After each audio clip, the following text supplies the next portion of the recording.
So good morning, ladies and gentlemen. I'm Jake Sliggers, Executive Director of the American Chamber of Commerce in Slovakia, and I would like to welcome you all to our 2016 edition of our Regional Tax Conference. Thanks a lot for coming to be with us today.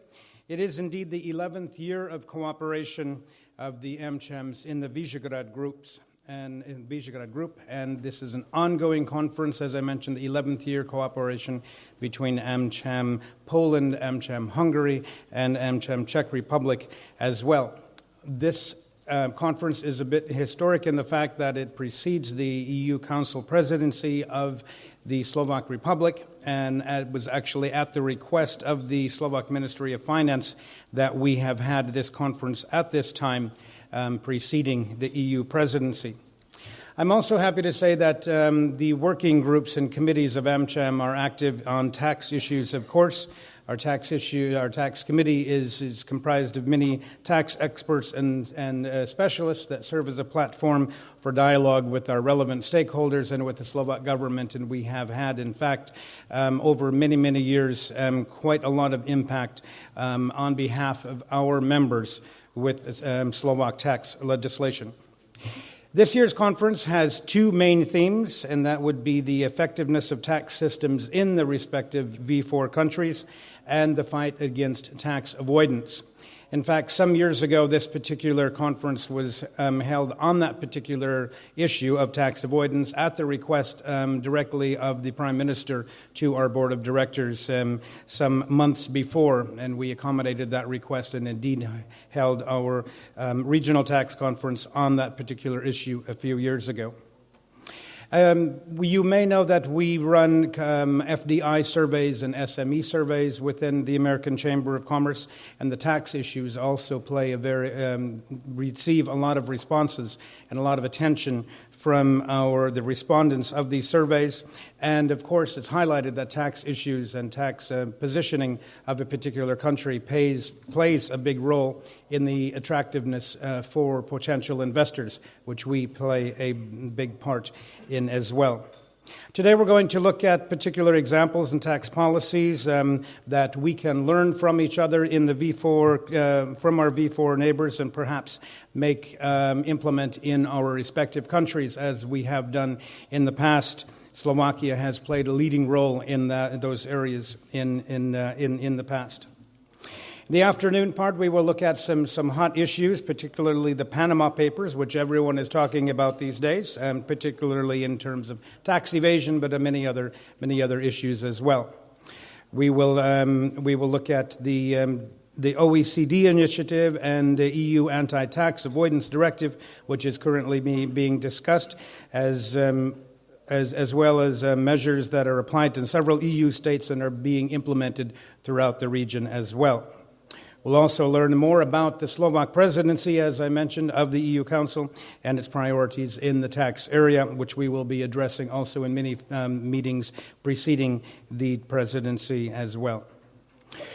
We do hope you will enjoy our conference and find it beneficial. We want to especially thank our sponsors and partners. We want to thank our main partner, Philip Morris.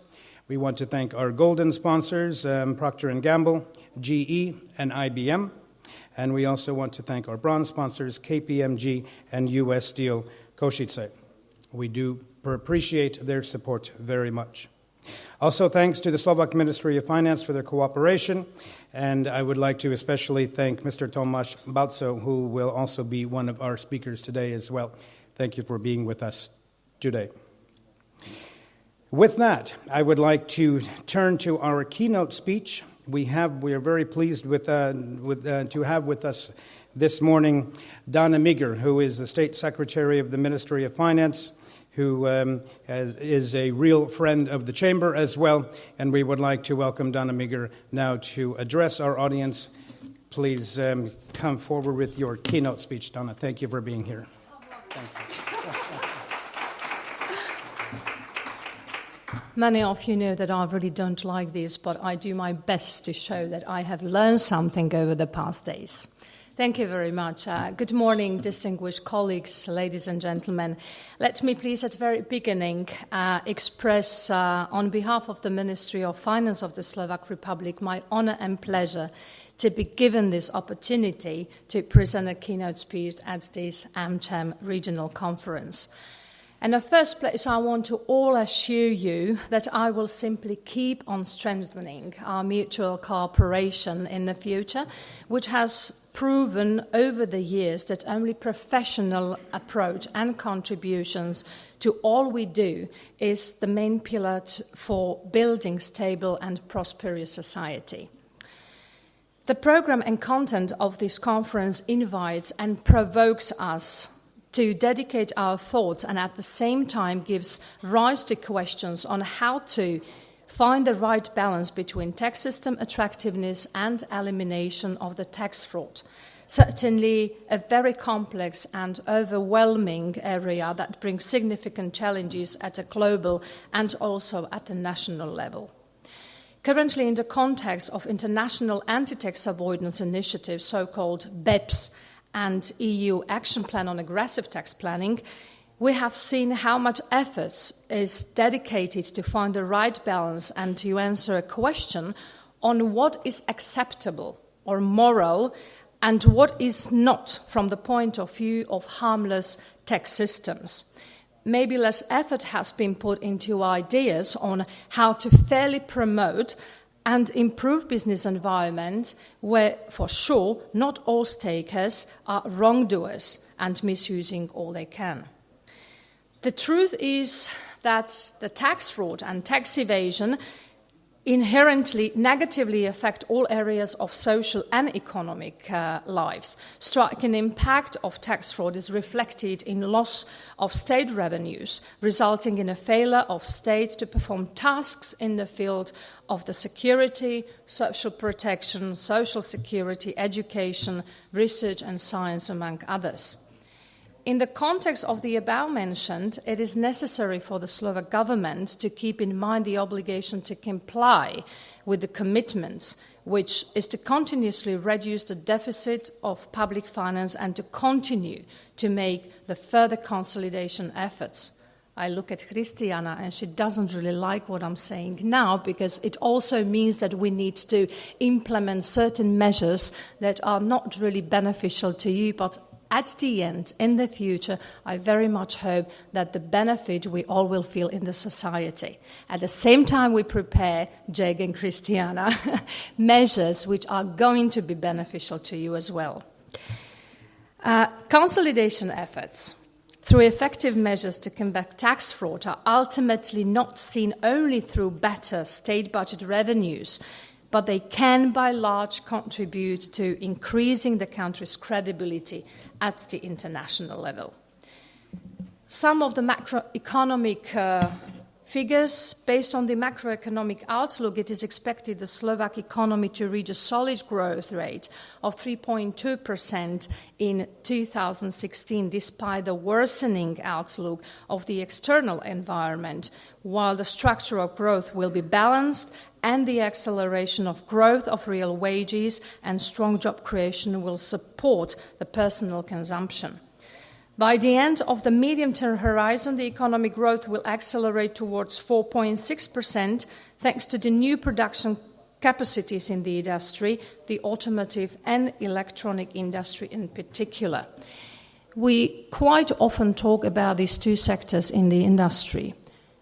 I want to assure you that there are many others, but they are currently in the process of elaboration, incentives, measures to attract the foreign investors, etc.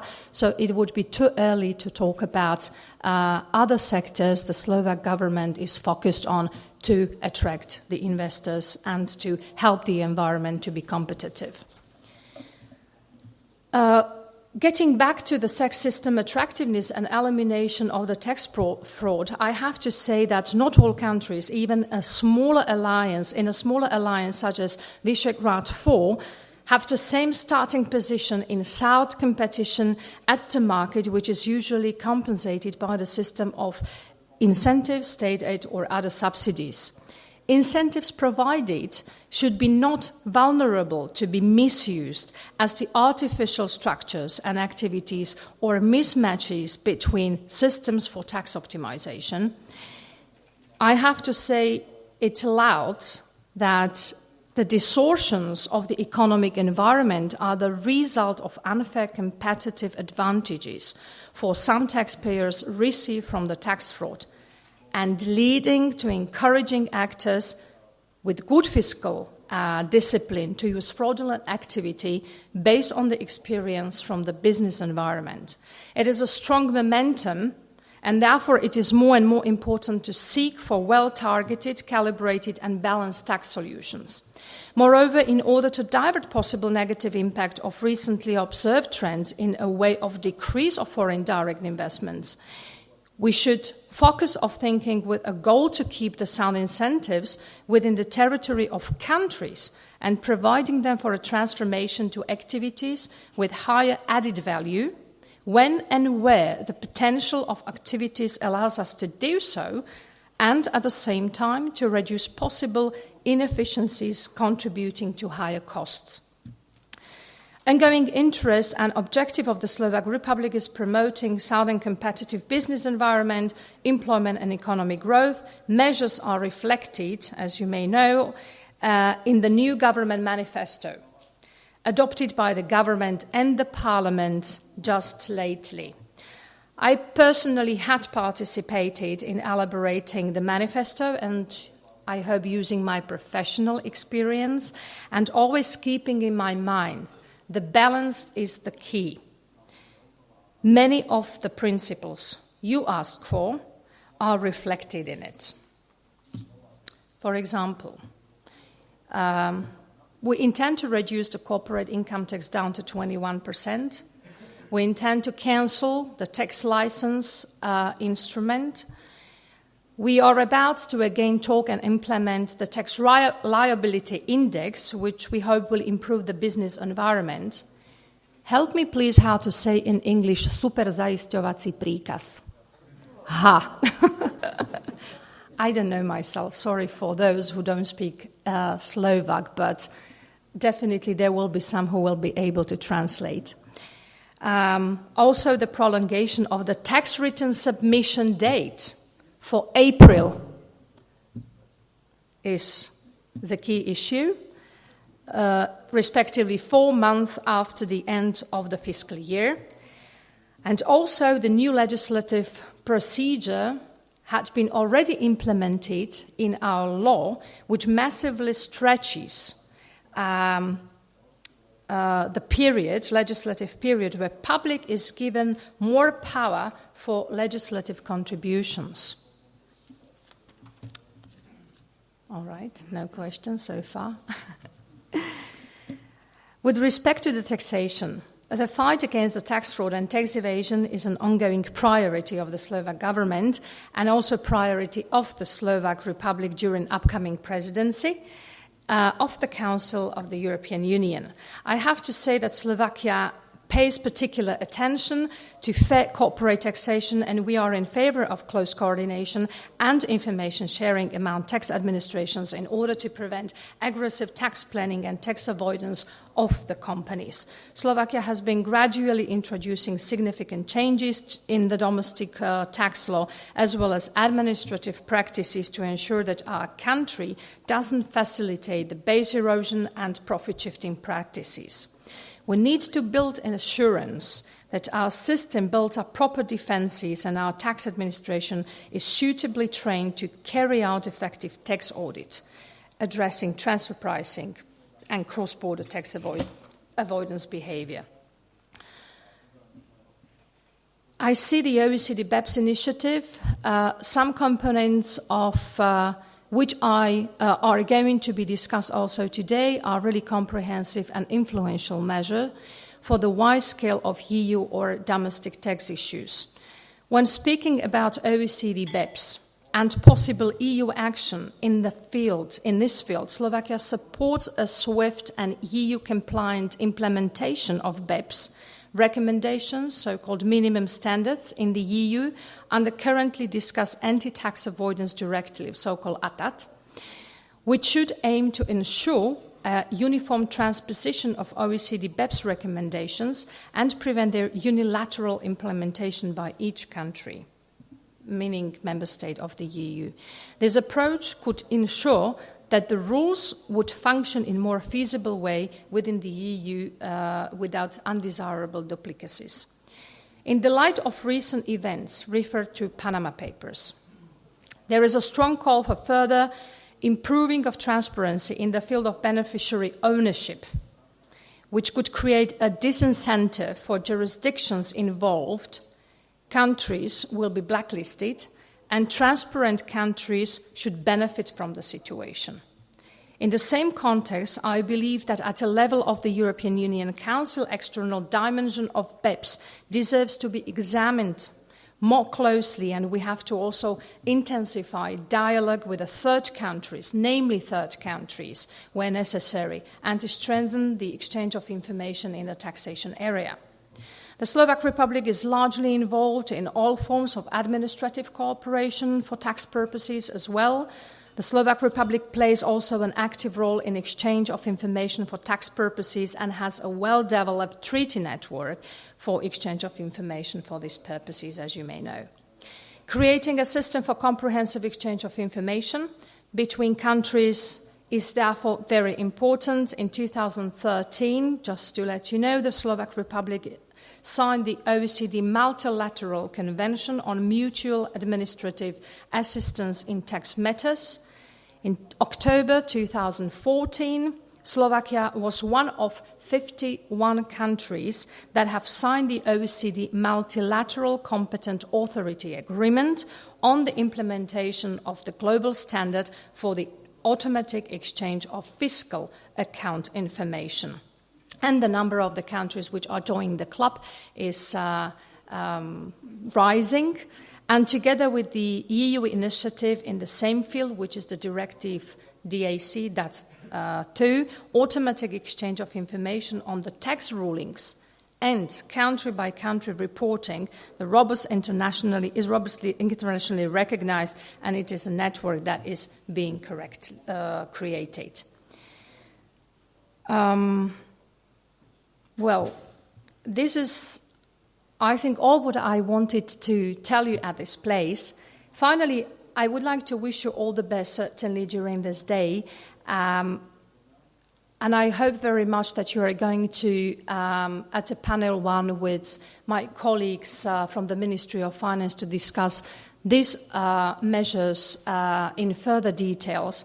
I very much apologize for not being able to be with you during the day, during the panel especially, but I very much hope that I will be able to join you later at lunchtime, as we are currently now discussing with the Minister the new legislation and tax measures especially that are going to be implemented, I hope very much, after the public discussion as well. So I very much again apologize, and I hope to see you at lunchtime. Thank you very much.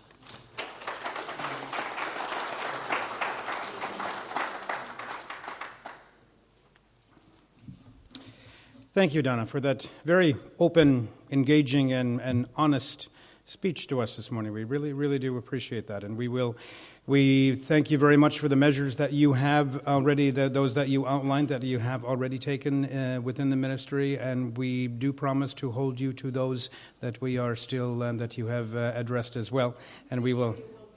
And we'll continue to work with those on those issues. But many, many thanks for being with us and for that very engaging presentation. I would like to now. I have mentioned our tax committee a few times, as well as Donna has acknowledged their work. It is one of our longest-standing committees of the American Chamber of Commerce, spanning more than 20 years already. It is presently chaired by Christiana Sergova, who is, as I said, the chair of our tax committee, a PwC partner for tax and legal services leader as well. And we would like to welcome Christiana for her address this morning as well on behalf of our tax committee.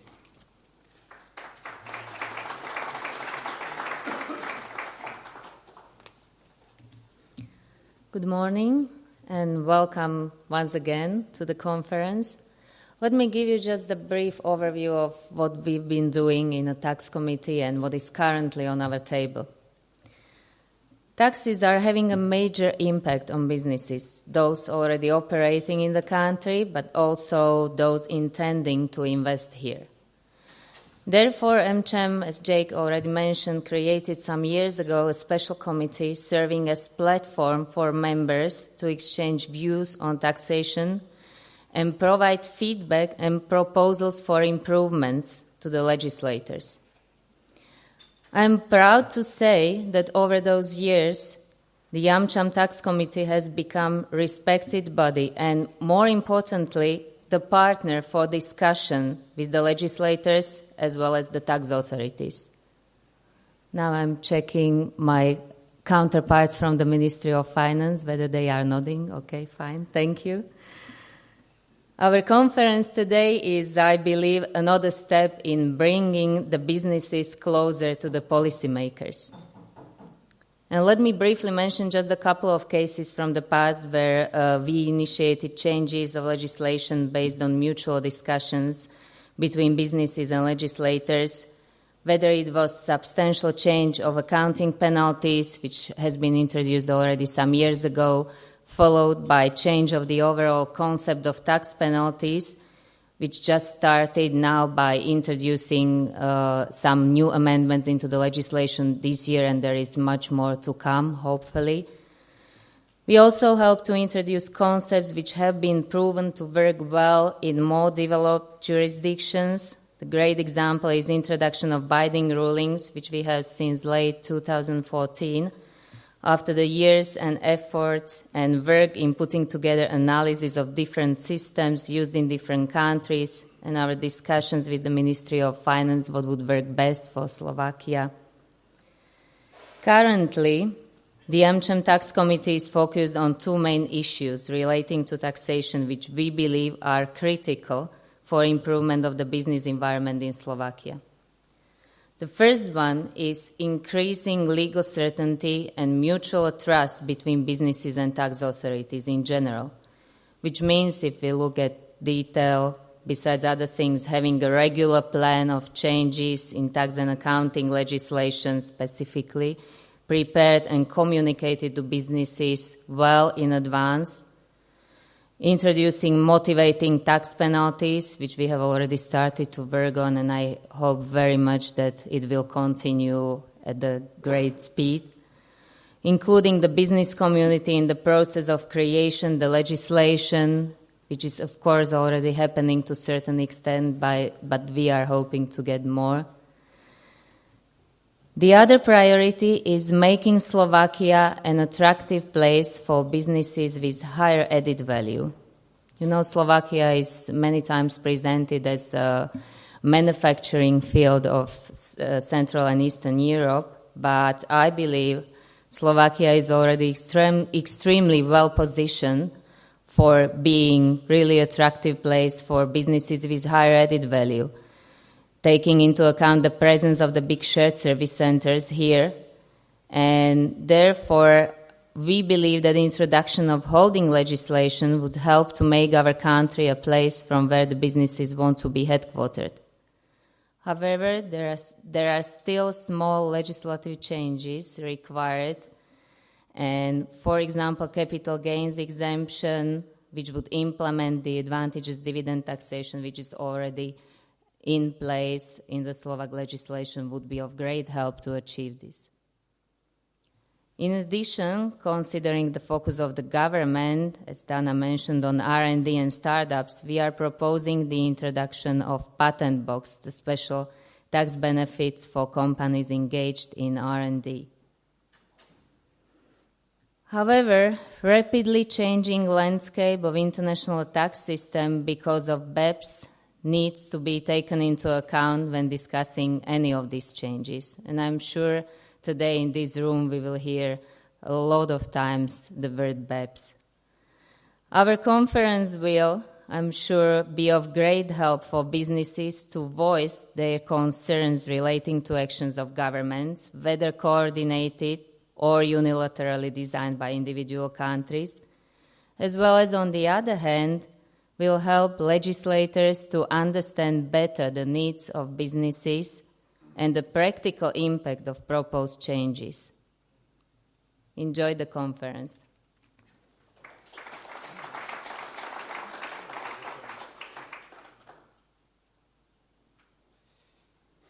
Thank you, Christiana.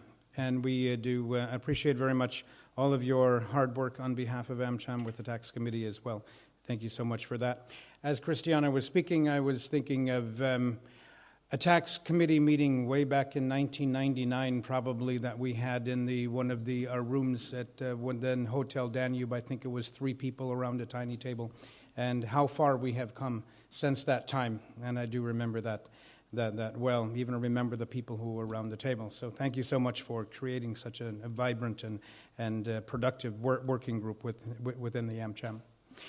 We are going to take a brief break. Just please try to keep it to 10 minutes. We all have you here now. We'd like to have you all back very soon, within 10 minutes. And we're going to begin with our first panel on the attractiveness of the tax systems in the V4. Enjoy the break, but do please come back within 10 minutes. So welcome back to the Regional Tax Conference. This particular panel will highlight our regional cooperation, highlighting the fact that we have representatives from who were brought to us from the relevant departments and relevant ministries from Poland and from Czech Republic and from Slovakia, and our colleague from Hungary will be arriving very shortly. And we are very proud of the fact that this conference, already in its 11th year, highlights our very, very strong regional cooperation between the American Chambers of Commerce and therefore, hopefully, the relevant ministries of finance as well. Our moderator for our panel will be Todd Bradshaw, who is with PwC. He was relatively recently elected as the president of AmCham Slovakia, and we are very thankful and proud that he could be with us today as our moderator for this panel. Todd, would you take it away, please?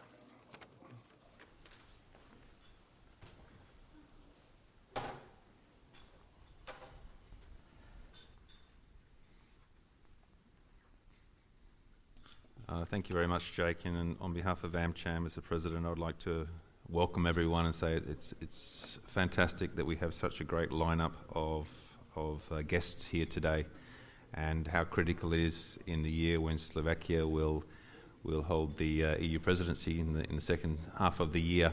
It is very relevant for us to hold the regional AmCham tax conference here in Slovakia, because tax is always a very critical issue. And we are very pleased to have such a distinguished panel of guests here today for this panel now from the V4 countries. And let me just introduce them one by one. Just from my left here, we have Mrs. Daniela Klučková, who is the Director General of Tax and Customs Department in the Slovak Republic. Welcome, Daniela. We apologise that Dana Meager is not able to make it. She was originally supposed to be on this panel, but she has apologised, as she said in her keynote speech.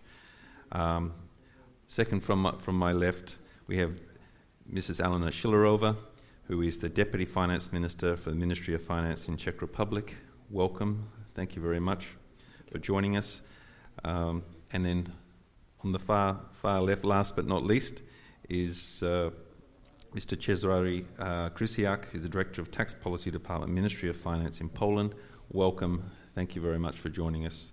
And we have one more guest who will join us very shortly, Mr. Pankucci from Hungary. So let's start by me giving you just a quick overview of the V4 countries and the tax system. Do we have the slides? Just to give you a picture of how it looks among the V4 countries. If you look back in 2004, Slovakia was sort of leading the charge, and it's a bit of an irony because we started this flat tax, 19%, for those who remember. Already 12 years ago was the 19% VAT, 19% corporate tax, and 19% personal tax. Well, when you look up at the slides now, all of the V4 countries have a 19% tax rate except for Slovakia. and we're up to 22. And if you look at today, we don't have a 19% tax rate in our VAT anymore. We still have a 19% personal tax rate and a 25% tax rate, personal tax rate. So you can see in the last 12 years we've moved quite a way away from the original flat tax regime we introduced back in 2004. I'm not going to talk through all of these items. This really for you just to have a quick look and compare where each of the countries stands and the different rules under each country. You know, I think one of the other aspects of this corporate tax rate, whether it's 19 or 22, is around not only what is the nominal tax rate, but what is the effective tax rate. And if you look down on deductibility expenses and how you actually calculate your tax, that is also critically important. And as an investor, you know, typically you're looking not only at the nominal tax rate, but saying, well, you know, how much tax will I really have to pay, taking into account all of the normal business expenses that I expect to have. And that last line is certainly one of those business expenses on thin capitalisation and how much interest can I deduct from my tax base. If we move on to the next slide, please.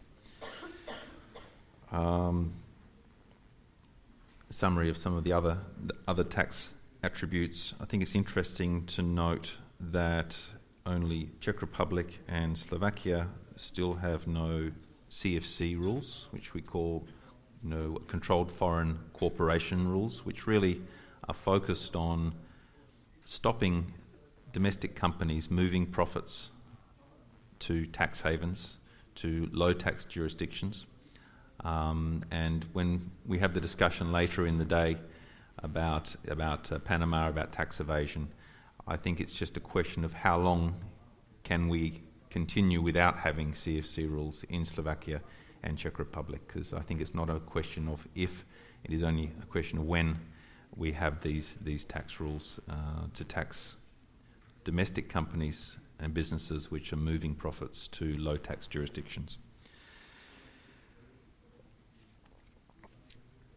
I don't want to talk through the rest of that. I think it's quite self-evident. Maybe we just move on to the next slide, and we have the paying taxes numbers here, and we can compare the tax position of each country, the total tax rate, number of hours to comply with the law, total tax payments. And this paying taxes World Bank initiative has put a lot of pressure on governments throughout the world, because, you know, everybody wants to move up and improve in their rankings. And I know, at least in Slovakia, we've had detailed discussions with the ministry over many years about how can they improve their position on the ranking. And I think that the thing that stands out for me amongst the V4 countries specifically is the labour taxes, what we call social security, social contributions, odvody, how high they are compared to taxes on profits. And this is a topic maybe we can talk a little bit about later today on our panel as to why that is the case. Why are we taxing profits much higher than we taxing labour much higher than we tax corporate profits? And it's an interesting phenomenon for this part of the world. And the question is there a link between that high taxation of labour and high unemployment and potentially the black economy? So I would like to now ask we have a couple of short, let's just say, country-specific opening discussions, which we're going to move on to in a minute. But I would like to first say that we have a number of very senior people here from the various ministries and representatives from the various governments in the V4. It is not fair to ask them extremely detailed tax questions. They have hundreds and thousands of people working for them who are specialists, so please don't ask them what is the customs rate on importing apples from China, because that is something they will not be able to answer. So please keep your answers and questions relevant to the panel we have. And I know it is the fear of every State Secretary or Deputy Minister of Finance to get up in front of a large group of people and to be asked extremely detailed tax questions, which they really, they just do not have the capacity to absorb the entire tax law. So please keep your questions relevant. We will have a chance for questions at the end. And maybe as a starting point, I would like to invite Mrs. Shilarova to come and give us an overview of the Czech tax regime.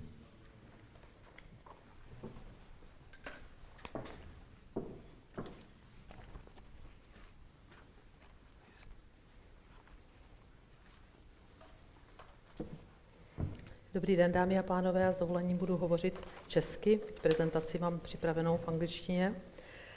A dovolte mi, abych se zamyslela nad tématem tohoto panelu z pohledu České republiky. To znamená z pohledu minulosti, přítomnosti a zejména vzhledem k tomu, že jsem ve funkci náměstkyně ministra pro daně a cla České republiky, ministra financí od 1. ledna tohoto roku, což uznáte sami, že není příliš dlouhá doba, tak samozřejmě mě zajímá zejména budoucnost, o které bych vás také ráda informovala, protože připravujeme v oblasti daní poměrně zásadní změny. Co se týče přímých zahraničních investic, tak z hlediska minulosti hrály samozřejmě v procesu transformace České republiky velmi významnou roli. Prosím, první slide, omlouvám se. Hrály velmi významnou roli v procesu transformace a samozřejmě vývoje ekonomiky. V letech 2000 až 2005 činily roční zahraniční přímé investice v průměru asi 6 % hrubého domácího produktu a samozřejmě mělo to velice významný dopad. Jednak přímý dopad rostly investice, zaměstnanost, výkon ekonomiky, který měl přímý potom vliv na hrubý domácí produkt. No a nepřímo se samozřejmě rozvíjely technologie, rozvíjela se produktivita práce a to napříč celým průmyslem. V současné době je situace trochu jiná, ekonomika je značně rozvinutá, je tady značný výkon ekonomiky a naopak nám klesá nezaměstnanost. Já vám potom uvedu, že nezaměstnanost v České republice je velmi, velmi nízká, jedna z nejnižších v rámci Evropské unie. Samozřejmě se projevují značně platby, to je logický dopad, natáhli se investoři, logicky dochází k tomu, že jsou vypláceny do zahraničí dividendy, což ale není samozřejmě nic, co by nebylo v souladu s právním řádem. Roste však hodnota a cena práce, což je potom otázkou, do jaké míry je to ještě konkurenční výhoda, do jaké míry se dá hovořit o tom, že to je pro investory zajímavé. Na dalším slajdu, jestli mohu poprosit, jsou ve stručnosti základní aspekty, které vedou společnosti při jejich rozhodování investovat v zahraničí. Já bych poprosila další slide, kde je to více podrobněji zpracováno. A tady je samozřejmě jasné, že klasické důvody pro rozhodování investovat v zahraničí je makroekonomická stabilita, faktory hodnoty, cena, zejména cena práce, to znamená cena daňové zatížení práce, v podstatě celkové podnikatelské prostředí, protože tam se posuzuje jednoduchost a přehlednost systému daňového, jaký v té dané zemi logicky je.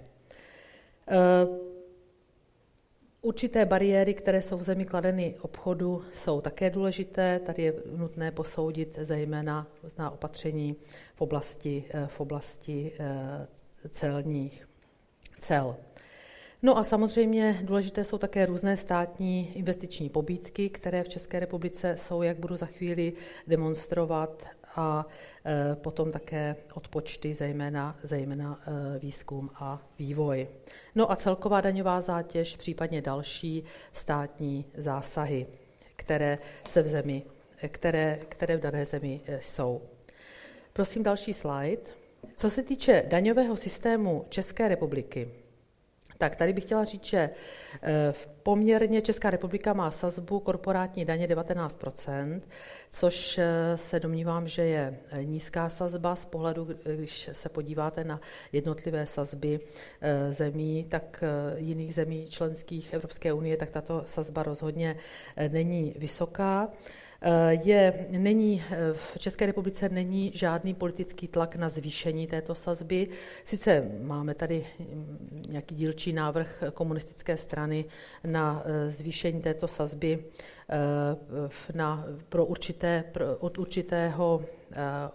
pro firmy s určitým základem daně na 10 milionů, ale toto nemá politickou podporu. A ani z hlediska budoucnosti, s kterou vás za chvíli seznámím, neuvažujeme, že bychom toto daňové zatížení zvedali.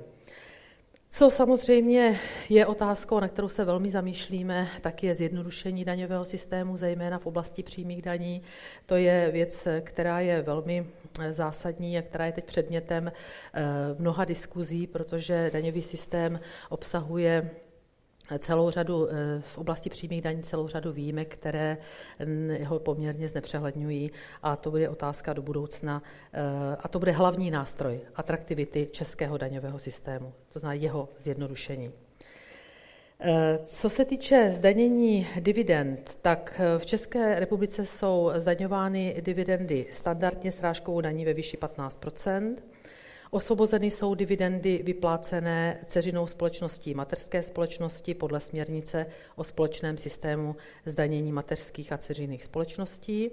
A nad rámec této směrnice jsou osvobozeny při splnění stejných podmínek i dividendy vyplácené do třetích států, pokud s nimi Česká republika má uzavřenou buď smlouvu o zamezení dvojímu zdanění, anebo smlouvu o mezinárodní spolupráci. A samozřejmě za předpokladu, že sazba v tom daném státu není nižší než 12%.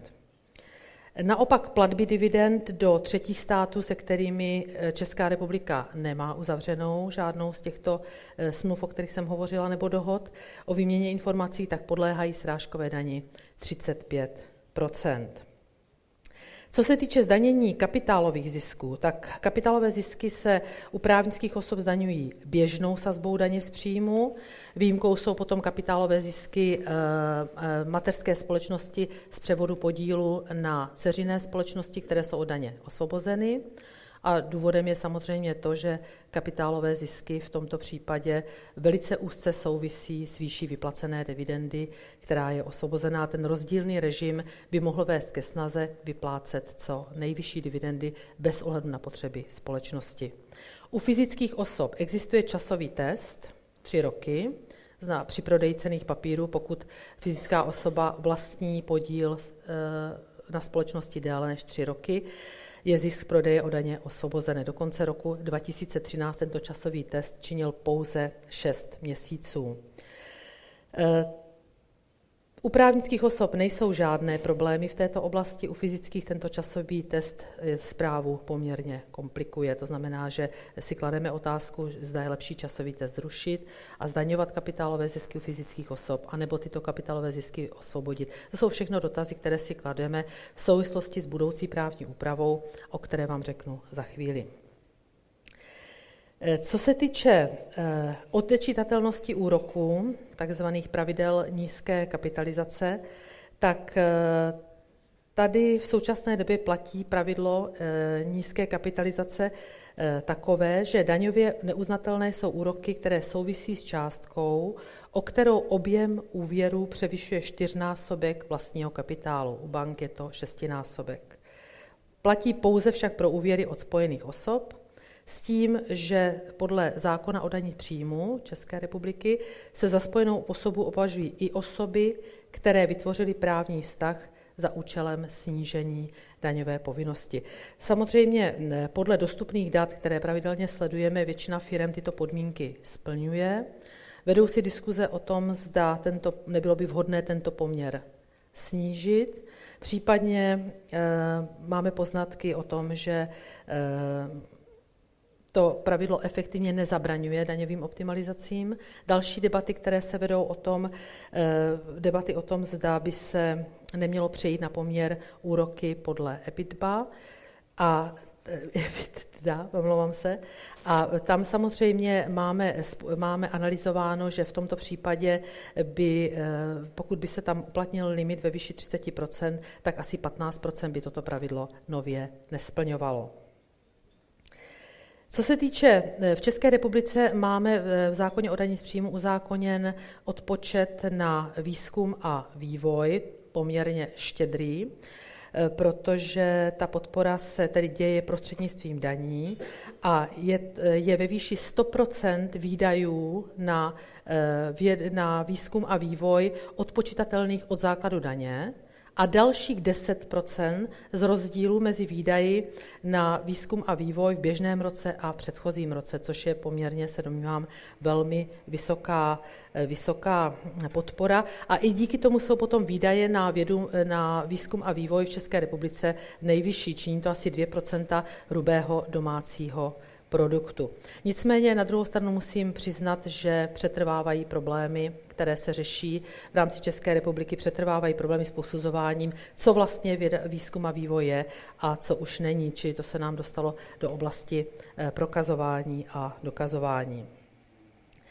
Co se týče takzvaných závazných posouzení, v České republice neexistuje obecné pravidlo, obecná generální úprava pro to, aby závazné posouzení se poskytovalo bez omezení na jakýkoliv problém. Existuje velký tlak veřejnosti, zejména odborných kruhů, aby takové pravidlo se přijalo v České republice.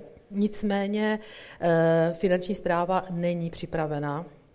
A i s přihlédnutím k tomu, že se dost často v minulosti měnily daňové zákony, což doufáme, že se do budoucna také změní, je samozřejmě tato generální úprava všeobecné editační povinnosti, jak se tomu také jinak říká, velmi problematická. Nicméně máme pravidlo v procesním předpise, které říká, že takové závazné posouzení je možné vydat za předpokladu, že to předpokládá speciální daňový předpis. A konkrétně zákon o dani z příjmu předpokládá asi v 6 případech, když bych uvedla příklad, tak je to například závazné posouzení výdajů vynaložených na výzkum a vývoj zahrnovaných do daňového odpočtu, závazné posouzení, zda daňovou ztrátu lze uplatnit jako položku odčitatelné od základu daně a tak dále. Čili máme konkrétní situace, které jsou popsány v zákoně a je možné požádat o závazné posouzení. Podléhá to správnímu poplatku a momentálně jsme zahájili s veřejností právě proto, že byl velký tlak na zavedení všeobecné editační povinnosti neboli tzv. Generálních závazných posouzení, tak jsme zahájili veřejnou diskuzi s odbornou veřejností, kterou jsme požádali, ať se nám vyjadřují, které oblasti by považovali za vhodné, aby byly upraveny a bylo vydáváno o těchto otázkách závazné posouzení. Ta diskuse teď probíhá, jsme v rámci nějakých lhůt podávání podnětů, kterými se budeme velmi seriózně zaobírat. Ona tuto problematiku má nakonec i česká vláda současná ve své koaliční smlouvě. A samozřejmě připomínám, že jsou formou daňové úlevy, přímé daňové úlevy jsou v právním systému zákona o dani z příjmu zavedeny tzv. Investiční pobídky, které tam máme už zhruba od roku 2005. Prosím další slide. Co se týče budoucnosti, v oblasti daní samozřejmě. Současná vláda deklarovala přímo v koaliční smlouvě a my bychom rádi, protože já jsem státní úředník, já nejsem politik, ale rádi bychom i z pohledu budoucích právních úprav drželi toto pravidlo, když samozřejmě bude to otázka pak další politické reprezentace, ale ten tlak je velký, nezvedat sazby daně. Naopak tendence české vlády je vybírat tyto daně, proto se zavedly různé opatření, některé jsme kopírovali od slovenských kolegů, to znamená, jsme například zavedli kontrolní hlášení od 1. ledna 2016 a další, to znamená v podstatě nezvedat daně, lépe je vybírat. To je trend, který se projevuje a který se v České republice daří.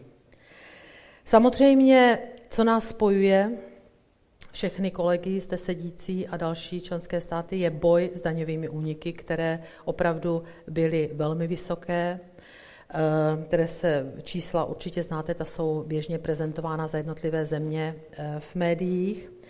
A to jak na poli nepřímých daní, tak na poli přímých daní.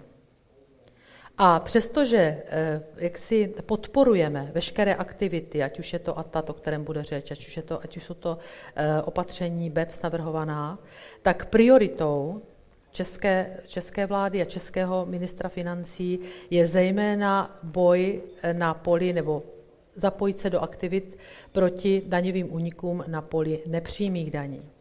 To znamená, určitě jste zaregistrovali, že Evropská komise vydala takzvaný akční plán, který se týká daně z přidané hodnoty a prioritou České republiky je zejména získat takzvanou dočasnou výjimku na zavedení plošného reverse charge na plnění nad 10 000 eur, což vidíme jako velmi účinné. My v podstatě jsme jako Česká republika využili všechny možnosti, které nám dává směrnice k zavedení reverse charge.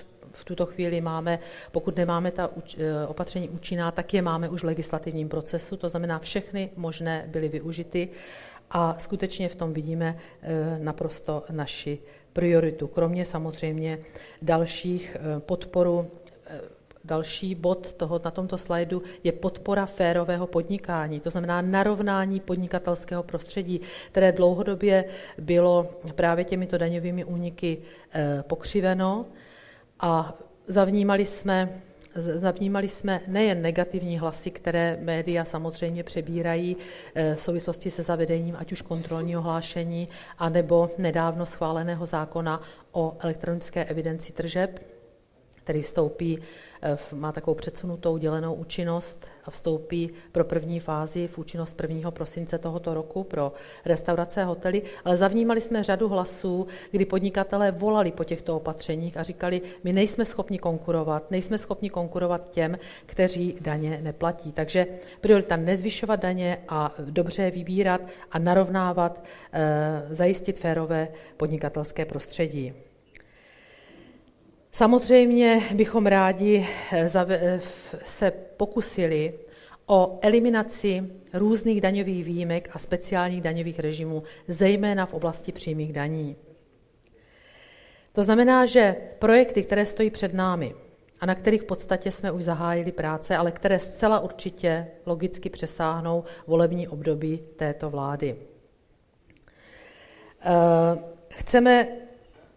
Nevezmu to po pořádku, jak to tu mám, ale řeknu to tak, jak vlastně ten harmonogram půjde.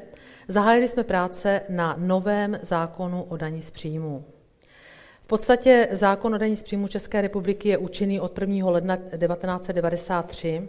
Je to jeden z posledních daňových zákonů na těch zásadních daních, který nebyl přijatý jako nový v České republice. Za ta léta, bych řekla, největší politikum byl tento zákon vždycky. Za ta léta on prostě obsahuje celou řadu výjimek, celou řadu speciálních režimů, stal se nepřehledný.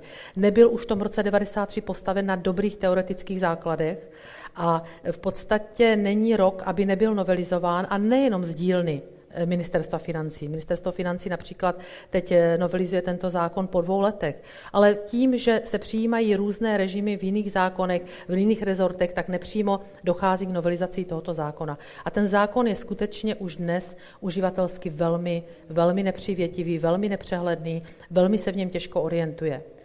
Takže my jsme se rozhodli a zahájili jsme práce samozřejmě. Je to i vize Ministerstva financí, konkrétně ministra, který s tím přichází, napsat nový zákon, pokusit se napsat ho na dobrých teoretických základech, napsat ho co nejvíc jednoduchý, pokusit se z něho vypustit veškeré výjimky a nestandardnosti. My už dneska ani nevíme, zda politická vůle, která tyto výjimky tam vložila, ještě vůbec existuje. Pravděpodobně ne a pořád ty výjimky tam jsou a přetrvávají. A v současné době pokusit se nějakou výjimku z tohoto zákona prostě vypustit a upravit to nějak systematičtěji znamená obrovský politický boj. Takže se pokusíme napsat zákon jednoduchý, zákon prostě uživatelsky komfortní, prostý různých výjimek a těchto režimů. Samozřejmě s vědomím toho, že otázka jak dopadne potom tato kompletní úprava, bude věcí politické vůle a politického rozhodnutí po volbách, které jsou v roce 2017 v České republice. Samozřejmě napíšeme ho tak, abychom byli schopni potom v rámci debat politických tam různé věci případně vrátit nebo upravit. Či to je, bych řekla, velký úkol, který před námi stojí s poměrně krátkým termínem, protože se pokusíme, aby ten zákon byl napsaný ještě do konce volebního období, ale samozřejmě do procesu legislativního by šel až po volbách a musíme počítat taky s velkou legisvakanční lhůtou. Takový zákon musí se minimálně ponechat praxi rok a i finanční správě na implementaci. Další obrovská změna, na které pracujeme a na které jsme pomalu zahajujeme práce, je takzvaný projekt samovyměření. To znamená, chceme zjednodušit vůbec proces vyměřování daní v České republice. Velmi ho zjednodušit tak, že odpadnou, kdo podniká v České republice, tak ví, že po podání přiznání nastávají určité způsoby ověřování tohoto přiznání. Zadržují se odpočty mnohdy dlouho, kdy se prokazují odpočty na daní z přidané hodnoty a přináší to spoustu problémů. Takže my chceme tento proces zjednodušit, vyměřit daň tak, jak ji daňový subjekt přizná a těžiště o prověřování přenést do daňové kontroly. To znamená, je to obrovský projekt, který bude znamenat i přes jinou organizaci práce na finanční správě a zejména, a to je velmi zásadní, bude znamenat přijetí nového celého IT systému, protože ten stávající, který je od roku 1992, prostě těmto podmínkám nestačí. A tím vytvoříme podmínky pro to, abychom, jaksi dalším krokem logickým bylo, v této úpravě zjednodušení vyplňování i přiznání, kdy chceme zavést takové systém předvyplnění daňového přiznání, kdy vlastně to podání daňového přiznání se stane potom pro poplatníka velmi jednoduchou záležitostí a tento systém chceme dále budovat tak, až vlastně se bude jednat o nějakou daňovou samoobsluhu, použili tento lidový výraz pro podávání a placení daní. Velkým vzorem je v tomhle směru nám Estonsko, kde tento systém funguje. No a samozřejmě tím si vytvoříme podmínky pro to, abychom se vrátili k myšlence, která tu už byla v České republice, ale nebyla dobře připravena a musel být zákon připravovaný zrušen v roce 2015, 2014. A to je, tehdy se tomu říkalo jednotné inkasní místo, ten název není podstatný. Podstatné je to, že bychom chtěli opět jaksi integrovat daně a sociální a zdravotní pojištění. To znamená vybírat je z jednoho místa, sjednotit základy a začít o těchto věcech uvažovat. Nicméně není to možné, pokud nebudou učiněny všechny tyto kroky, o kterých jsem hovořila a které musí takovéto obrovské změně předcházet. Děkuji vám za pozornost.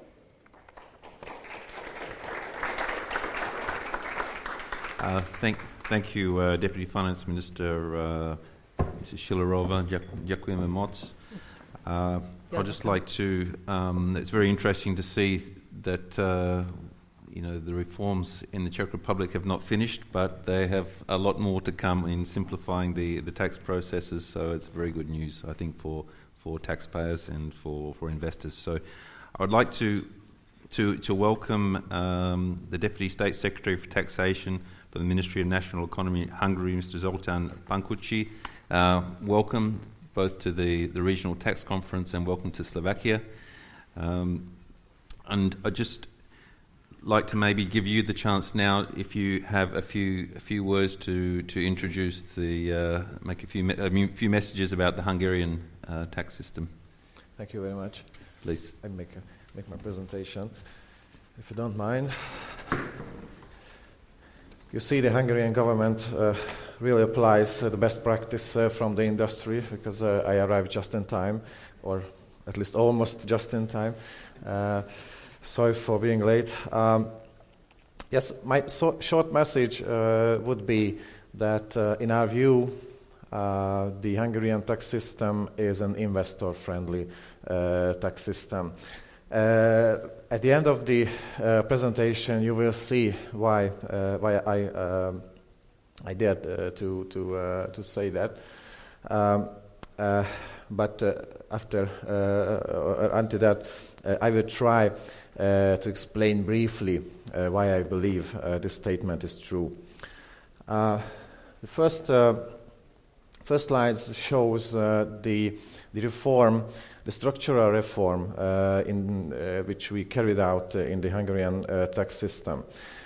If you see the chart, you can see that in the past, the Hungarian tax system was built mainly on the income taxes. Income taxes levied on personal, on the natural persons, and income taxes levied on corporates.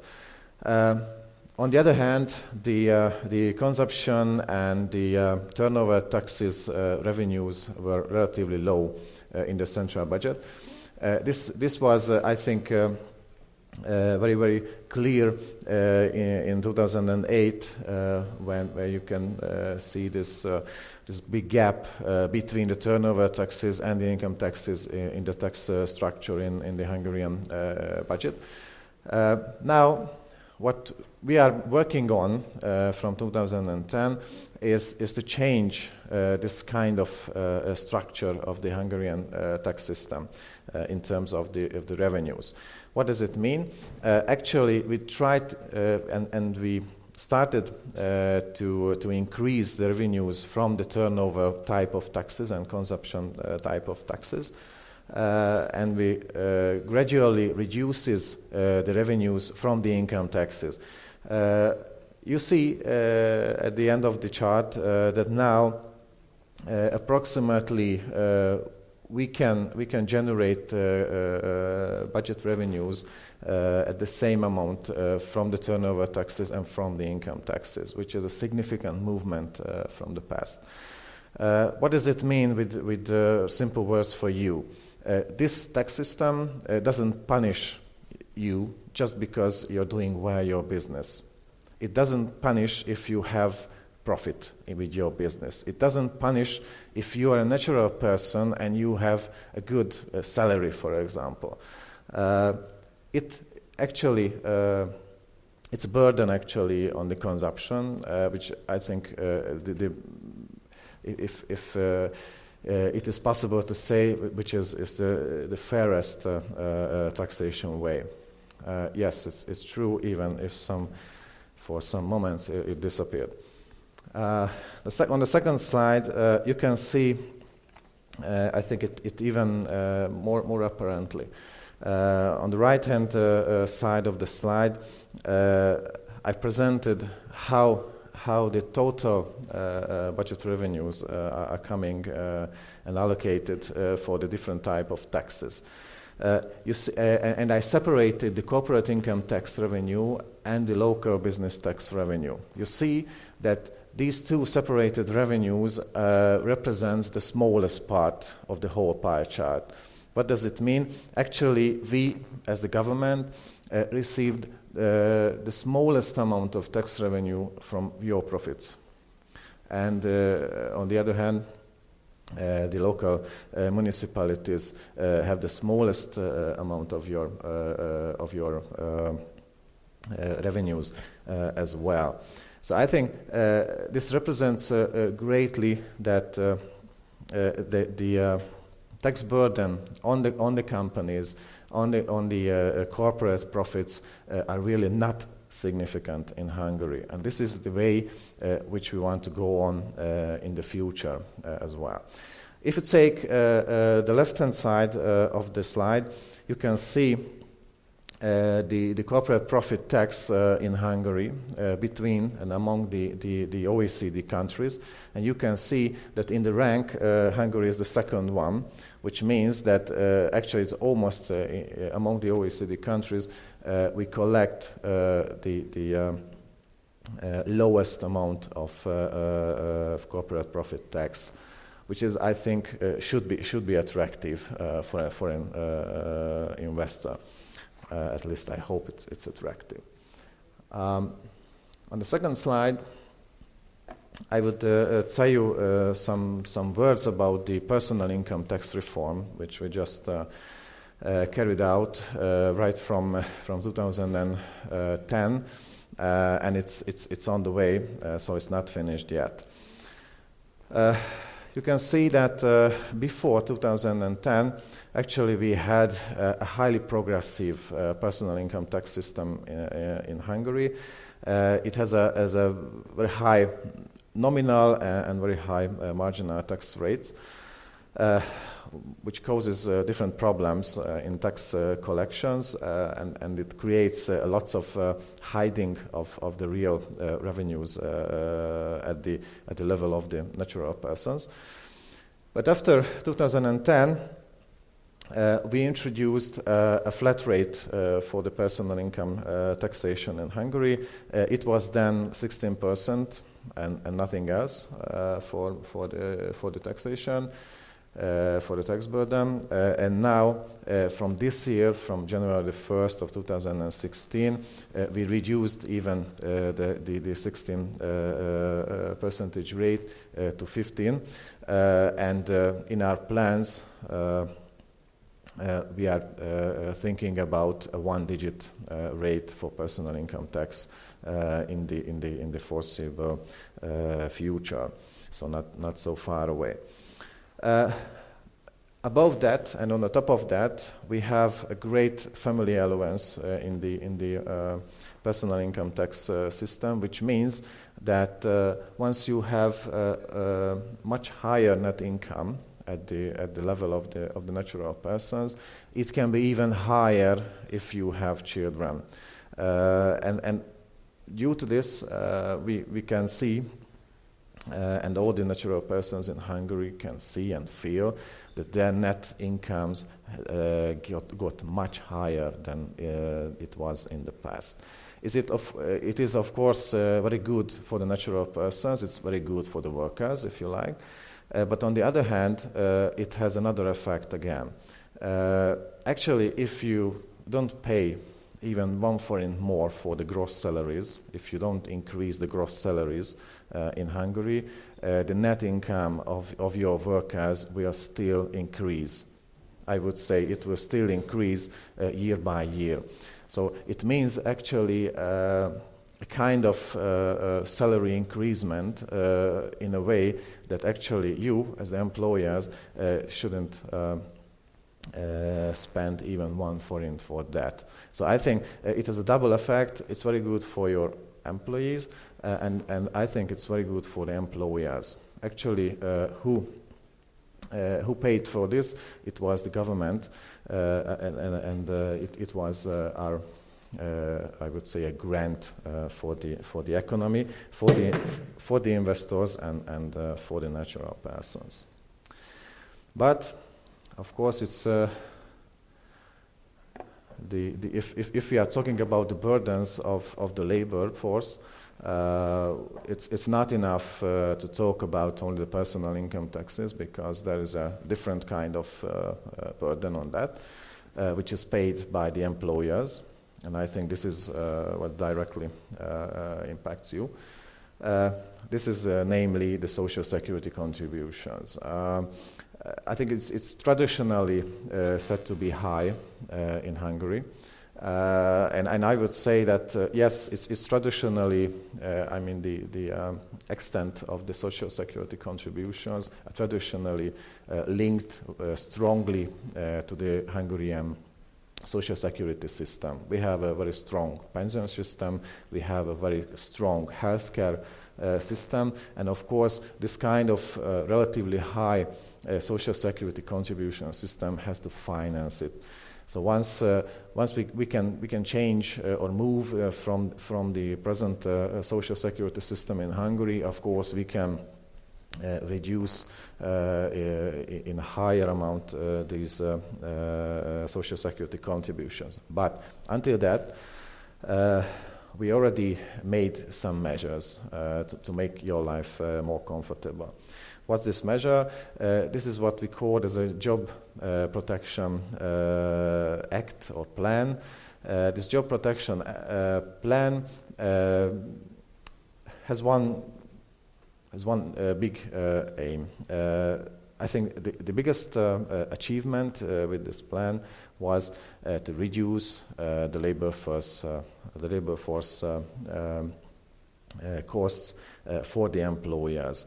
At the center of the slide, you can see that this Job Protection Act has been established in 2013, and from that, more than $1.4 billion could be saved at the employers in Hungary. This Job Protection Act means that if you have defined employers, for example, if you start employing, for example, persons below the age of 25 or persons above the age of 55, or you start to employ persons who were before unemployed, or you help, for example, young mothers after the maternity leaving to get back to work, then you can reduce your social security contributions in Hungary. In some cases, actually, this reduction could go to zero. So actually, in some cases, you don't have to pay at all social security contributions after your employees, and in other cases, you can save half of the 50% of the social security contribution. So we believe that this Job Protection Act really made your life easier and actually could contribute seriously for a more comfortable way for operating in Hungary for investors. Of course, we have to say some words about the corporate income tax in Hungary, because this is, I think, directly affects you. We have a special and specially designed corporate income tax regime, I would say this. We apply two different rates for the corporate income tax. The first rate is a 10% rate, and this applies up to 500 million forints of tax base in Hungary. And above this tax base, you should apply the 19% of corporate income tax rate. I think what is more important is the effective corporate income tax rate, and maybe it could be a little bit surprising for you. We calculated the effective corporate income tax rate for the large companies, and we saw that actually this rate was 8% in Hungary. So actually the effective tax rate is even lower than the 10% nominal rate in Hungary. And what is more important, if we took into consideration the large manufacturing companies in Hungary, we found an even lower effective tax rate, which was 6% in Hungary. So I think this is a very attractive effective tax rate, and we are working to reduce it even more, because as you can see on the slide, actually we already have a declaration in law that from 2020 we will have one single rate for the corporate income tax as well. And of course, this one single rate will be somewhere between the 10 and the 19 rate. And in my imagination, it will be much closer to the 10% rate than to the 90% rate. So maybe and hopefully the effective tax rate will be even lower from 2020 in Hungary in terms of corporate income taxes. Just very briefly, one more important feature of the Hungarian corporate income tax, which we just introduced from this year, namely that it is allowed in Hungary to calculate your corporate income tax not only on the basis of the Hungarian accounting regulations, but on the basis of the international financial reporting standards. Because now in Hungary it is allowed to keep your books and to prepare your financial statements according to IFRS standards. And we tried to establish a system which is very easy to use, which means that you can shift not only your accounting regime to the IFRS, but you can use the IFRS figures even for the taxation in Hungary. It was not an easy job for us, but finally I think we could reach a good compromise, and I think it will work. We saw that I think we have less than 20 companies in Hungary who actually switched to IFRS from the Hungarian accounting gap.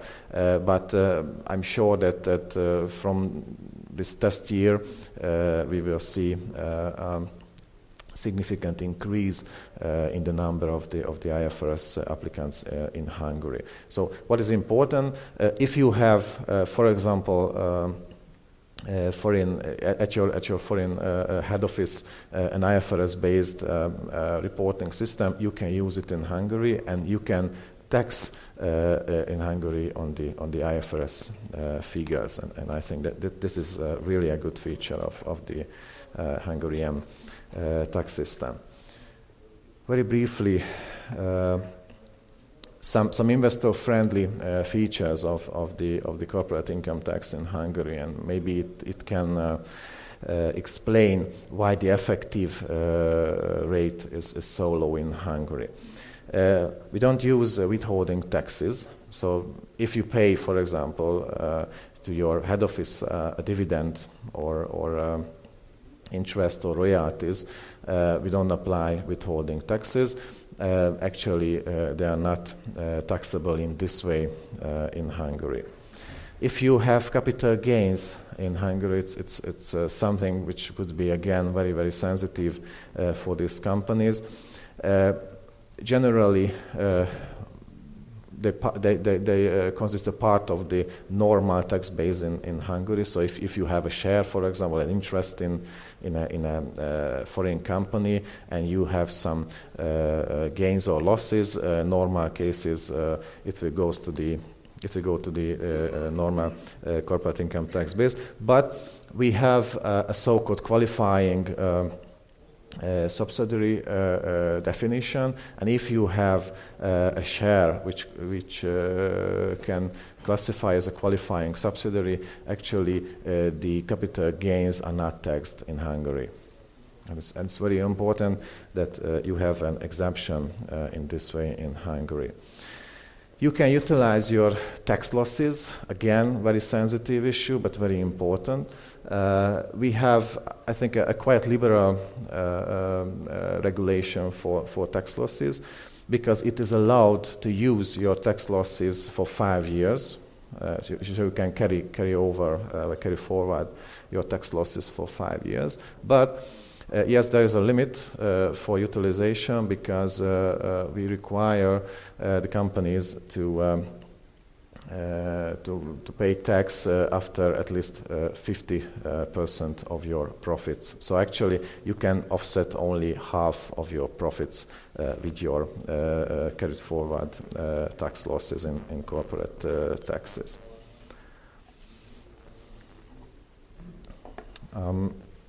I think. Again, very, very, very important features which makes your life comfortable. We can issue binding rulings, which means that once you plan a significant transaction, and we are talking about normally billions of forints at these transactions, you can ask for or request for a binding ruling for the Ministry of Finance, and we can give you a paper saying that, okay, for this transaction, this is the right tax and accounting treatment, and this will be binding for the tax authority. So you can be very comfortable when you carry out actually the transaction because you know all the consequences beforehand. And it's very important. Again, it's something which I should emphasize, that binding ruling request is not an exercise when we can negotiate how much tax you want to pay in Hungary. So it's not kind of negotiation. That's an interpretation. It's a pure interpretation of the current and existing laws, tax laws in Hungary and accounting law in Hungary.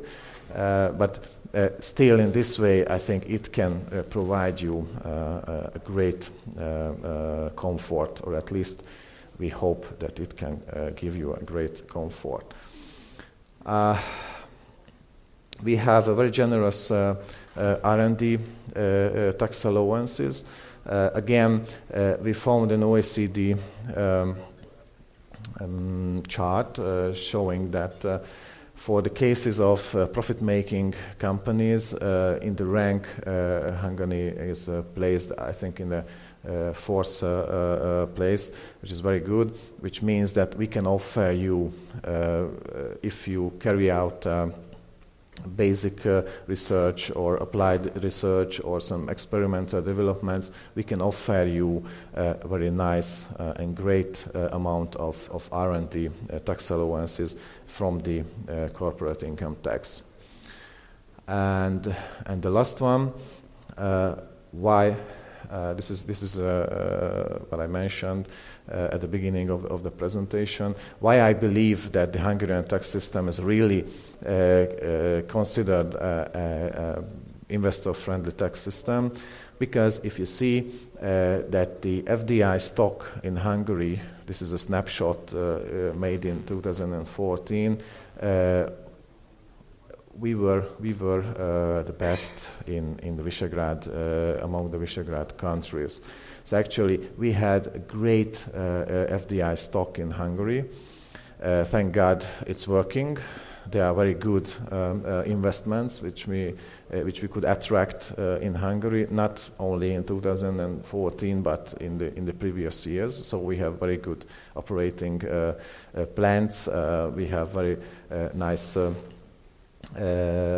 Mostly American and German investments in Hungary and their works. They're producing very good exports for Hungary. They're producing very good GDP figures for Hungary.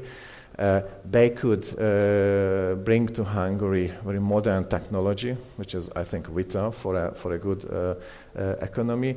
And of course, they created lots of jobs for us, which is very good, and for which I have to say a great thank you. And hopefully we can attract more and more investments through our tax system in Hungary.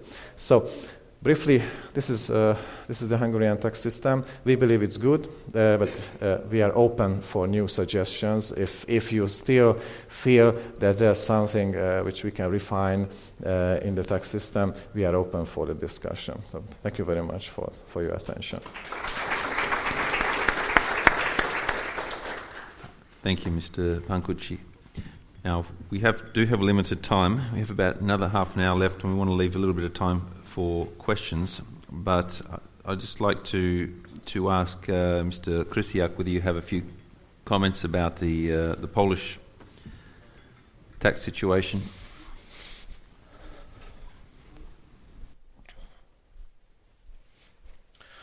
Thank you very much. I'll try to be very brief. I don't have presentation, so I don't have presentation. We don't have time, so I will be brief. We were asked to answer the question: what are the features that make our country tax system attractive for investors? At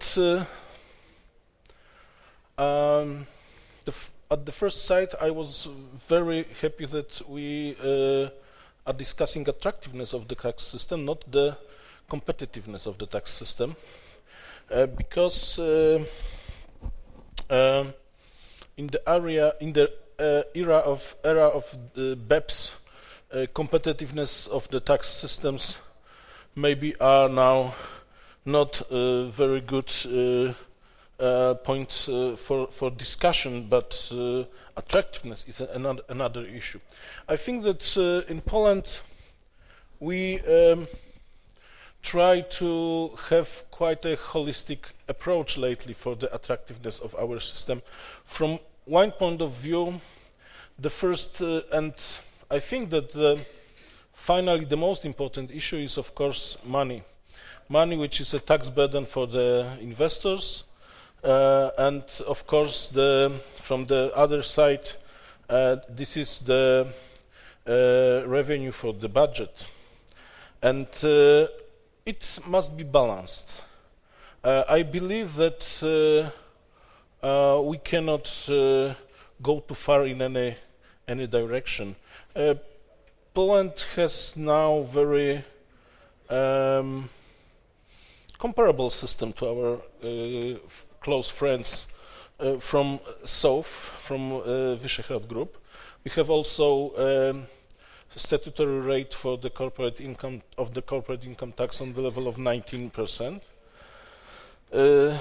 Nevertheless, we are now our Polish government now started a new project, and this is now in the process of the negotiations on the consultation to introduce the new tax, corporate income tax rate for the small taxpayers, whose revenues are not bigger than 1.2 million euro, and the plan is to introduce the new tax rate on the level of 15% for this small taxpayer. And of course, the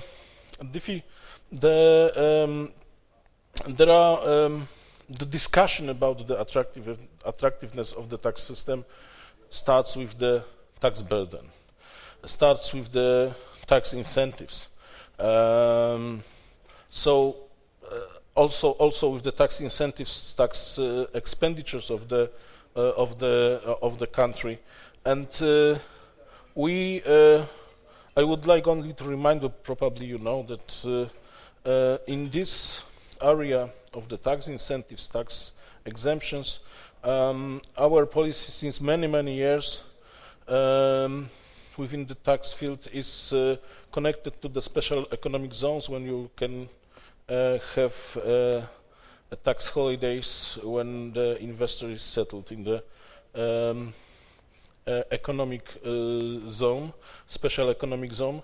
So these are the incentives which exist in the Polish tax system. But tax burden is not the only feature which makes the system attractive. Of course, there are some other features which are like the legal environment, legal features of the tax system. So simplicity of the tax provisions, elimination of the tax risk for the investor, to lower this tax compliance risk, and in this field I can say that one issue is we have, I think, that the most generous system of the advance ruling, which are one, very cheap, costs only 10 euros in Polish system, which gives huge protection for the taxpayer, because when the taxpayer, we call it also like in the Hungary, it is not the negotiation, it is just the interpretation of the tax provision, and we call it individual tax interpretation, and it gives the huge protection, because until taxpayer use this interpretation, he does not have to pay taxes in the other way when it is interpreted in the individual interpretation. So until this interpretation does not change, and it says that you don't have to pay taxes, you don't have to pay taxes because you are protected by the interpretation of the Minister of Finance. And of course, Minister of Finance is able to change the interpretation when it is wrong, but only for the future. And what's more, also one of the main characteristics of this system is that taxpayer in the application, when he gives his position and the Ministry of Finance does not give the interpretation within 3 months, taxpayer position becomes legally binding. So this is kind of the silent affirmation of the taxpayer position. System is very generous, and it is very easy way to eliminate tax risk for any person who operates within the market. It is very, very popular among the taxpayers because it's not limited at all, almost. And we issued 35,000 interpretations per year. Polish tax administration issues 35,000 interpretations. The only issues which are excluded from the individual interpretation of the tax provisions are advanced pricing agreements, which have to be dealt with another procedure. This is a different procedure. And also now, when we are introducing general anti-avoidance rule, we also have excluded the cases when the question of the taxpayer concern can be assessed within the general anti-avoidance rule. It is also excluded from the interpretation system, and there is a separate procedure to give the taxpayer opinion as far as the general anti-avoidance rule is concerned, or will be concerned, because we hope it will be enforced within a few months. So these are the legal features which from the one perspective, provisions are simple, and from the other perspective can be interpreted very, very effectively for the taxpayer to eliminate his risk. Of course, we are aware about that the taxpayer provisions will never be very simple for the average person, but of course they must be clear enough to be to do not in order not to create possibilities for many different interpretations. And the last issue, which also is the feature of the attractiveness of the tax system, is of course the effectiveness of the administration. And one issue is connected with the administration as such. So the service for the taxpayer should be also on the professional, very high professional level, to eliminate time factor for the investor, while we have, for example, time proceeding any tax dispute, and of course to give the taxpayer certainty as far as the tax provisions are applied by the fiscal authorities. And within this field, we are now also in the process of quite a big change of the structure of the Polish tax and customs administration, and I think that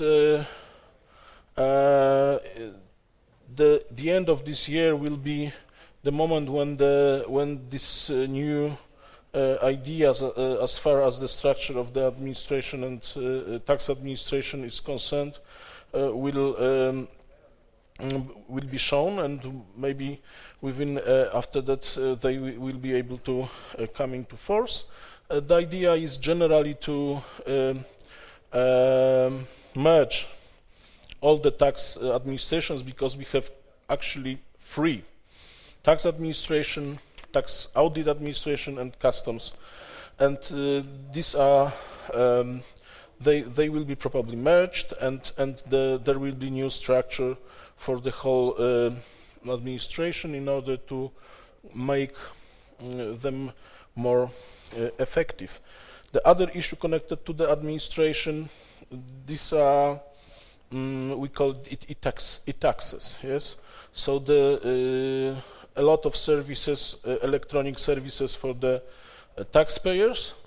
We 6-7 years ago we already started a possibility to file tax return through the electronically. Now we have last year in the 2015 we have 67 million different declarations, informations, and returns filed electronically to the fiscal offices, and within this group it is 16 million tax return of the personal and corporate income taxes which were filed by the taxpayer, and as far as I know, this year this number will increase significantly.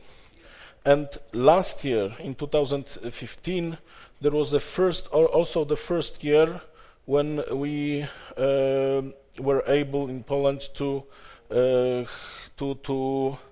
submit pre-filed electronic tax return. So we collect electronically all the information from the tax, from the withholding agents, from the tax remitters, and we are able to produce for the taxpayer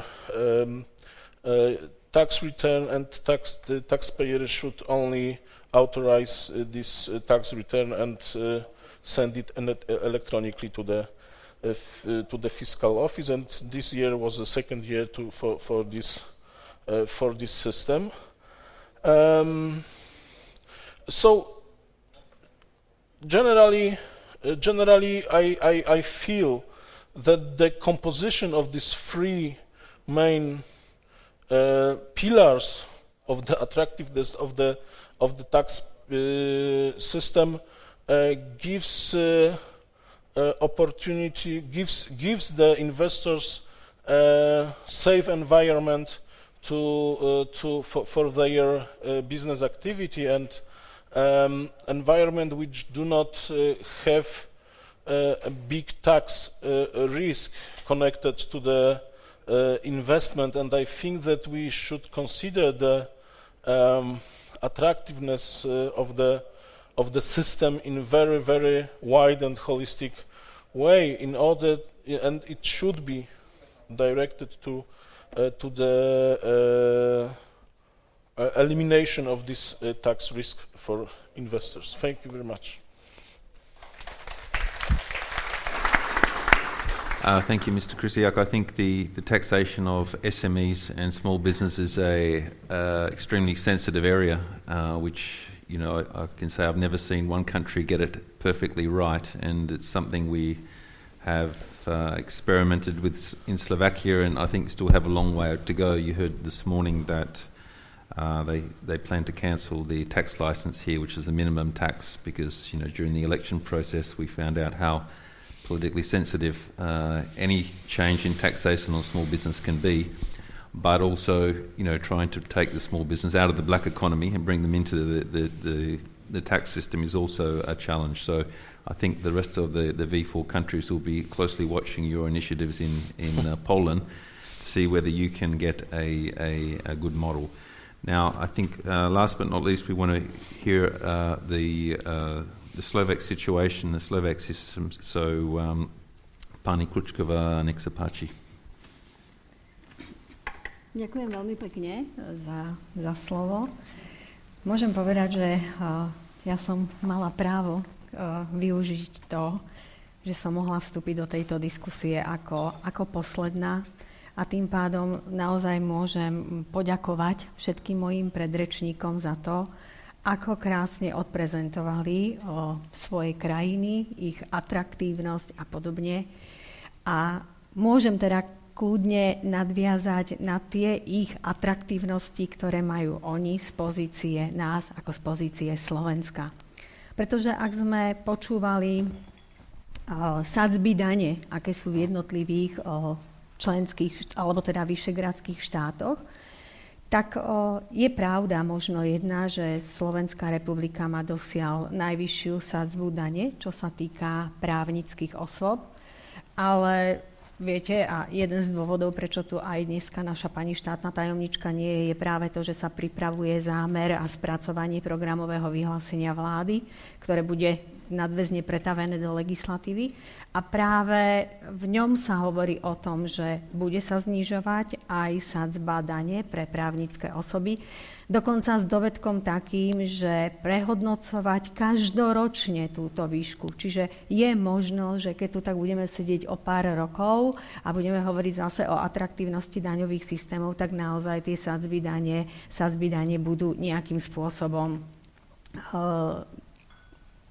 spojené alebo sa k sebe navzájom približovať.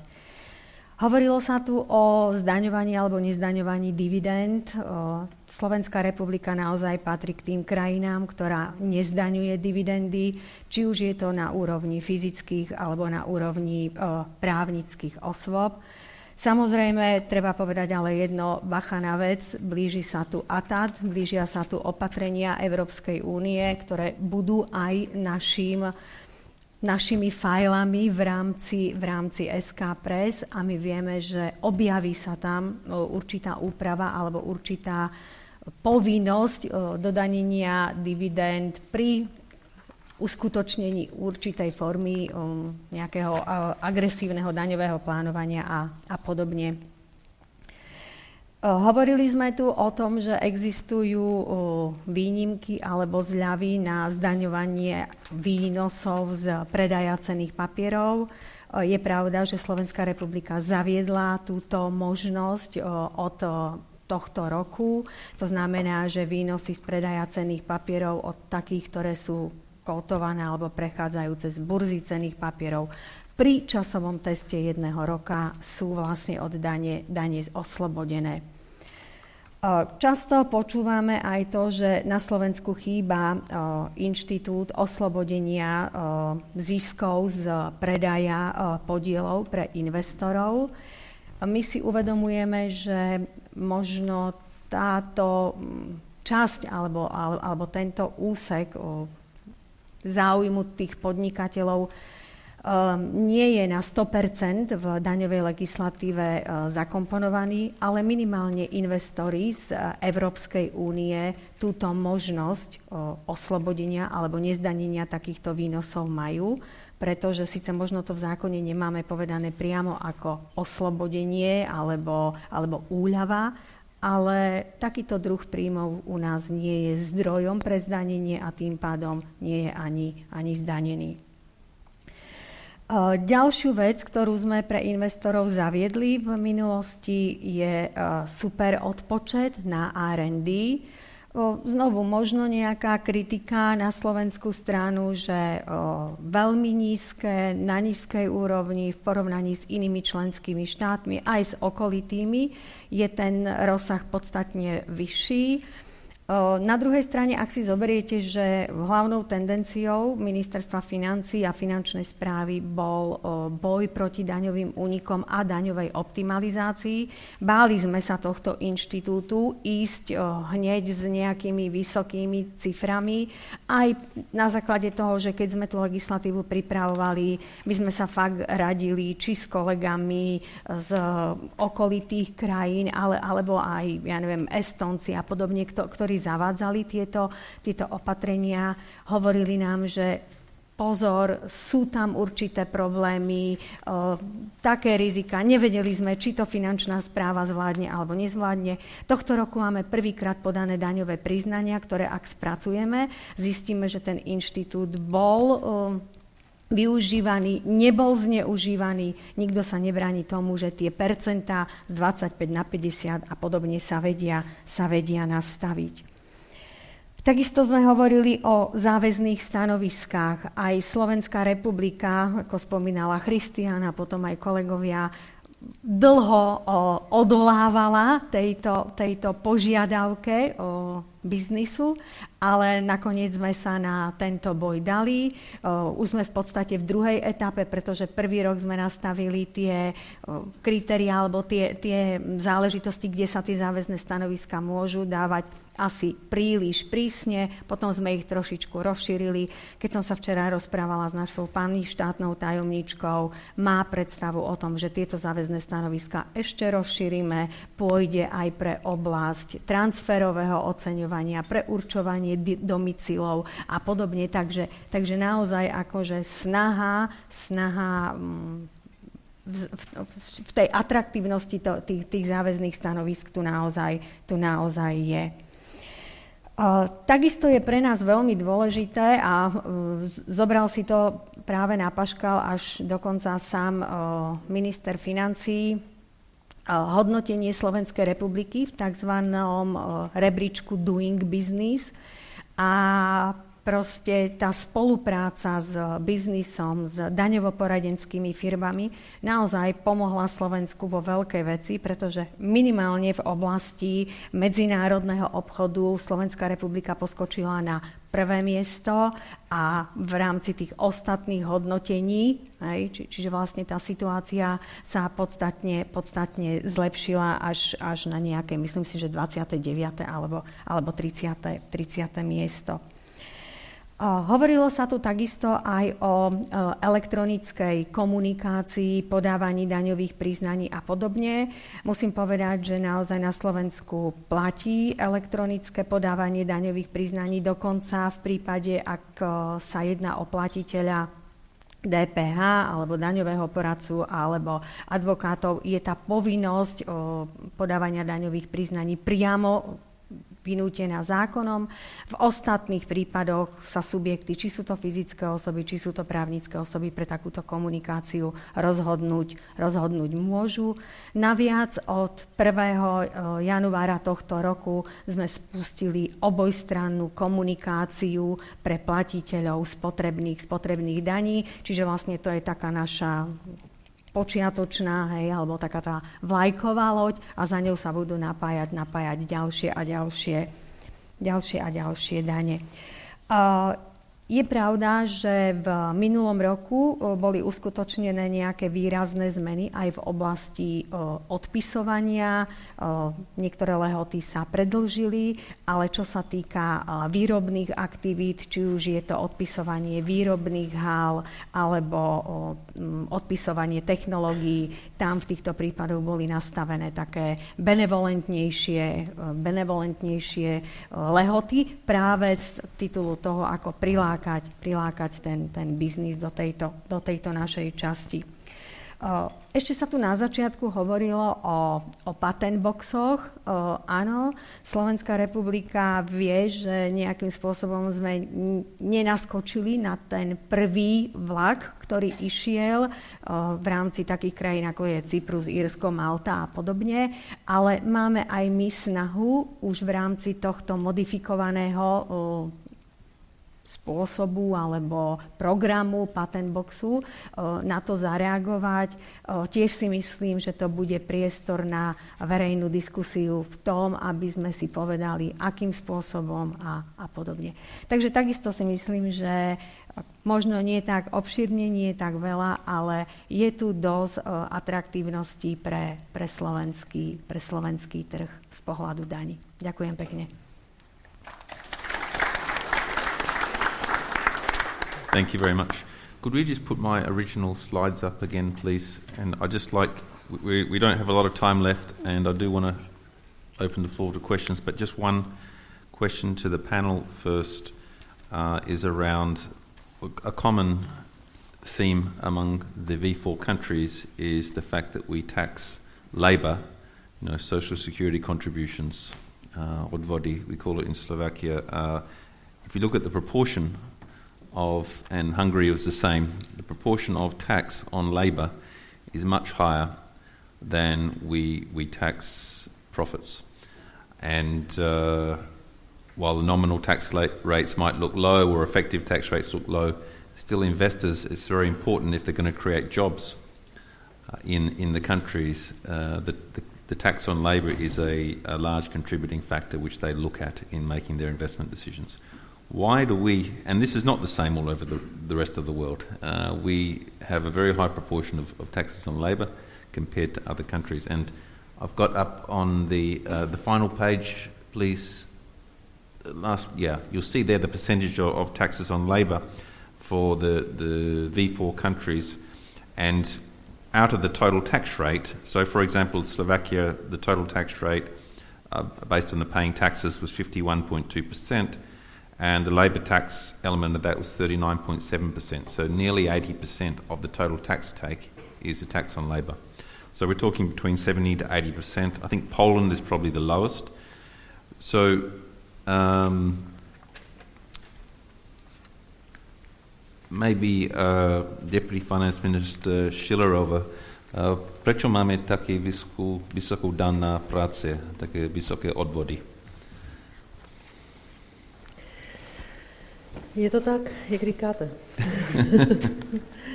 Nebudu to v žádném případě popírat. Je to vysoké sociální pojištění, je vysoké, samozřejmě musíme brát potaz, že ještě máme zdravotní pojištění také s tím související. A je to vůbec dané tím, že máme takový v České republice nastavený systém sociálního a zdravotního pojištění. Je potřeba se na to taky podívat, že jsou to mezirezortní věci, to znamená, že daňové věci jsou věcí ministerstva financí. Toto jde za ministerstvem práce a sociálních věcí. Je to samozřejmě souvisí to s důchodovým systémem, je potřeba se na to podívat tak, že ten důchodový systém je třeba z něčeho ufinancovat, takže proto je to i takto nastaveno. Ale je to věcí diskusí, které se vedou na tomto poli v České republice.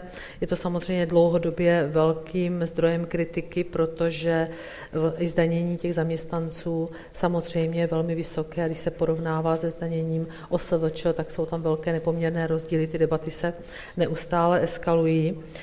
Ono je teda zajímavé, ono to nemá vliv na nezaměstnanost, protože nezaměstnanost v České republice je velmi nízká, tím pádem logicky i práce na černo je nízká, protože v podstatě máme nezaměstnanost, jak jsem říkala ve svém vystoupení, jednu z nejnižších. Myslím si, že dokonce poslední čísla, která jsem viděla, tak je druhá nejnižší v rámci, tuším za Německem. Mám teď poslední nějaké statistiky. Takže je to tak, souvisí to s důchodovým systémem, s jeho financováním a je to předmětem debat a diskusí. Děkuji.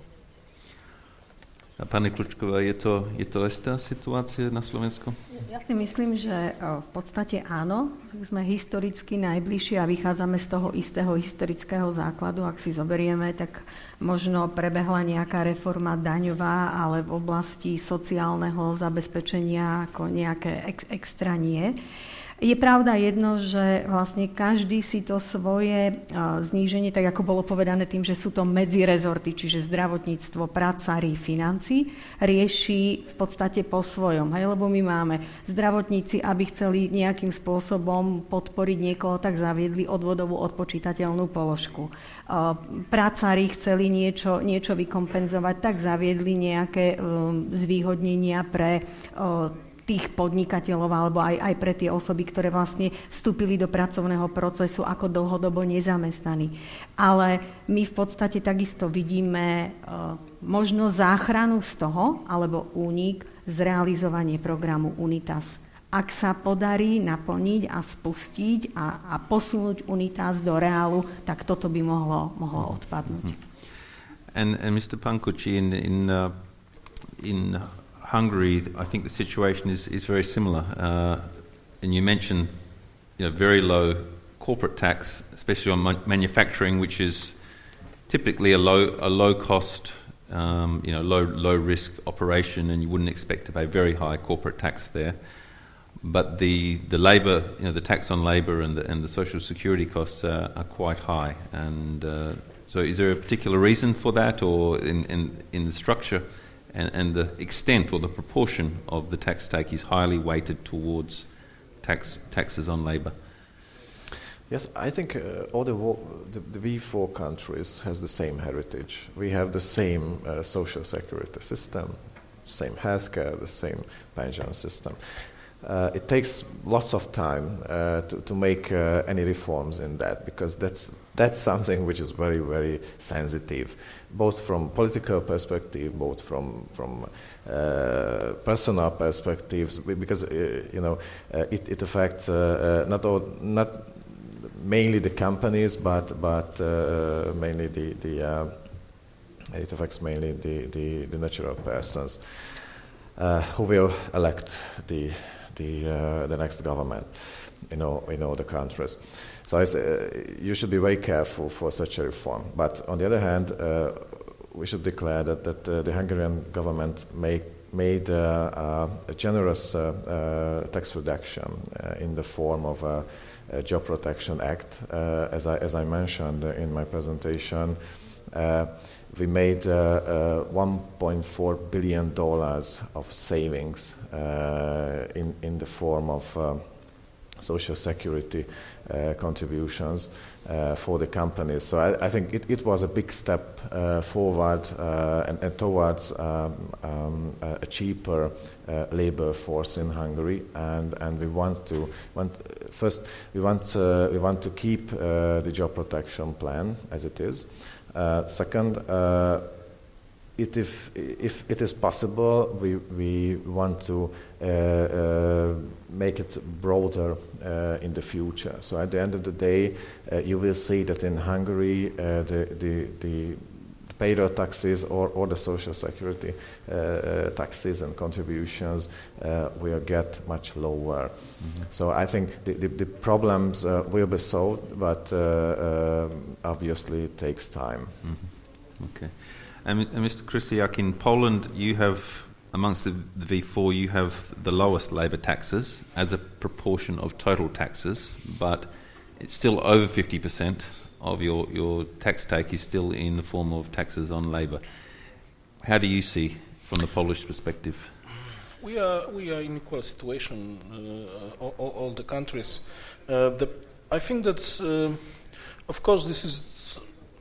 I share views of my colleagues that this is like the traditional system, and of course we notice that the system which concerns social security can be somehow not very beneficial, I would say, for the labor market, and we should limit or decrease the burden in this area, but the question is not how to transform the taxation system, but how to finance social security needs. Mm-hmm. And this is the main problem and the main question, because especially when we are aware that these needs will be bigger and bigger. Yeah. Because we live in the countries where the problem of the aging population will probably increase, and these needs which will be much bigger. So the problem is how to find the solution of financing all these needs, and I think that this is the crucial problem, because everybody noticed and everybody agree that it should be changed. Yeah. There is no now yet the best solution, I would say. Yeah.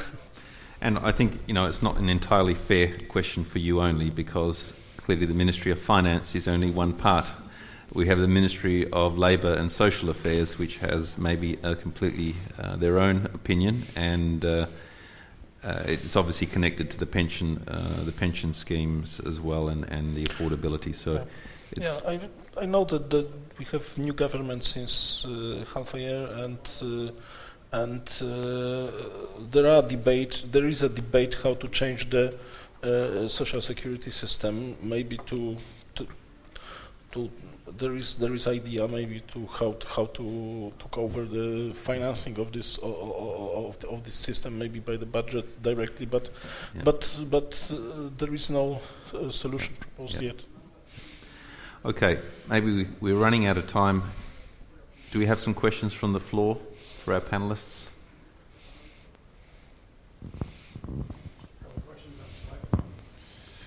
A couple of questions on the slide. I think it's just before lunch, so I'll be really quick. Thank you, everybody, for the comments today, and in particular, Secretary Meager opened the conversation with discussion a little bit about balance, the application of different systems. We're very interested in supporting compliance, and certainly with the new BEPS rules, our teams will be heavily engaged in that. But I just opened the floor up to the question of corruption and fraud. And is there an opportunity to engage, the people in this room and our companies deeper in that solution? And is that solution perhaps even more valuable than the activity we're now undertaking, heavy amounts of compliance on?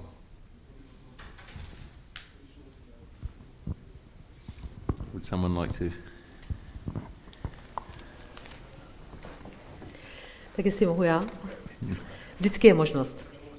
Vždycky je možnost, samozřejmě otázka, budu mluvit za prostředí České republiky, ale tak, jak tady bylo už řečeno, v podstatě my vycházíme všichni 4 ze stejných základů společenských, právních, to znamená ty systémy, i když se vyvíjejí dnes trošku jiným způsobem, tak jsou hodně podobné. Navíc hodně spolupracujeme a právě oblast daňových podvodů, a já jsem nechtěla to pojímat dnes nějak restriktivně, protože přece jsme se měli bavit trošku vstřícněji a trošku ukazovat vstřícnější tvář těch daňových systémů, tak oblast daňových podvodů je něco, co nás spojuje, protože samozřejmě jsou to věci, o kterých debatujeme na ní jednak mezi sebou, jednak hledáme platformu pro spolupráci a oblast podvodů se projevuje samozřejmě ve více oblastech, ale objevuje se zejména tedy na poli daně z přidané hodnoty, proto třeba Česká republika velmi podporuje akční plán, podporuje dočasnou výjimku na zavedení plošného reverse charge, tak jak jsem říkala ve svém vystoupení, což samozřejmě budeme hledat podporu mezi dalšími členskými státy. Podporujeme samozřejmě i všechny tyto opatření, tak jak jste hovořil BEPSu. Já osobně zapojení vidím v tuto chvíli, co mě napadá v osvětě. To znamená v osvětě přenášení těch informací, vysvětlování tomu, že když třeba Česká republika zavedla od 1. ledna 2015 například, já jsem o tom nechtěla hovořit, ale uvedu to jako příklad, zavedla povinnou přílohu k daňovému přiznání pro korporátní daň, pro transfer pricing, to znamená pro spojené osoby a projevilo se to velice, bych řekla, značným nárůstem inkasa, zas tak velkým, asi miliarda korun českých, což zase není taková velká částka, ale není to zase částka zanedbatelná, jenom na doměřené daní to bylo 0,5 miliardy a zase řekla bych, ale firmy se začaly chovat i velmi zodpovědně v tom směru, že se začaly podávat dodatečné přiznání, sami se přiznávali, sami vlastně zřejmě asi ten preventivní účinek byl možná významnější než to, že se tam podařilo něco doměřit v rámci daňové kontroly, čili já osobně vidím takovou a hodně se snažíme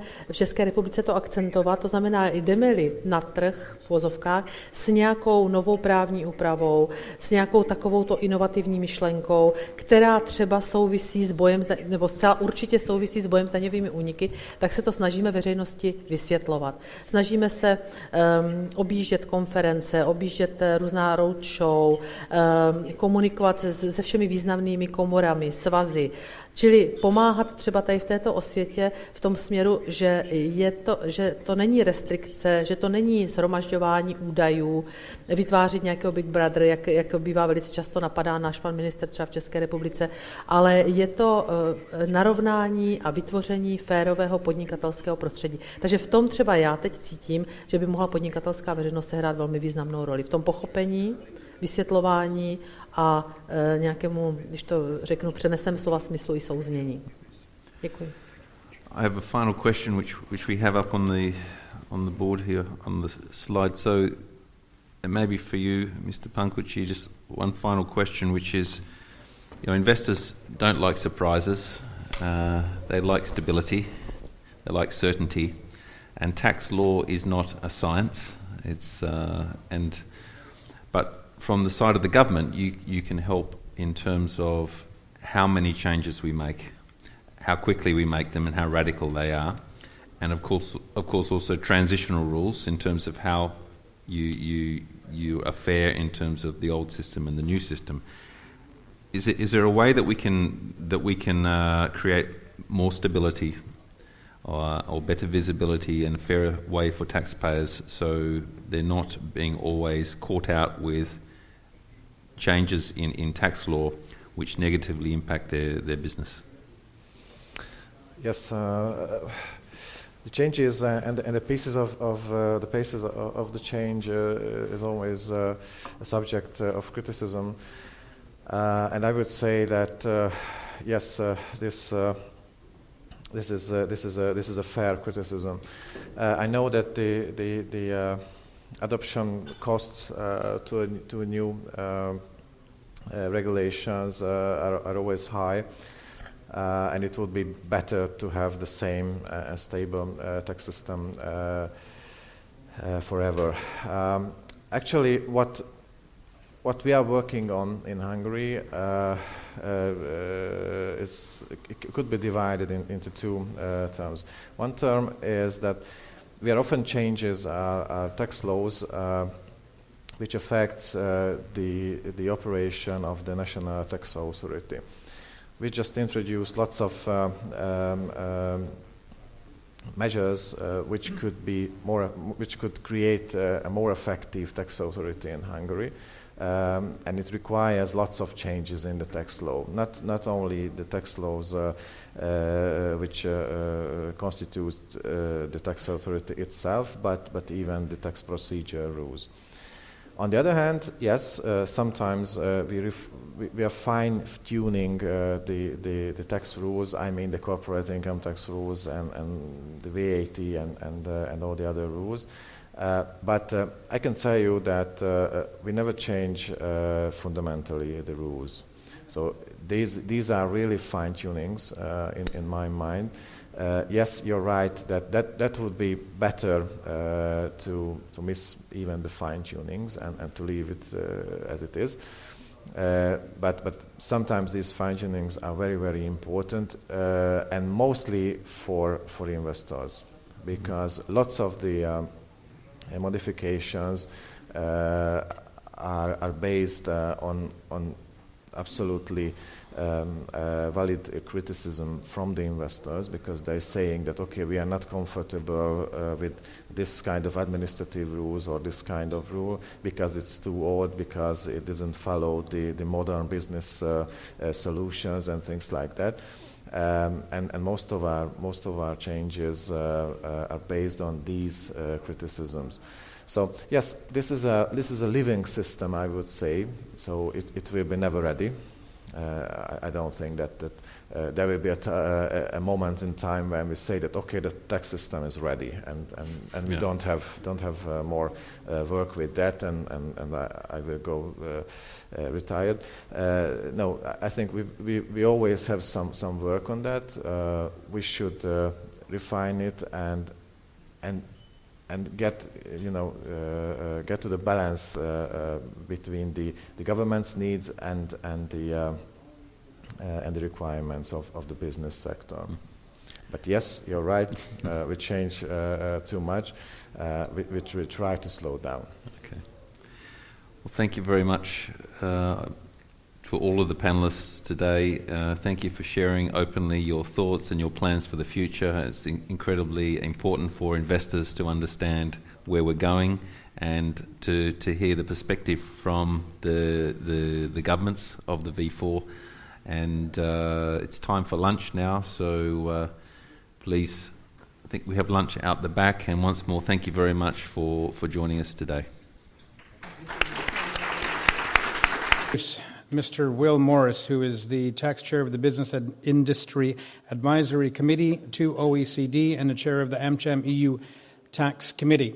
But also in addition to that, Will is definitely the godfather of this entire regional tax conference. And for him, as approximately 12 years ago, he came up with the idea and approached the regional AmChams and really fostered the growth of this series of regional tax conferences. And we observed last night that's a bit unusual for an initiative like this to have that lasting power, and to Will's credit. And I have to say, amongst my colleagues throughout the Visegrad, Will is a bit of a rock star because he has really came to us with an initiative, and he keeps us on our toes and keeps fostering the continuity of this tax conference. So, and I encourage you to take a look at his impressive biography in the folder as well. So, without further announcement, and there's lots of awards in there as well, Will. But we really want to thank you for your persuasiveness and the continuity in keeping this thing going. Many thanks, and I will turn it over to you, Will. Many thanks. Thank you very much, Jake, and it's very good to be here again. So the good news is that I did indeed have the idea for these conferences, and that's why you're here. The bad news is that because I had the idea for these conferences, almost every year you have to listen to me as well. So I will try and I'll try and be relatively interesting in this conversation. So what I'm going to try and do over the next 20-25 minutes is to talk about the BEPS project and also the Anti-Tax Avoidance Directive from the EU. But the context in which we've sought to place this, and this will play out more on the panel afterwards, is in the context of most recently the Panama Papers. And it is an important context to remember why it is that we got to where we are. There are still some people who look at BEPS, who look at the Anti-Tax Avoidance Directive and think, well, this is the worst idea that ever happened. And the tax rules were actually working okay, and we all knew where we stood. And yes, those questions which came up at the end of the last panel on, what about certainty, what about stability? In order to place this in context, we have to think back to 2007, 2008, and the financial crisis, and the pressure which this has put upon government revenues. Up until that point, things seemed to be going pretty well for corporations and for corporate tax. The pendulum was swinging towards freer rules. People were concerned about businesses leaving their countries, about the complexity of the tax system. They were even asking the bigger questions. Is it appropriate to tax profit in the first place? Should we be looking for other ways to tax corporations, or in fact not tax corporations at all, but to tax in different ways, whether it's with greater turnover taxes, looking at other elements of income taxes? All of that changed in 2007, 2008. And it changed mostly because revenue stopped coming in, and people were casting around for reasons why that was happening, and they began to pay attention to what had happened in the corporate tax area. Now, another feature to layer on top of that is also the phenomenon of globalization and regionalization, for that matter. So whether it's inside the EU with a free trade zone with massive freedoms of movement inside 28 countries, or whether it's globalization more generally, and whether that's inside the WTO or other types of groups, there is this phenomenon over the past 20 or 30 years of much, much larger corporations doing business in many, many countries. So to take the one that I work for example, we do business in 180 countries. More than 50% of our income comes from outside the US. That is not something that you would have seen very commonly before. And so two things have fed into the BEPS project, have fed into the Anti-Tax Avoidance Directive.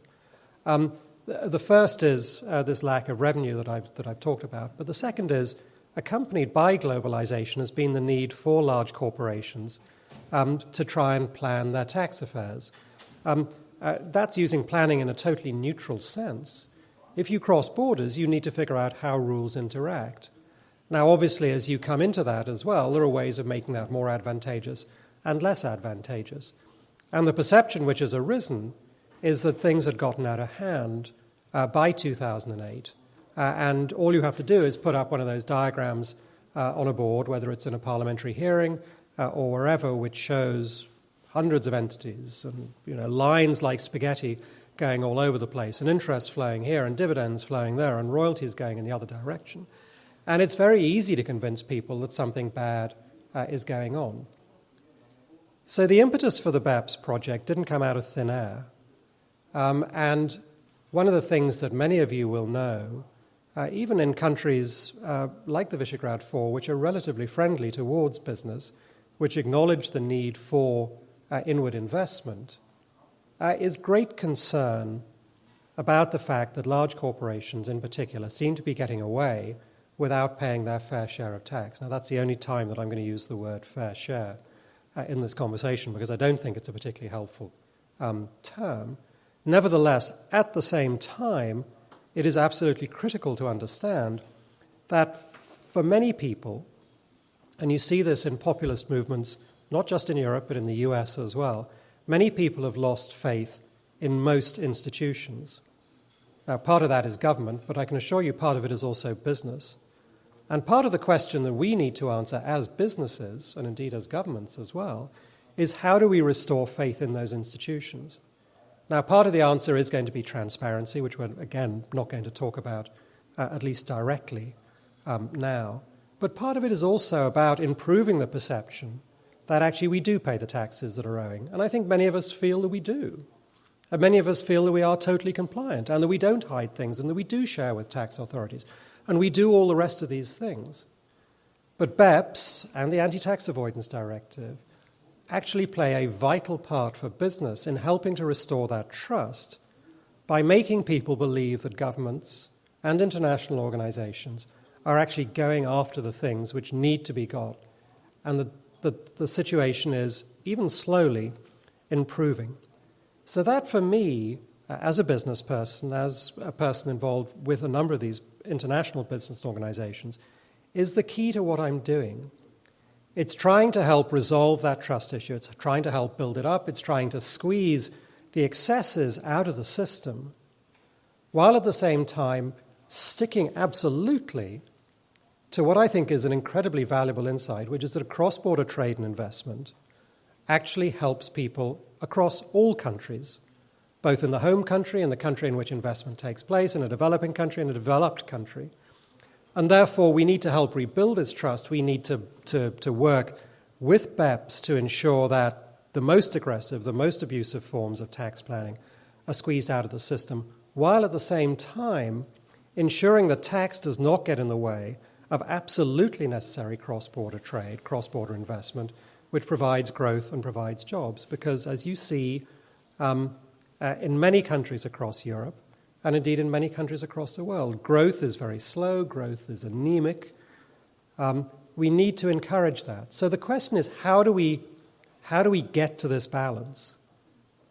And that's the context in which I want to talk just very briefly about both BEPS and the Anti-Tax Avoidance Directive. And then in the panel, I think we can begin to flesh out some of the technical issues. So I have a lot of slides, which are all very welcome to look at afterwards.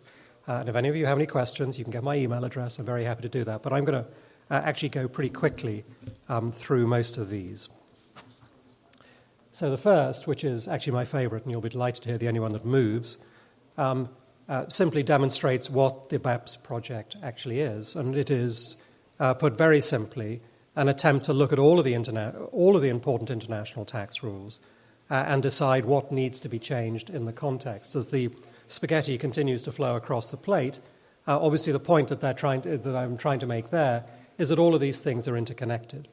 And an important thing to bear in mind as we consider BEPS, there is a perception that the recommendations were put out. There we are, the line goes around the edge as well. The recommendations were put out last year, hundreds of pages. We're done, right? Everything's done. Well, actually, no, everything is not done by any manner of means. And Mark can talk to that probably more eloquently than anybody else in the room. With the recommendations, there is a lot of detail which still needs to be filled in. But there is also a lot of rough edges which need to be smoothed out in the sense that many of these provisions do actually interact quite closely. The only way that the incredibly tight timetable which was imposed on the BEPS project, 2 years, to look at the whole of the international tax system and come up with coherent consensus recommendations on how to deal with this, is a remarkably short time. I mean, it is the blink of an eye in tax terms. And yet, to their enormous credit, the OECD, the G20, and all of the governments who were involved in this managed to do that. But one of the ways in which they did it was by occasionally sort of cordoning things off, putting things in silos, and just throwing teams at those to do the work which needed to be done, and then not perhaps always having the time to make the connections. So while there is an inevitable fatigue with governments at the OECD and certainly in the business community with BEPS, now is not the time to take our eye off the ball, because as some of you will have heard me say before, stretching the analogy here, in many ways this is like a soccer game, like a football game, and we are at best just coming out onto the pitch at the beginning of the second half. The first half was the writing of the recommendations, the consultations, all the work that took place there.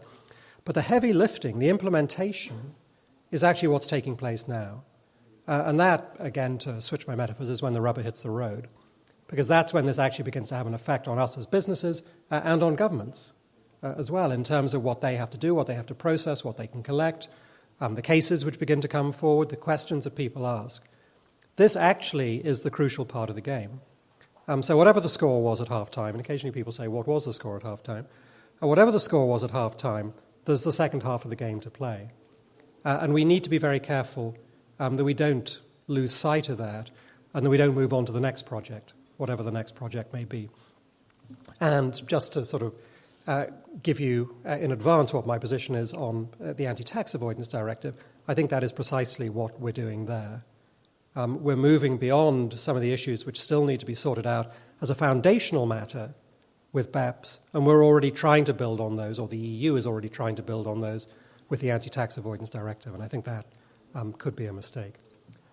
So the next couple of slides simply tell you what the action items were and what the objectives were, and I promise you I'm not going to talk to them because I know what happens when I do. I know actually there's a large Kia factory here in Slovakia. My record for talking without a break on BEPS was 2.5 hours when I was in Seoul, and the audience was so polite that they simply did not interrupt me to prevent me from carrying on talking. So if I start talking about all the details, I will go on forever. But as I say, if any of you have any questions, either when I finished, assuming I do finish, or afterwards, then please do send me an email, call me, whatever. I'm very happy to do that. So just a sort of very quickly, where are we right now? As I said, there were the deliverables. I'm afraid there is a typo in here. The heads of government did approve them in November. As it says, many non-consensus issues still remain to be dealt with. And one of those we're actually going to talk about later. It's CFCs. Because in some cases, consensus was arrived by agreeing to disagree, if I can put it like that. Putting it slightly differently, sometimes either a menu was presented or a range was given, which enabled everybody to agree to it. So with interest deductibility, which I know is the next panel, not this one, there was a range there between 10 and 30% of EBITDA. That reflected different views in the room, but obviously at one sense is consensus. Another one is CFCs, where actually there was the only consensus that people could reach was that they agreed on almost nothing at all. And therefore they would set out a very broad array of descriptive non-recommendations which people might pay attention to if they were thinking about doing something at some point in the future, etc., etc. With others of them, much tighter consensus in transfer pricing. But even there, if you've agreed that you need to pay attention to risk, that there needs to be an ability to bear risk, nevertheless, as you, again, those of you, whether in the private sector or in government, know that in order to make rules like that work, and certainly to make them work consistently and across countries so that you don't get double taxation, you don't get disagreements, you need to go into a considerable level of detail.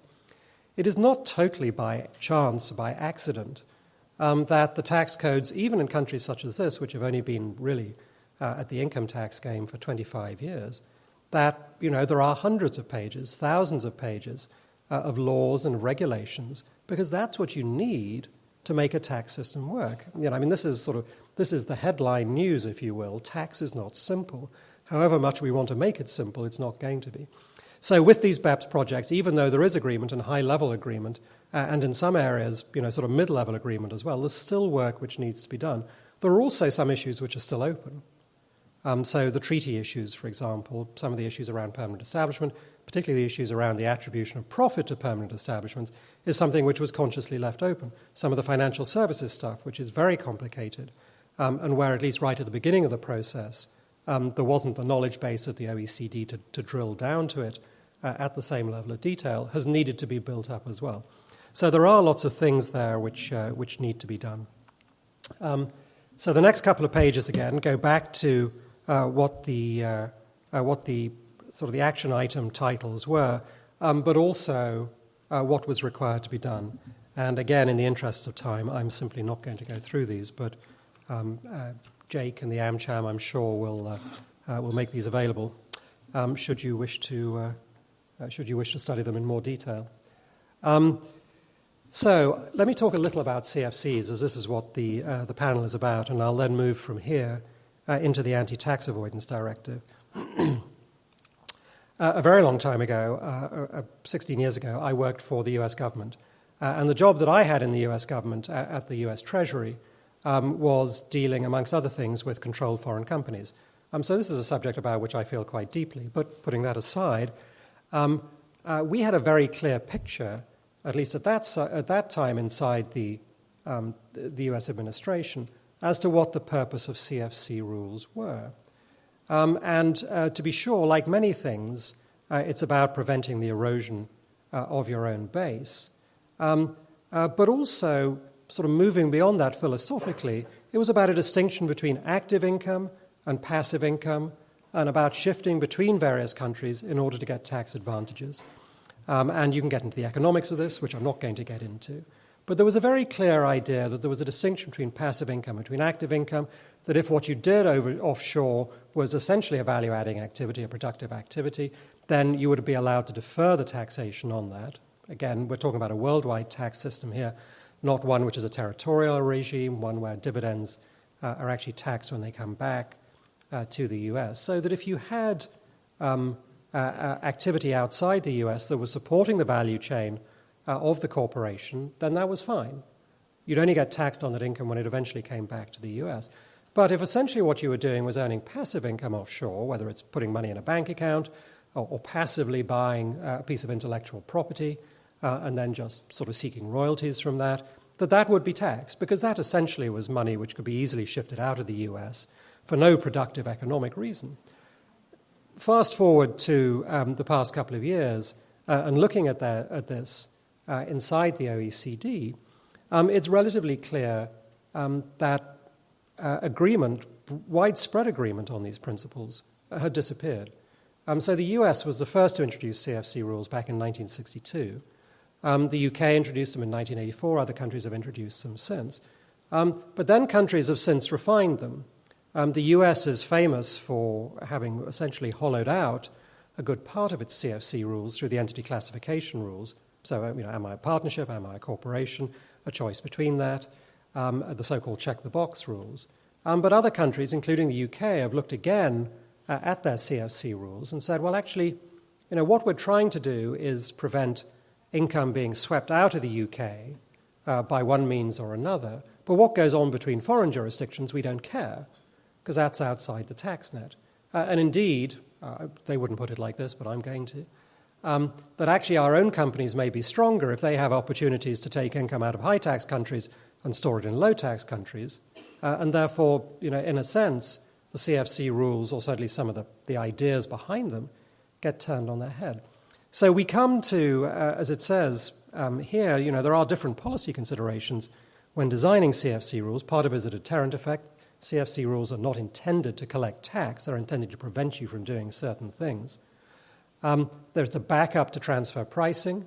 It simply takes some of the more difficult transfer pricing issues off the table by saying, in these circumstances, you get taxed, full stop. At the same time, when the OECD was going through this, it said you have to be effective without undue administrative burden. And obviously we have to avoid double taxation. But, as I say, there was no agreement. The US, it's believed, insisted that CFCs be included in the BEPS project, because one of the things that BEPS really was targeted at was the use of hybrid entities. So things which are a corporation in one country, a partnership in another, something which is debt in one country or equity in another. The US perceived those rules as being targeted against them.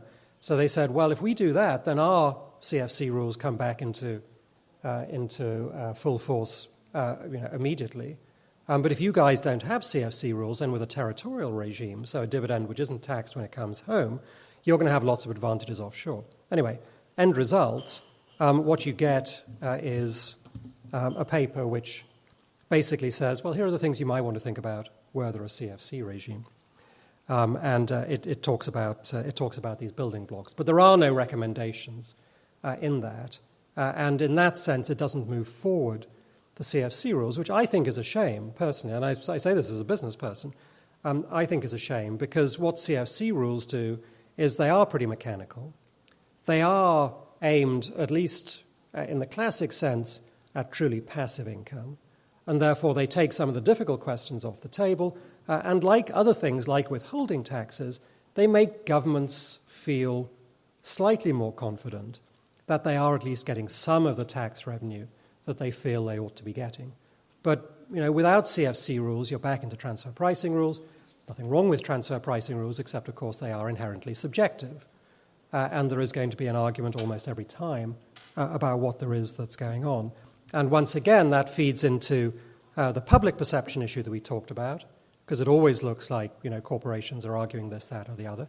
But it also feeds into an idea that many governments have, that somehow they're being tricked, that they're being gamed, and that therefore the only way around this is to enact still more anti-avoidance rules.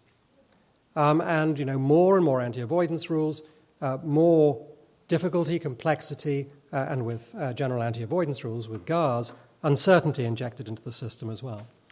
So with this, let's move on to the EU just briefly. And again, just to go back to what I said at the beginning, there is a sense that the EU is trying to build upon or go beyond the BEPS project. In my view, before actually the BEPS project provides a firm enough foundation for that to happen. But there is, it has to be said, I'll say it, people in the governments and international organizations couldn't say it, there is a little bit of a turf war going on between the international organizations here. There's a sort of competitive edge as to who can lead the pack on this. And the EU clearly feels that it may have been left behind and that it now wants to catch up.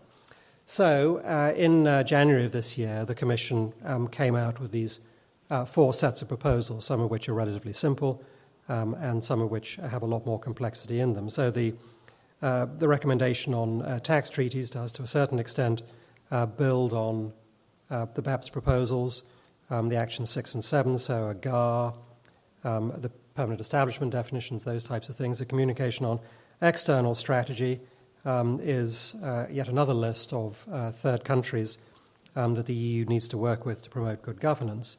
The revisions to the DAC relate to country-by-country reporting, the OECD version of country-by-country reporting, which is just to governments.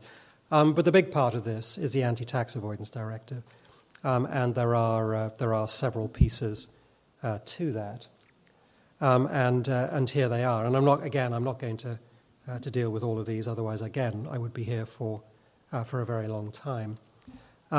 But just to talk very briefly about each of them, and I'll start at the bottom and work my way up to the top. The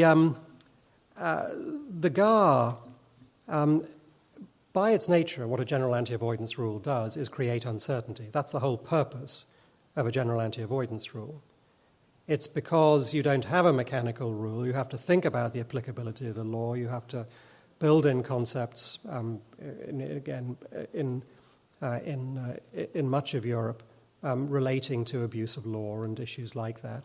You have to think harder about what you're doing. Now, that's fine, again, if it stays at the edges. But if it comes in towards the middle of straightforward tax planning, then what you're doing is throwing uncertainty onto everything. And if you layer that into including a GAR and a tax treaty as well, and you make the applicability of the tax treaty a lot less certain, then you're going to have a significant effect, potentially at least, on cross-border trade and investment. The anti-hybrid rules, relatively straightforward. Again, they build on the OECD concepts here. There are issues around hybrids. Again, from my time in the US government, I spent almost all of my time trying to kill these things. So I come at this with a certain angle, which is not always sort of the same as some of my business colleagues. It's very hard to come up with a straightforward policy reason for planning into a hybrid, unless you're in the financial services area and the regulators have decided that hybrid capital, for example, is an appropriate thing. Nevertheless, there are still some things to be concerned about. Shutting these structures down overnight does run into a different point. It goes back again to the certainty and stability. So perhaps grandfathering is something which should be thought of, or at least substantial transition rules in this area. There are also non-tax reasons for using hybrids. But if you use the tax law to hammer hybrids so comprehensively that you would never use them, regardless of whether you're using them for a tax purpose or not, then I think, again, there are concerns there. And there are also concerns about some of the third country situations where essentially what you're doing is taxing somebody else's tax base, even though there's no hybrid involved between your country and somewhere else, there is somewhere else up in the chain. Exit taxation, I find it hard to understand how almost any proposal could square with what the European Court of Justice has said on these issues. I'll leave that there. Interest limitations we're going to talk about on the next panel. Switchover clauses are plausibly very attractive at a superficial level and are a dreadful idea when looked at in any detail.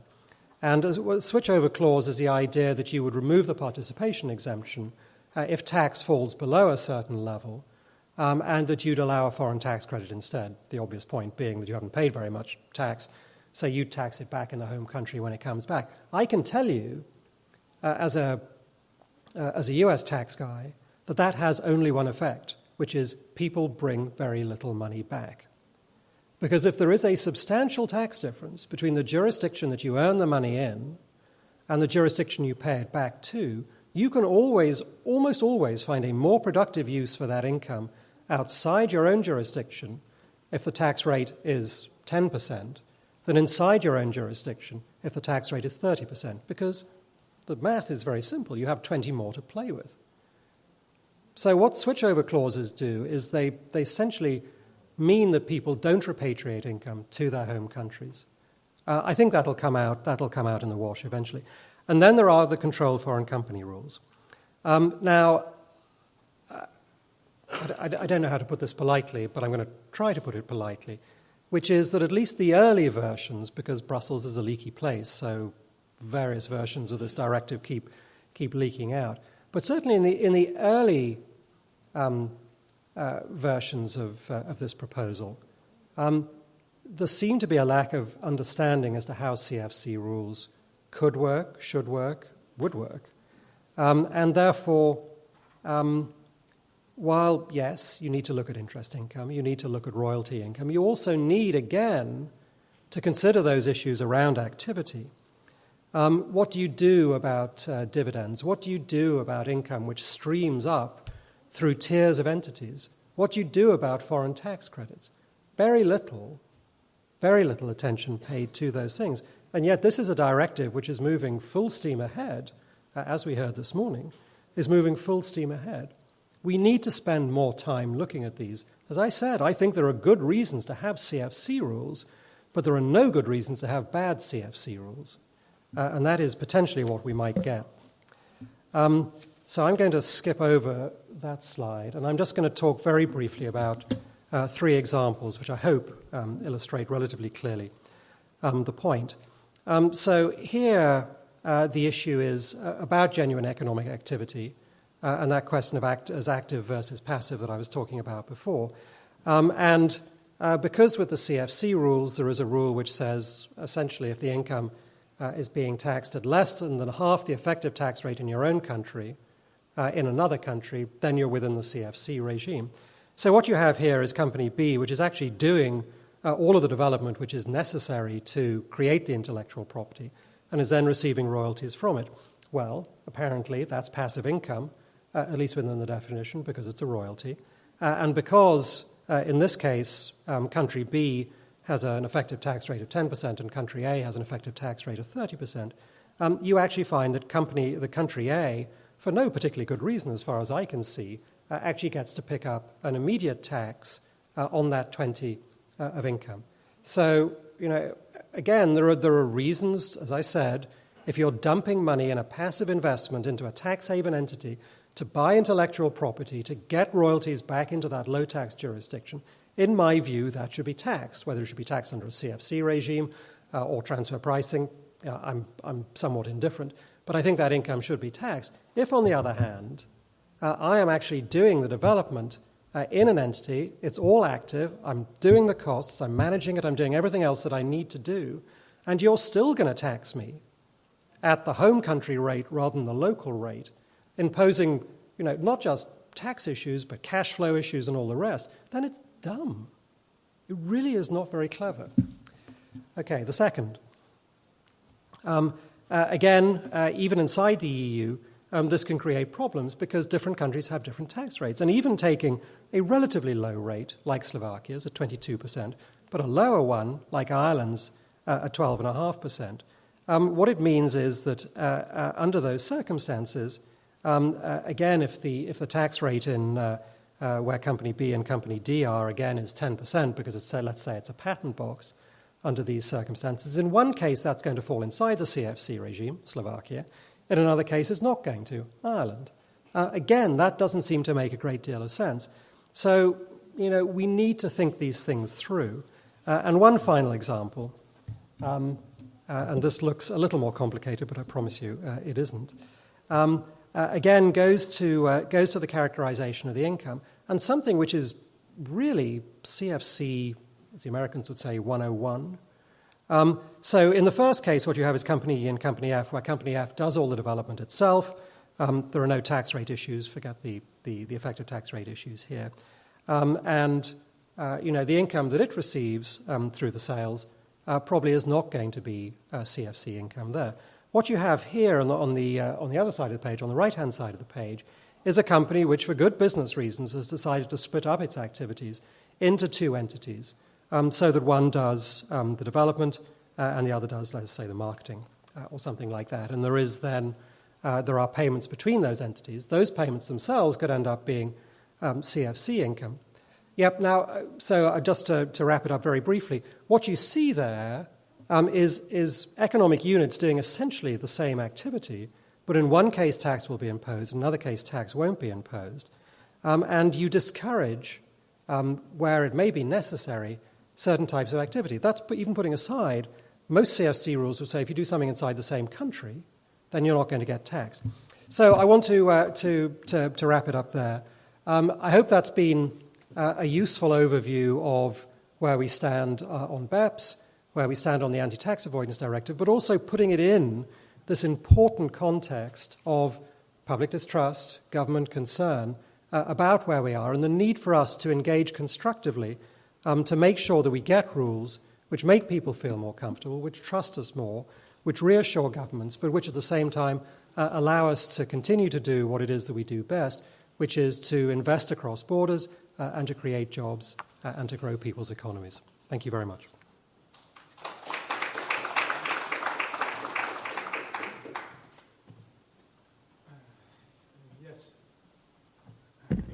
Ricardo, sorry, I forgot to introduce you when I was introducing Will, but very briefly, many thanks, Will, for that presentation, and I'm going to turn it over to Richard Panik from KPMG, sorry, for, EY. No, you mixed me up. You tricked me. To moderate the panel.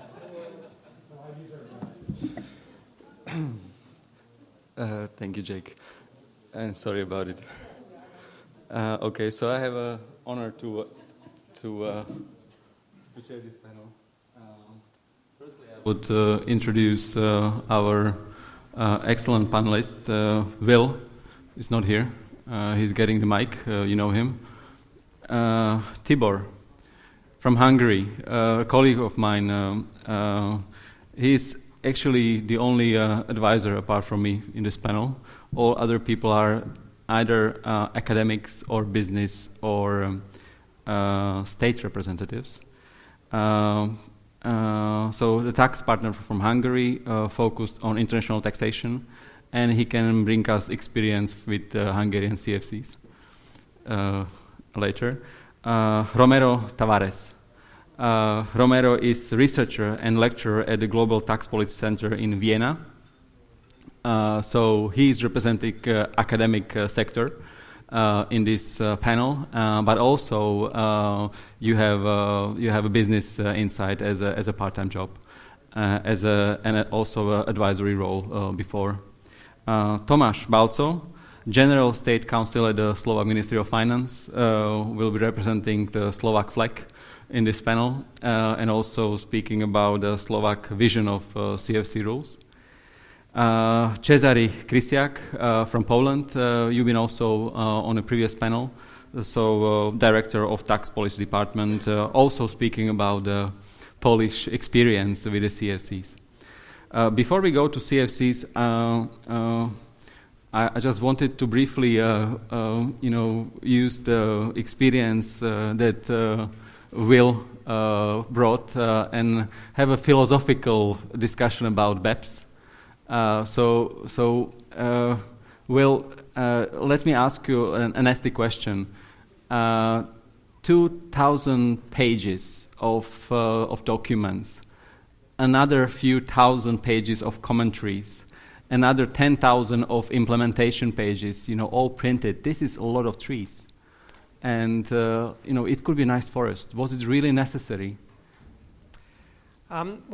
Yes. So let me give you the answer which I gave you before, and then maybe expand on it ever so slightly, which is that BEPS did not spring out of nothing. It wasn't the idea of tax administrators to set out on this. This was a politically driven, politically conceived project.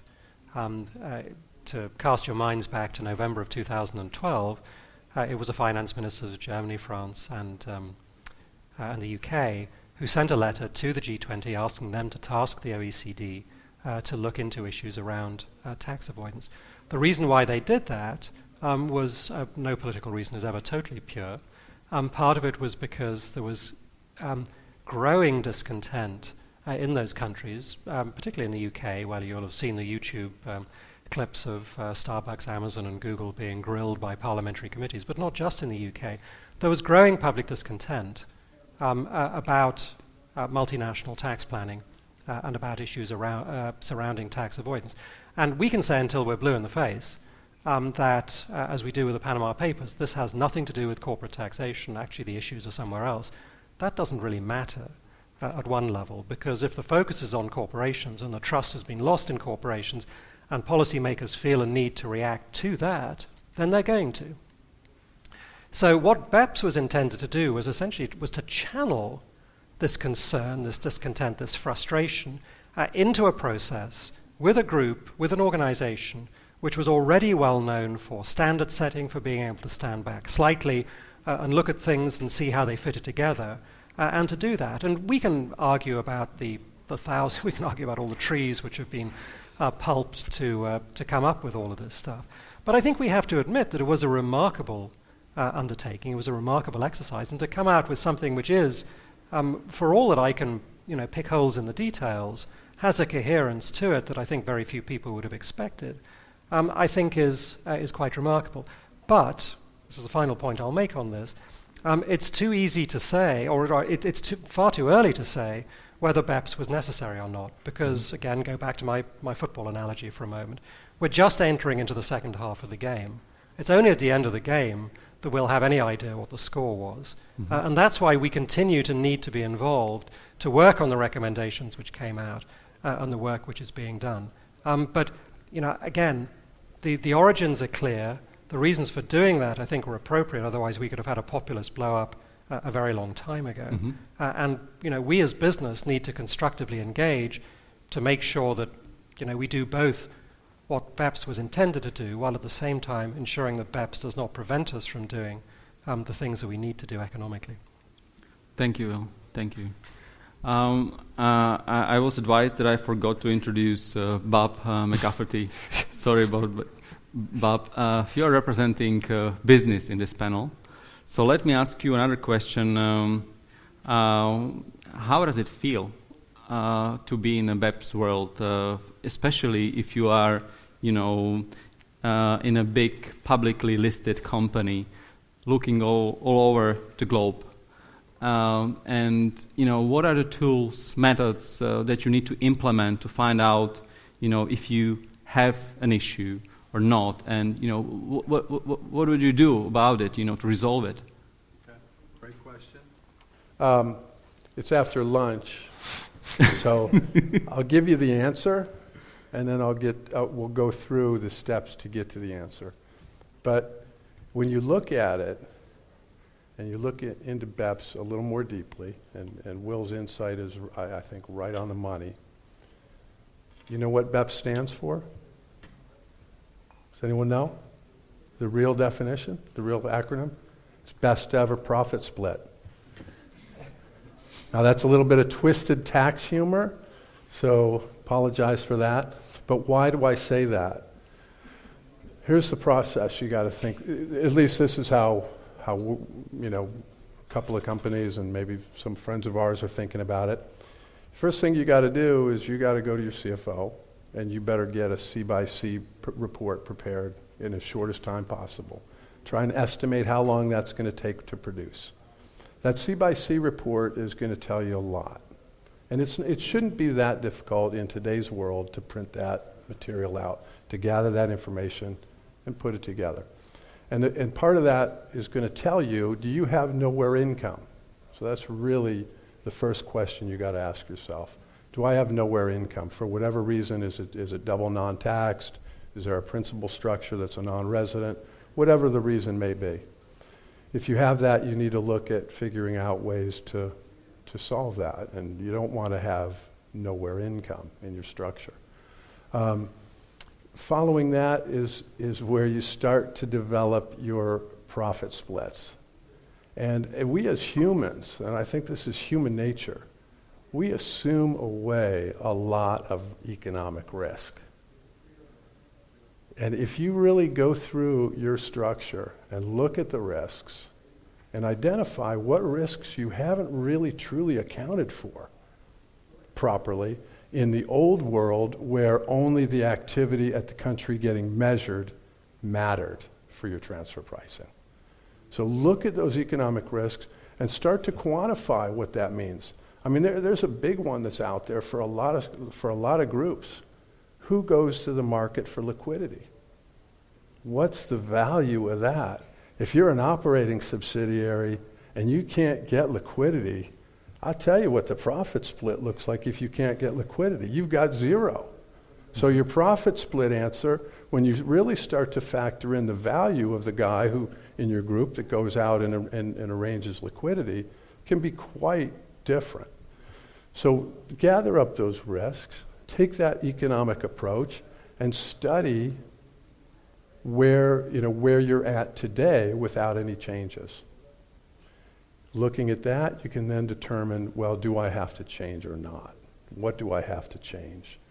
Do I have enough economics to support what I'm doing today? If not, you got to think about proactively reallocating. And if you believe you have the economics to support what you're doing today, and I think a lot of companies are going to find that they do, you then need to dial in what substance do you have to support that economics. And if you've got the economics, I think a lot of your math on substance is pretty simple, especially if you're a growing group, reallocation of future assets and people and resources to where you require the substance isn't going to have the incremental cost that a wholesale structure change is going to have. So that's just kind of the simple, that's kind of my simple view of it. To me, BEPS comes where the rubber hits the road and where we're actively involved is transfer pricing. And that's sort of where we're starting our BEPS in the new world. So hopefully that's helpful. And Okay. Can you estimate the time and the headcount you need to make sure that you have this under control? Well, in most companies, you'll get zero headcount. Zero to headcount. support that. Most companies that I'm aware of. So you got to figure out how to leverage information that's out there. Mm-hmm. And we're assuming our year ends in March. We're assuming, for this year's compliance, it's C by C and it's master file and local file. Okay. So, you can debate about whether, the U.S. has this other rule and it's a year later, and maybe you can pick a surrogate for a year, and we're not playing any of that. We're just saying, let's assume we're going to do it. Let's just do it all at once, and be prepared for next year. Ask me back next year, and if I look about 10 years older, you'll know how it went. Okay. And just quickly, I just tell you, it's not all bad news. I don't think BEPS is all bad news, especially if you look at transfer pricing. It gives you an opportunity to create synergies, actually, in your transfer pricing process. If you look at a lot of big groups, they might have 10, 12 different groups, providers, whatever, helping write and analyze and develop at the local level. This gives you an opportunity to efficiently centralize a lot of that activity, put it all in one place, get one set of facts, make sure those are correct, scrub those, and leverage that information across the group. So it's not all bad news. I think there are some synergies out there that are gonna help make it efficient. Okay. That's it. Thanks for your time. Thank you. Romero, BEPS says hundreds of billions dollars are being swept, tax money swept. Do you have any idea what was the crystallizing driver? Was it the companies actively cheating, or was it more the governments setting up mechanism? Countries like Belgium, Netherlands, Luxembourg, creating an environment to attract the tax cheaters, as academic insight. Do you have any comment on this? I would go back to the beginning of even what Will may have referred to here. BEPS didn't come out of nowhere, right? If it didn't come out of nowhere, it came out of something, and that something may have been triggered both by the policies adopted by states, no doubt about that. It's clear, the infamous race to the bottom and all of that, which can be misread, misinterpreted, misspoken of, and taken out of proportion. But certainly there were actions that were from the side of states. We see the famous state aid cases here in Europe to evidence that. And on the other hand, of course, you not only have compliant companies and multinationals, you may have non-compliant companies. You may have sloppy structures around, and that's all reality. The governments that are not engaged in the race to the bottom, they see all of it, and also the ones that are. So when you think about it from that angle, that quantification can be anything, right? I mean, different NGOs may have come up with the most ludicrous numbers, perhaps inflated. If you compare it to a benchmark of, if you were to abandon the arm's length principle, if BEPS was about a revolution to the residence and source conundrum and global formulary apportionment, then everything that is different from that could be BEPS. In any multinational where you're actually engaged in organizing your affairs in a way that meets whatever rules and economic substance requirements that there might be out there. That approach is the one that lost, political consensus around. So the whole point of the political appeal of what's fair share of tax, what's moral or immoral, the types of terms that are not helpful, and I would agree with that, because they'll mean different things to different people, even in the same country, even in the same government, and even in the same institutions like the EU. They cause this noise about what is the amount of BEPS and who's triggering it. I guess once the dust settles, even in academia, what we have been discussing is that there is a positive outcome. There is an improvement. I mean, the endeavor that was undertaken was much bigger than 2 years. I mean, the subjects that have been discussed during BEPS, and many of them that are not concluded, like the issue on profit splits and intangibles and allocation of capital, they're extremely complex. They have been already discussed, and they were in discussion for years and years before BEPS, and they have not yet been solved. So I very much side with Will in saying that we will only know, really, not only from the point of view of impacts on business, but impacts on governments and just effectiveness of the whole exercise. We will really only know what the outcome is and what we can qualify as base erosion and profit shifting. Are we only talking about wholly artificial schemes that will no longer be possible, the MTPO box, the empty PO box type entities? Or are we talking about a refinement of principles which are very complicated, very complex? We're talking about some of them today here, and in which case you would have a different answer, you would have a different tax burden. We'll only be able to really know what this exercise was about after the end of the second half.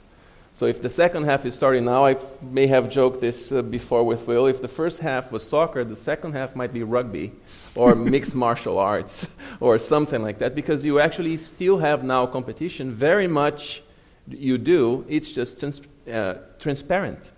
So you're going to have transparent tax competition. You might not be able to call it harmful, even if you think that it is. It's a more philosophical question. But once you have tax competition in a transparent world, it's not just rates. We discussed it here. It's what level of R&D incentives do you have that are compliant with the modified Nexus standard? How do your CFC rules work, knowing that they'll be fully transparent? How attractive, going back to your point, how attractive is your tax system? That can be a form of post-BAPS valid tax competition that allows companies to organize their affairs in a way that reduces their hypothetical tax. Will that be BAPS? Certainly some NGO will call it BAPS. Some of my colleagues in academia will call it BAPS. But is it really? So that philosophical question, I think, is less important than the question of how effective these measures have been to welfare. Are the systems functioning better? Have there been improvement to standards and rules? And we see a lot of that happening in BAPS. And the one point that academia and business agree very much, and a lot of governments also do, and we see that very much represented in the official positions of the OECD, is that what would have happened if this concerted effort hadn't taken place? You would still have the political climate. You would still have the outcome of all the hearings in the U.S. Senate and the UK House of Commons. You would still have the G20 and populations around the world furious with this perceived misbehavior of these institutions, these multinationals. What would have happened? Absolutely inconsistent reactions from countries. So the incoherence would be absolute. So the fear we have with incoherent implementation of BEPS, which is very real, but the realm of divergence between how you're going to implement BEPS is much less than if you had no BEPS at all, if we had no common standard, no recommendation, no mandatory minimum standards. The fact that you have this body of work that was done reduces that margin of error. And then again, implementation is where we will see where, whether the exercise has been helpful and inducive to welfare or not. I think a lot of research will still need to be done. And anything that I've read so far, either in academia or officially, is conjecturing. I do not trust any of the measures that have been out there on what BEPS is or what it might be. I think that part of the exercise, which was embedded in Action 11 a little bit, that is far too controversial, because once you don't know what you're defining, you can't quantify it. Yeah, okay. Okay, thank you. You're welcome. Thank you. So we can all agree that BEPS is a good thing. And let's go to Budapest, Tibor. As the first role model country within our V4 region, you guys have introduced CFCs in 2006?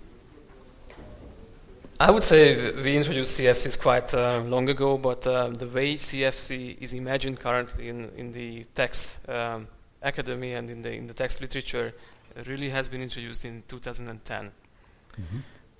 Was it so? Just to put into perspective, was it because of what were the drivers for introducing CFCs? Did the government explaining why have they not been able to use the existing tools, things like effective place of management or more normal conventional tools? And what were the side effects or side measures? Perhaps a few comments on amnesty and things like that. Okay, let me just circle back to what Romero said, and my thinking about BEPS, and I just want to get back to CFC soon, so it's not going to take long. But my thinking about BEPS is that we're talking about things that have been around for quite a while. These are not new things. The thing that changed is now that countries are talking about it, and there's a commitment that they will come to a result. And this is what never happened before. So I think there's a tool set. CFC is just one of the tools. And this tool set has been tested in various forms, in various countries with various results. What is different now is that countries are actually talking about the results, and instead of just pushing their own interests and pushing their own agenda, they are willing to share the experiences and willing to commit, probably to sacrifice their position in the competition for an investment, for example. And I think if it goes through, and that's the rugby part of the game, if it really goes through, it can be a huge game changer. And I mean, in my practice as an advisor, I see the various stakeholders, how they react to BEPS. And I see excitement on the advisory part because a lot of change happens, and advisors like change, of course. But I see a lot of anxiety from the businesses. They know that they have to undress now, big time. And that's will be painful for a lot of businesses, and will be the moment of truth and moment of fairness for quite a few others. And I see a lot of concern from the regulators' side because we are obviously in the V4, we are capital importing countries, we are inbound countries, we are competing for this capital, we are competing for the investment. So what can Hungary or what can Slovakia do for complying with BEPS or even running ahead a little bit without jeopardizing the attractiveness of the country? So I think even though BEPS has been around and we see already a lot, for example, when I'm talking to our clients about, so what has been implemented about BEPS in Hungary? You know what? Almost nothing. And it's not because we wouldn't be able to implement it. Well, actually, 3 things have been implemented. I'm not fair with the Hungarian government, but 3 things have been implemented. But these are smaller things. And what I expect is that racing to the bottom, we were talking about the 1-digit personal income tax just a few hours ago, competing for investment is going to be a very tough thing, but all in a transparent manner. So what I would say, as a response to your CFC question, and sorry for the long introduction, but it's all about competition. And when our Hungarian Ministry of Finance is thinking about what legislation to introduce and how to introduce that, they have been very open for recommendations from advisors and from the business community, especially when it was about an international tax matter like CFCs or effective place of management. There are 2 overarching principles here. I want to defend my tax base. I want the tax money. And the other is I don't want to jeopardize businesses to come to Hungary. So what do? I try to set up rules that protect my tax base, and but they are not so aggressive. This is what happened with CFC. What happens with CFC and what happens with the kind of the tools to combat offshore and to combat tax avoidance is that you first of all you look at where the problem might be. This has been identified in Hungary as Hungarian-owned businesses and Hungarian individuals trying to avoid tax. Wouldn't foreign businesses do the same thing? Yes. But would we care? Maybe we should. But you know what? By the time they get to Hungary and by the time they invest in Hungary, they have done their tax planning. So for a foreign-owned investment to impose a tough CFC regime by Hungary on this investment is probably meaningless, probably useless. So what Hungary did as a result, we're not trying to penalize foreign businesses who happen to set up a non-high tax or non-regular tax subsidiary. What Hungary does is that it penalizes Hungarian-owned businesses who set up a low-tax subsidiary. And now it starts sounding like some kind of a state aid or some kind of a tool to attract investment, but it's not. It's basically the nature of this capital importing versus capital exporting countries and the nature of how these countries behave in the international market. And if I look at how many groups in Hungary are exporting a relevant amount of money, it's probably 50, between 50 and 100. It's not a big amount of companies. And the traditional CFC is addressed to them. So there is CFC. It is addressed to companies that are exporting capital from Hungary, that are Hungarian-owned. The rule says that at least 10% ownership. So it has to be owned by a Hungarian at least 10% individual. Ownership. And at least 10% Hungarian individual ownership. Okay. And there's a secondary rule, which I wouldn't really call CFC, but if more than 50% of the entity's income is from Hungarian sources, then the same restrictions apply to that company as if it was Hungarian-owned and the CFC, even if it's not Hungarian-owned. Okay. And the tax threshold is 10%. So we can talk more details about what is the experience? Because I understand that in the tax return you have your normal domestic income, and then you would be reporting on some separate row a magical CFC income if you are, brave enough. You know a lot about stupid tax enough. return. It exactly does that. So there's one line which is about CFC income.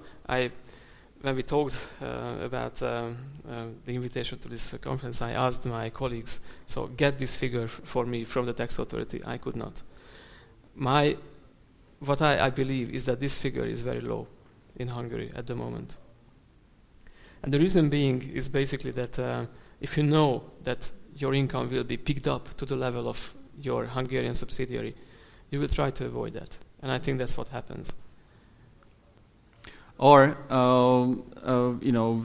the taxes are, the beauty of taxes is that, there is a timing dimension. So there is a taxman waiting, and the taxman will pick up later if there is insufficient substance at the bottom somewhere. But, it's an interesting observation that there is not a robust automatic plus effect on the state revenue. But still, it's hanging in the air, and they have to reflect it, and they need to behave like this. Let's go to Warsaw, Cezary. You are the lucky ones who have implemented CFC rules very recently, 2015, effective.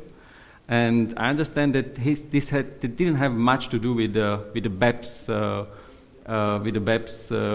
initiative. It started as a local initiative together with other things. So could you give us an insight on how it started and where it is now? Okay. Yes, I'm lucky because it started last year, so I cannot report the effects of this yet.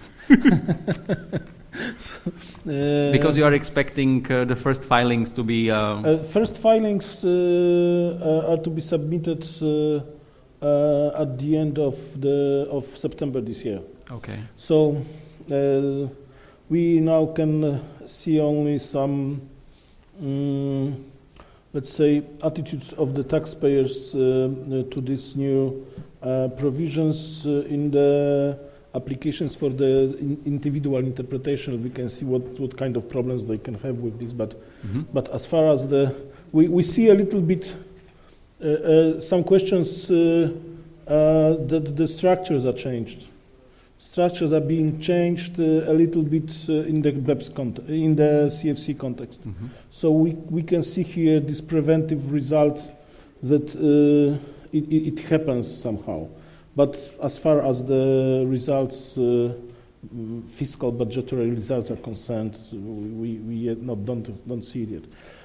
Okay, how it? Of course, it was the discussion about the CFC is not a BEPS discussion. I mean, it's not invented by BEPS project. It is very long-lasting discussion, and also in the OECD, in the EU. So it was not a very new concept, as you know. So probably that was also in Poland since a few years when we discussed the need to implement BEPS, as well as GAR, for example. The work on GAR was also started also 4 or 5 years ago, before the recommendation of the Commission, before the BEPS project. So yeah, I can confirm that it was the rather local idea. It was not like the implementation of the recommendation. Is there any particular country that you have copied, or what was the inspiration coming from? If not the BEPS itself, because as Will mentioned, there is not a very detailed guideline for the CFC. Do you have this information? What the win was? I was not involved personally, but I think that to big extent from the German, I think solutions there are some part at least of the ideas, but I cannot give you a precise list. What are the inspirations? Yeah, and the Polish CFC rules are applicable not only to the corporate level. Yes. I understand that also apply to the individual shareholders. Yeah. So this could be a quite interesting difference vis-à-vis BEPS, because BEPS is whole structured at a corporate level. And we had a discussion with Will that when the individuals would be pulled in, and the partnerships and all these things, because it's like missing in the whole thing when we take a big picture. So I don't know if you want to have just a few comments on it, if you just mention it. Yeah, I mean, it's a difficult one because the focus and the narrative has all been around very large corporations. But there's no doubt that tax avoidance, tax planning, and these issues arise also in pass-through situations, and they arise at lower levels as well as at higher levels. And again, not that I would necessarily encourage the US system as a model for others to look at. The US has been concerned about and worried about the boundary between individual taxation and corporate taxation since the 1930s. And, preventing people from using corporate form to hide their taxes, but also, preventing people from disincorporating, or actually encouraging it in some cases, but being aware of the issues of disincorporation and the effect that has when you have a classical system of 2 levels of taxation. So again, in one sense, the conversation has only just begun, and if we're going to have this sensibly, then we need to range across issues, and also to one of the things which was talked about this morning. How is it that we want to try to tax profit in the end? Profit is not income. It's not turnover. It's not income. Profit is a very specific economic construct which has certain things which go into it and certain things which were taken out of it. And what is the sense of doing that? And does doing one thing in a different business form to another, should that produce different results? But if it doesn't, then how do you deal with all the politics of this? So, one of the things that business can do, one of the things that academics certainly can do, one of the things that governments need to do as well, is to broaden this conversation out. And therefore, I come back to my essential point that we need to at least begin to sort out the trust situation so that people believe that something's being done. Because it's only when things are beginning to move forward again, even if slowly, that you can then say, well, let's also look at these things. But we are necessarily only seeking to address one set of issues at the moment. Okay, so we take it step by step, and the individuals would come later. Bob, CFC, again from a corporate perspective, your experience in looking at the globe with tens of different CFC rules, and now having an opportunity, hopefully leading to some harmonization if CFC does this sound inspiring? Well, it's as you look at, and particularly our group where we have, many different acquired groups, and they'll have subsidiaries below, it becomes very confusing in terms of, what are Sweden's CFC rules? What are Germany's? Do I have issues down below Sweden? Do I have issues down below Germany? Do I have issues down below France? It's almost impossible to deal with. So to Tibor's point, typically if a group we acquired had something that even looked like a CFC, we'd get out of there and just avoid that issue completely. I think the benefit would be if there was one standard approach.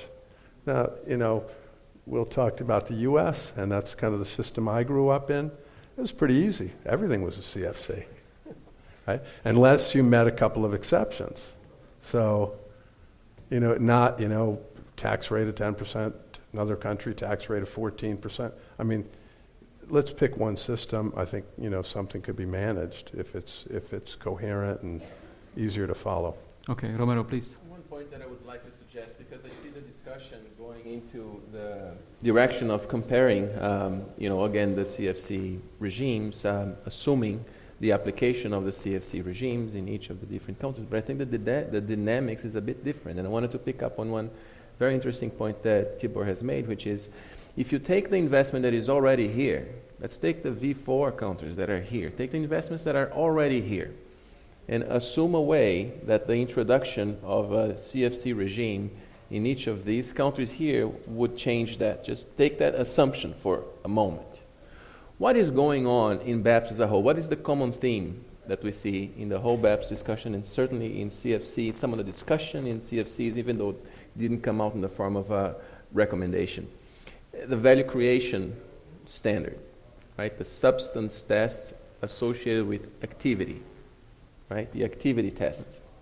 If we see the activity test being refined or taken more seriously by more countries in the context of CFC rules, as we can see it taken in the context of an LOB clause, or as we can see it in the context of the anti-abuse, the minimum anti-abuse rule in the parent subsidiary directive, if you will, you may have a lot of entities that are holding companies that are already in place in Europe, in the usual countries, the Netherlands, right? That might need substance, that might need people. That is it's easy to conclude that theoretically, and if you ask business, you will see that type of thinking or analysis in practice. What does this mean to a country like Slovakia that hosts a lot of shared services centers? It's a very difficult conundrum to be in. You don't yet have let's say a holding company model. You don't, Slovakia and the Czech Republic. These are the countries that host engineers. There are plants here, and then there are shared services centers here.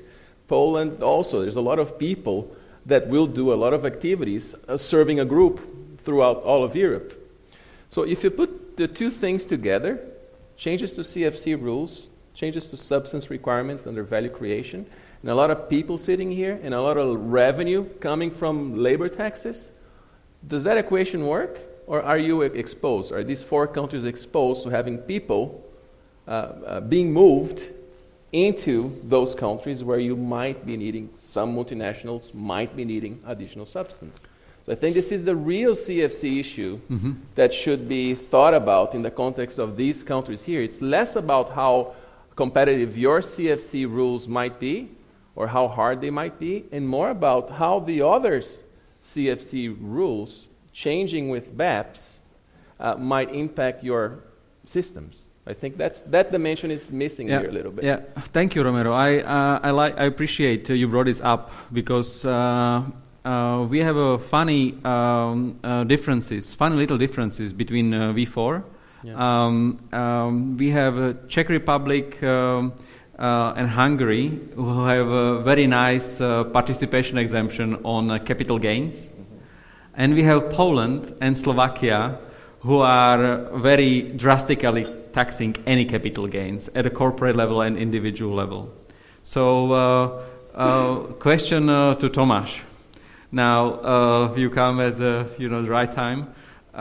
Slovakia, I expect, will introduce CFCs because we had recently have elections, and we were reading in the program of the new government the fight against box companies, schránkové společnosti, for procurement regulations and these types of things. So taxes are not the only topic, but it fits well, I guess, the CFC into this agenda.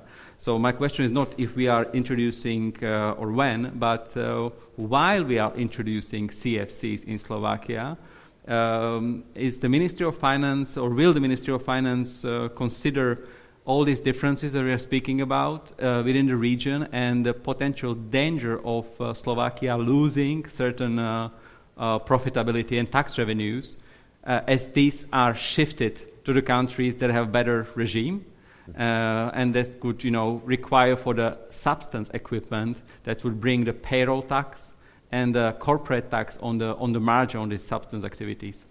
So this is the thinking. Yeah, it's a tough one.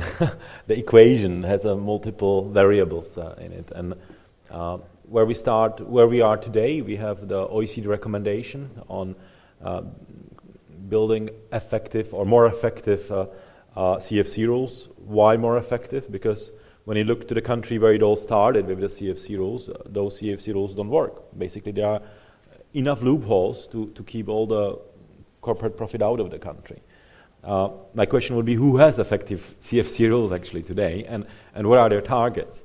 I think it was really interesting to hear different country perceptions on what is important for the CFC rules.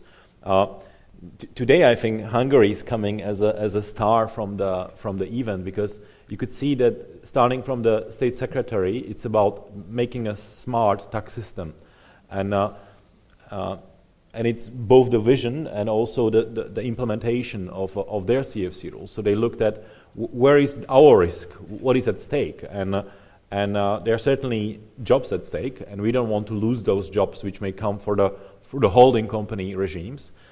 We want to have them here. They target their rules at the Hungarian owned business, so business owned by individuals in Hungary who set up offshore or other companies to keep the profits which they would otherwise bring into the country, so they keep it abroad and don't tax it at all or tax it less than in Hungary. And they also target the rules at the profits which will be diverted. They would be otherwise taxable in Hungary, but for some reason they will be booked into the foreign legal entity, and that's why the profits are brought into the country. So I would say it's an example of having thought through CFC rules. I didn't go through the details, but at least the way you presented them, there seems to be a lot of thinking behind it. Where we are in Slovakia, well, I would say our thinking is currently linked to the discussions at the EU, because in the European Union we have the Anti-Tax Avoidance Directive, which is being discussed, and CFC rules is one of the elements of the 6 measures which is being addressed there. Those rules are basically inspired by the OECD recommendation, and there has been significant discussion happening over the last 2-3 months on the design of those rules.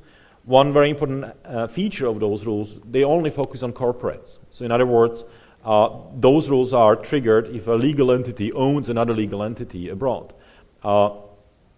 That is not exactly the problem necessarily we have in Slovakia, as you pointed out. We have a problem that Slovak individuals have offshore companies because they want to get the profits from whatever public tenders or other activities not to be taxed in Slovakia.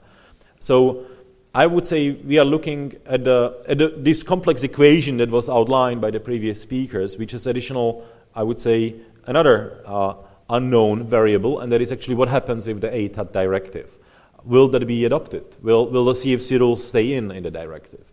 So when we had the discussions or preliminary discussions at the ministry, we have seen that we will have to be adopting based on there will be our critical variable. What happens with the ATAT? Because that's where we are obliged to put into the law what is in the directive, and that will be the same for everybody on this table, whether Hungarian likes or not. If that directive will be adopted, Hungary will have to adopt the EU, which will be largely the OECD standard as well. So if the ATAD directive is not adopted, or if the CFC rules is made very weak, then another critical factor would be for us, so what do we want now? We already have the non-existent holding business, I would say. There was an interesting point mentioned by Romero, because indeed there is something in here in terms of the substance, and what can we do with that in terms of competitiveness of the country, bringing additional features or additional functions to the country, because somewhere those shares, the shareholdings, the portfolio is managed from some jurisdictions, oftentimes with little or no substance. Those holding companies will be coming under scrutiny, so there is a logical opportunity for our countries in our region. So I don't want to prejudge what will happen in the next weeks, because we expect the ATAD directive to be presented to the ministers on the 25th of May already, to the Council of Ministers. Okay. The Dutch presidency is very ambitious in this regard. So I would say we can have more open discussion once we know what is on the table. But I would just probably like to assure that Ministry of Finance is aware of these variables, and we are not ignoring them. And that discussion will have to take place, and we'll be very happy to continue the dialogue with AmCham and the business community, because indeed it's a two-way street, and whatever rules are put in place, they can either make the country attractive, competitive, or we make sure there is never some types of functions in Slovakia. So that will be currently the answer. Jake, there is some platform for shared service centers in the membership group, so I guess these guys could be quite happy if from tax perspective they could broaden more functionality and more people, more jobs perhaps, and more profitability to Slovakia, just if we have a better holding company regime. You agree? I agree, and we are already working on it. Okay. So my next question goes to transparency, and I guess it was you, Romero, who pointed out like the broader perspective of BEPS. In a BEPS world, countries distinguishing themselves from the other countries with transparency and some service, to the taxpayers. And I'm now aiming directly to the topic that is completely outside of this panel, but I just want to use this opportunity.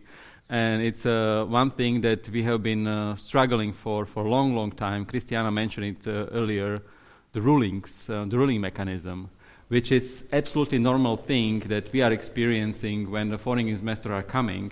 They want to buy certainty. They want to have certainty, and they are willing to pay money for it.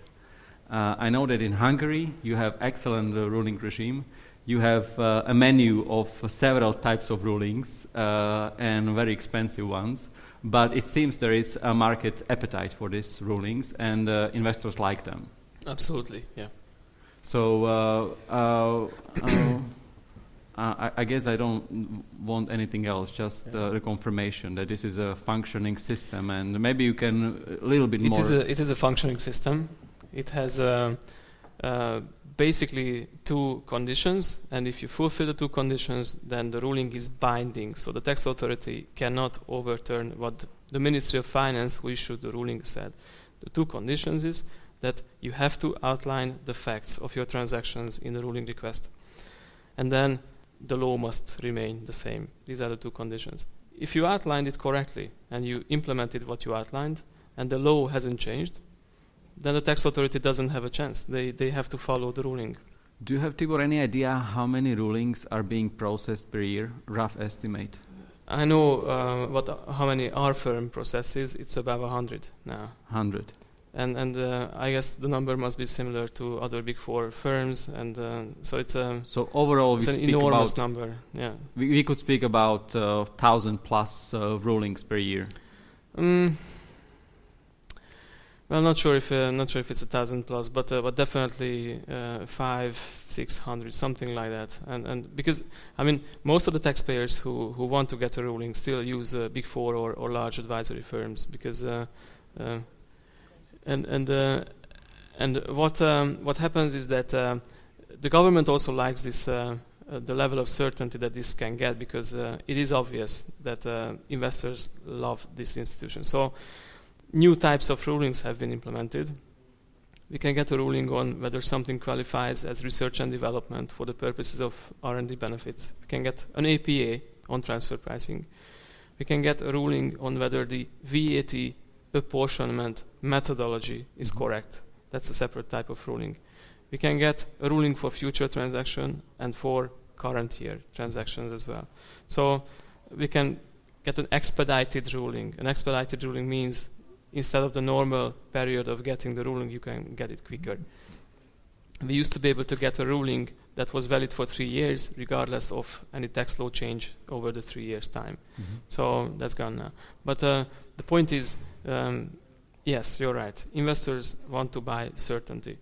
And as long as your ruling regime is effectively working and your tax authority respects the rulings, I think investors will be really grateful for that. Do you have any list of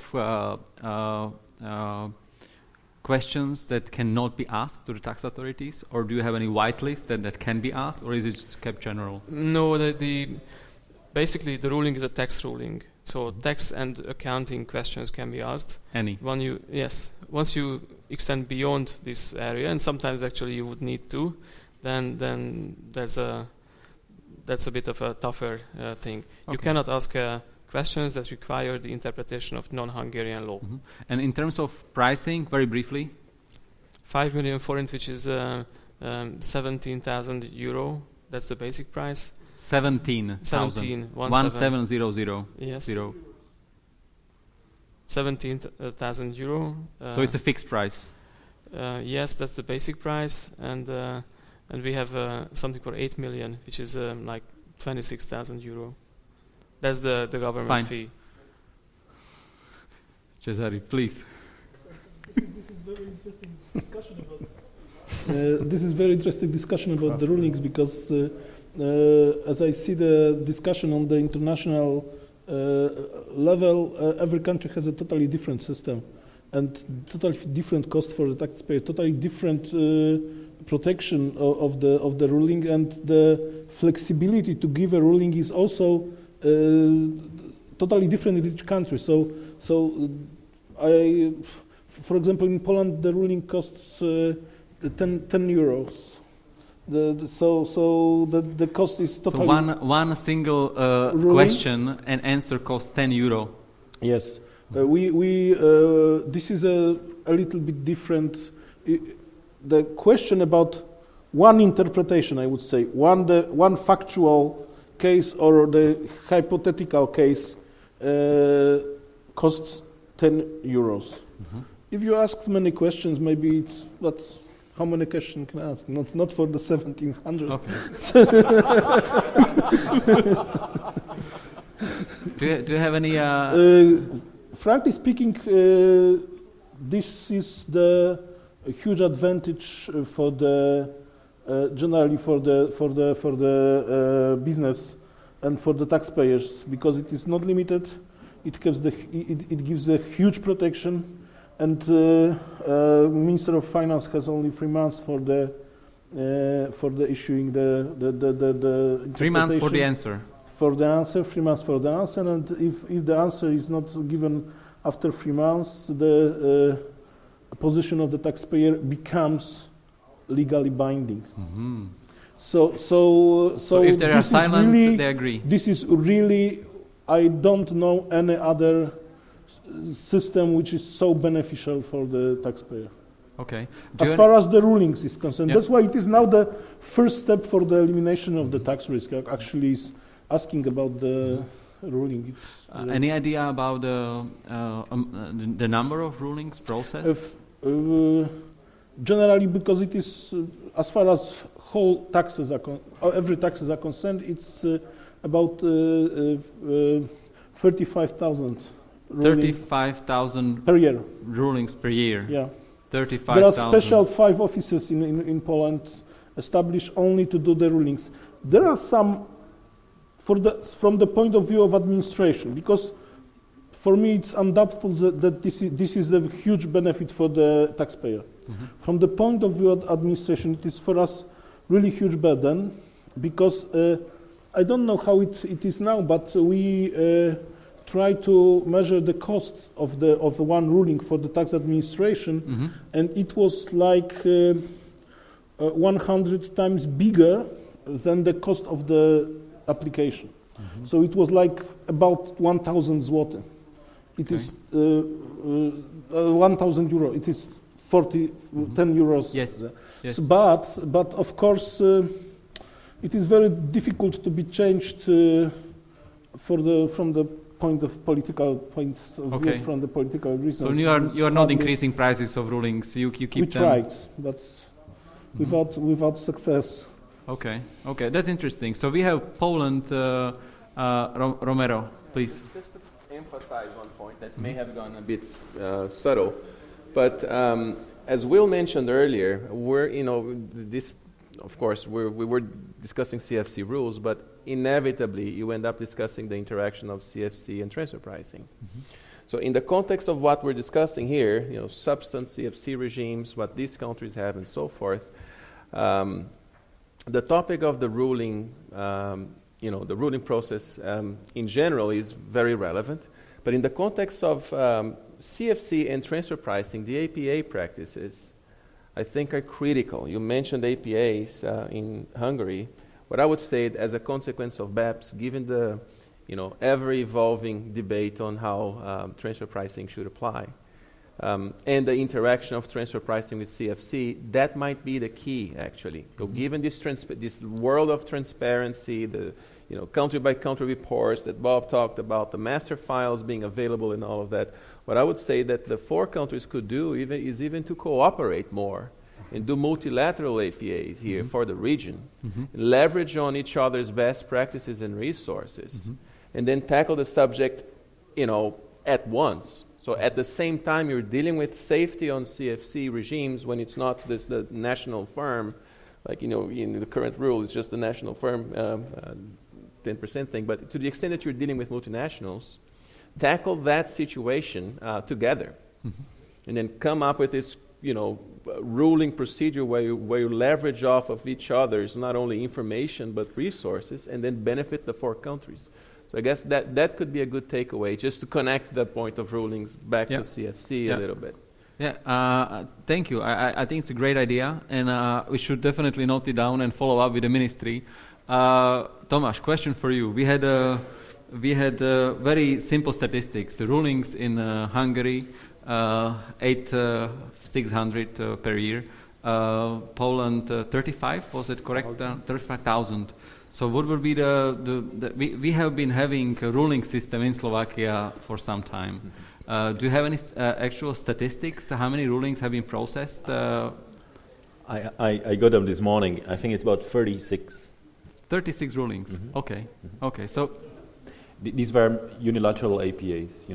APAs. Okay, so these are 36 APAs. APAs is a different. Well, this is a different type of thing, but okay. So we're still having zero rulings for. No. These are unilateral APAs I'm talking about.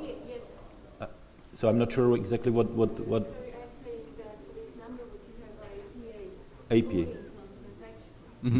Okay. Yes. Okay. So far we have zero rulings for transactions, and the reason could be that we have a wide list of questions that can be asked by the taxpayers. But this is another perhaps message that could be taken from the discussion. That there seem to be jurisdictions not far away from us that were able to manage the administration of rulings, because this was the main concern, I guess, when they introduced the rulings, that they would simply kill them. The administration would kill them, and they wouldn't be able to catch up the deadlines and the complexity of questions. So, just one insight into the usefulness of a well-working ruling regime. It's not only a benefit for the taxpayers. We see that our Ministry of Finance learns a lot from the ruling requests. An enormous amount of knowledge is transferred via the rulings to the Ministry of Finance. This is their key link to the, I would say, real world. I know it's but they see actual transactions, they see actual tax concerns, and in the end of the day, when we have a discussion regarding, for example, tax law changes, it's a very different discussion than, for example, with the tax authority who see less than this. Okay, thank you. Tom? Well, maybe just a comment, because we may be, if it comes to the statistics and rulings, the question is indeed, I'm not sure, Cesare, these rulings for 20 euros, they are binding rulings on the tax administration? Yeah, but even the silence is binding. Tomasz, I must say that, but okay, I don't believe you cannot give a ruling at all. On the other issues which are not on this white list, the question is what are the consequences of giving the ruling? This is the the main issue, because frankly speaking, every position of the tax authority is a ruling somehow. Yes. Mm-hmm. And it can, even if it is not regulated directly, it should have some consequences, even based on the constitutional provisions. Yes, mm-hmm. But if we have these rulings very, very strictly regulated, now this we have. I'm not sure if this system is good. Actually we want to limit it. Mm-hmm. Frankly speaking, increase price. It is the most beneficial for the taxpayer, and we have some limited advance. We can know and we can observe some problems in the system in advance. Mm-hmm. From the other perspective, we can. But for example, there is one disadvantage of this system, because especially for us and for courts, the tax dispute has moved from the real tax cases into the rulings. Okay. When you have only the facts or hypothetical situation which is given by the taxpayer. Mm-hmm. You are not able to check the facts when you give the ruling. It is the problem of the taxpayer if the facts are okay or not. Yes, and only on these facts the ruling protects the taxpayer. Yeah. But all the discussion moved into the ruling. So not for the real tax cases when you. And I see it as a disadvantage. For example, our administrative code, because these rulings in Poland. You can claim to court, and you can have a court decision if it's not. It is really amazing product. Okay, I'm receiving signals that we have to slowly wrap up. I'm not seeing any questions with this beautiful technology. Perhaps people are shy to ask, so over Slido. So maybe you can ask straight away. Concerning the different countries, what is the status about? Sorry, Brano Jurajka, KPMG, Slovakia. A question concerning publicity of the rulings in the different countries. Are the rulings published fully or partly? Because apparently, apart from the tax treatment, the businesses have to disclose certain facts about their business, which they may consider confidential. So how is it in the different countries? Just very brief answers, please. In Poland, they are published, but all the data which could suggest which could identify the applicant is removed from the text. So. But the ruling is published. Tibor? Not published. But if there's a principle that is worth sharing, then there would be an anonymous guideline published by the tax authority. But the rulings are not published. Who decides if it's a principle worth sharing? It's the ministry. Okay. And does it happen often? Not often, but it does happen, yes. Okay. Well, I would say it happens regularly, but... well, I would be quite upset if I was a client paying 26,000 euro and someone would see it on the internet for free, regardless of the certainty and all that stuff. So I can understand your point. But you know, it's I don't agree with you. Sorry, but in this case, I think that the Hungary has a similar solution. It is not a ruling as that somebody comes to the Minister of Finance and they try to find the solution of his taxation problem, let's say, and they can agree on something, negotiate on something. It is just a simple interpretation of the law. Yeah.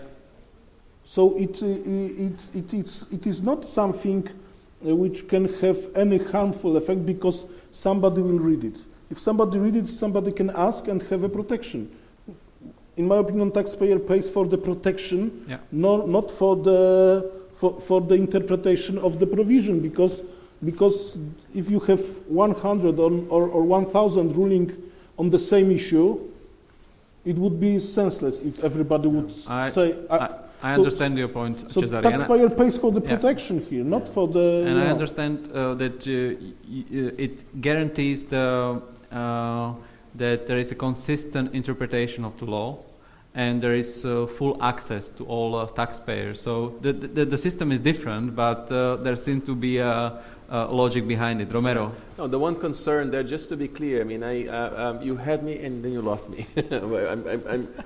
I'm actually closer to this, but actually with a different conclusion. The problem is not the interpretation. I would agree with you there.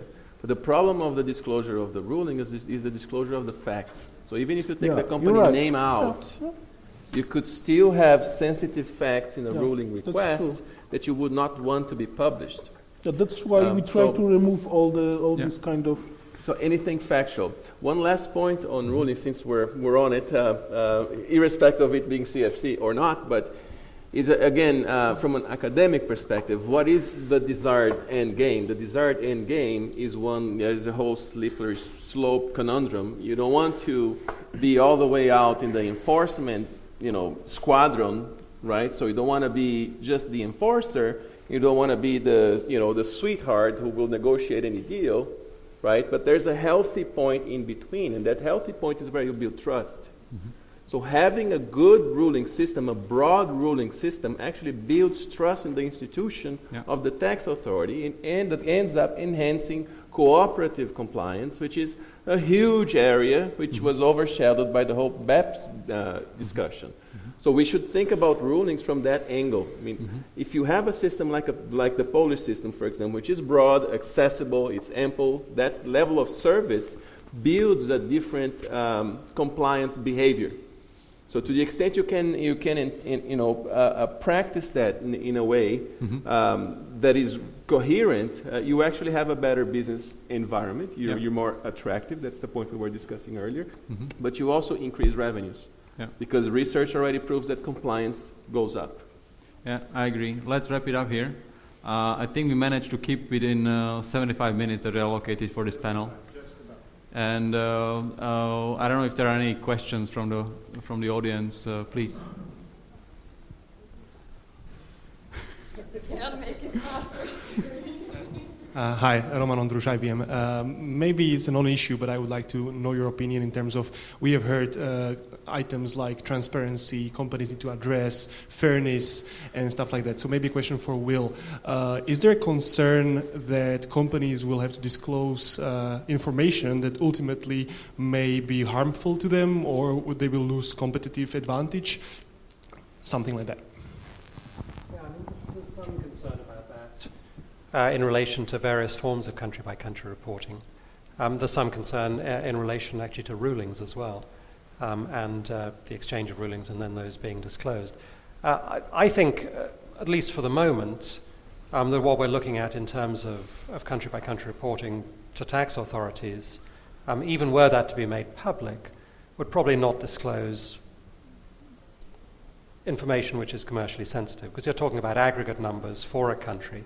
Now, you can make an argument that if you're a single line of business in a single entity in a country, you're going to you're going to disclose something. But even then, from a turnover number, from a profit before tax number, from a cash tax number, you're not going to do that. Where I think it becomes more tricky is that one of the where the NGOs are pressing for much more information, much more granular information, and you look at some of the information disclosed in relation to extractive companies, for example, under the accounting directives, then that probably does become slightly more tricky. The counter argument, one of the arguments I make for not asking for that type of information, other than the obvious one, which is the commercial sensitivity, is, and it's a bit of a debating point, but it's also accurate, is many countries, even developed countries, certainly developing countries, have no way of dealing with the flow of information that they already get. So if you want to add on top of that a whole new flow of information, particularly detailed information, then nobody's going to be able to deal with that. And therefore the question I ask is, if you're looking for a needle in a haystack, why don't you ask for the needle? Why is it you always ask for the haystack? Thank you, Will. Fine. Thank you very much for your attention. We need to catch up with the next panel, so thank you. Thank you to panelists. Thank you very much. Thank you. Thank you. Thank you to all the panelists, indeed. And thank you to Richard Panek, Vice Chair of our Tax Committee and tax partner at Deloitte. Okay, no, sorry, clarify, EY. Thank you, Richard. And very short coffee break, please. Very, very, very short, and let's reconvene for the third panel. I appreciate those who still have energy to come back after the coffee break. What will happen now in the remaining time of the conference is a short presentation that I will deliver on what is there in the pipeline, in the EU legislation, in the EU tax legislation. And that will be followed by a discussion of the panelists on one of the topics, or one of the measures in the OECD BEPS recommendation plan, Action 4, interest limitation rule, which also is a rule which is a part of the ATAX directive, which I will mention during my presentation. So that is the plan. In my presentation, I will briefly say where we are with the current EU tax agenda. I'll tell a little bit about the Slovak presidency and taxation. Many of you know that Slovak Republic will act as a presidency in the European Council, which means that we will be in charge of the processes in the preparatory bodies of the EU Council. I will explain a bit about this. And I will then talk about those issues which are in the pipeline, which I would put into two categories: leftovers and fresh meat. So let us have a look on where we start from. What we can say about the EU tax agenda, the EU tax law rules, they are not so old. We can see that there has been a lot of discussion from 1960s in the era of EU tax, but little has happened until the 1990s. That is when we have seen some measures being adopted, especially harmonizing certain aspects of corporate taxation, such as dividend taxation, and we have the parent subsidiary directive. We have adopted the interest royalty directive. These two measures were basically aimed at assuring there is no double taxation in respect of dividends, no double taxation of dividends, allowing the intercompany dividends flow without any tax obstacles.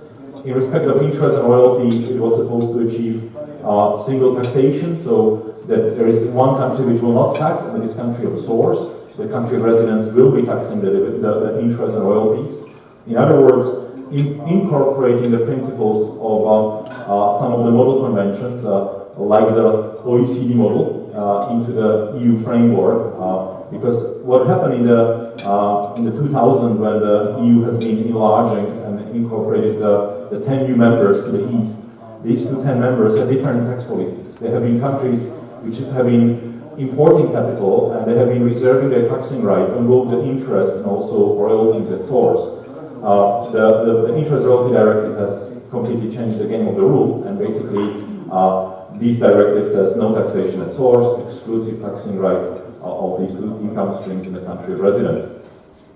Lately, suddenly things started to happen when a lot of the scandals started to appear. We have heard about the secret bank accounts, whether it was in Switzerland or Liechtenstein, and basically undeclared income, which has also implications on EU member states. We have seen the EU directives on automatic exchange of information. So there was so-called DAC 1, Directive on Administrative Cooperation, followed closely by DAC 2. Then suddenly we have the Luxembourg leaks or LuxLeaks scandal, where the very friendly rulings of the tax authorities become public. The PwC files become available to the public, which is then followed by the DAC 3, which basically is the update or amendment to the Directive on Automatic Exchange of Information, which now incorporates the automatic exchange of the rulings issued by the tax authorities. This one has happened very quickly, so it was a very short time frame between the LuxLeak and actually the Lux presidency, which had the pleasure to chair the process of making this amendment to the directive. And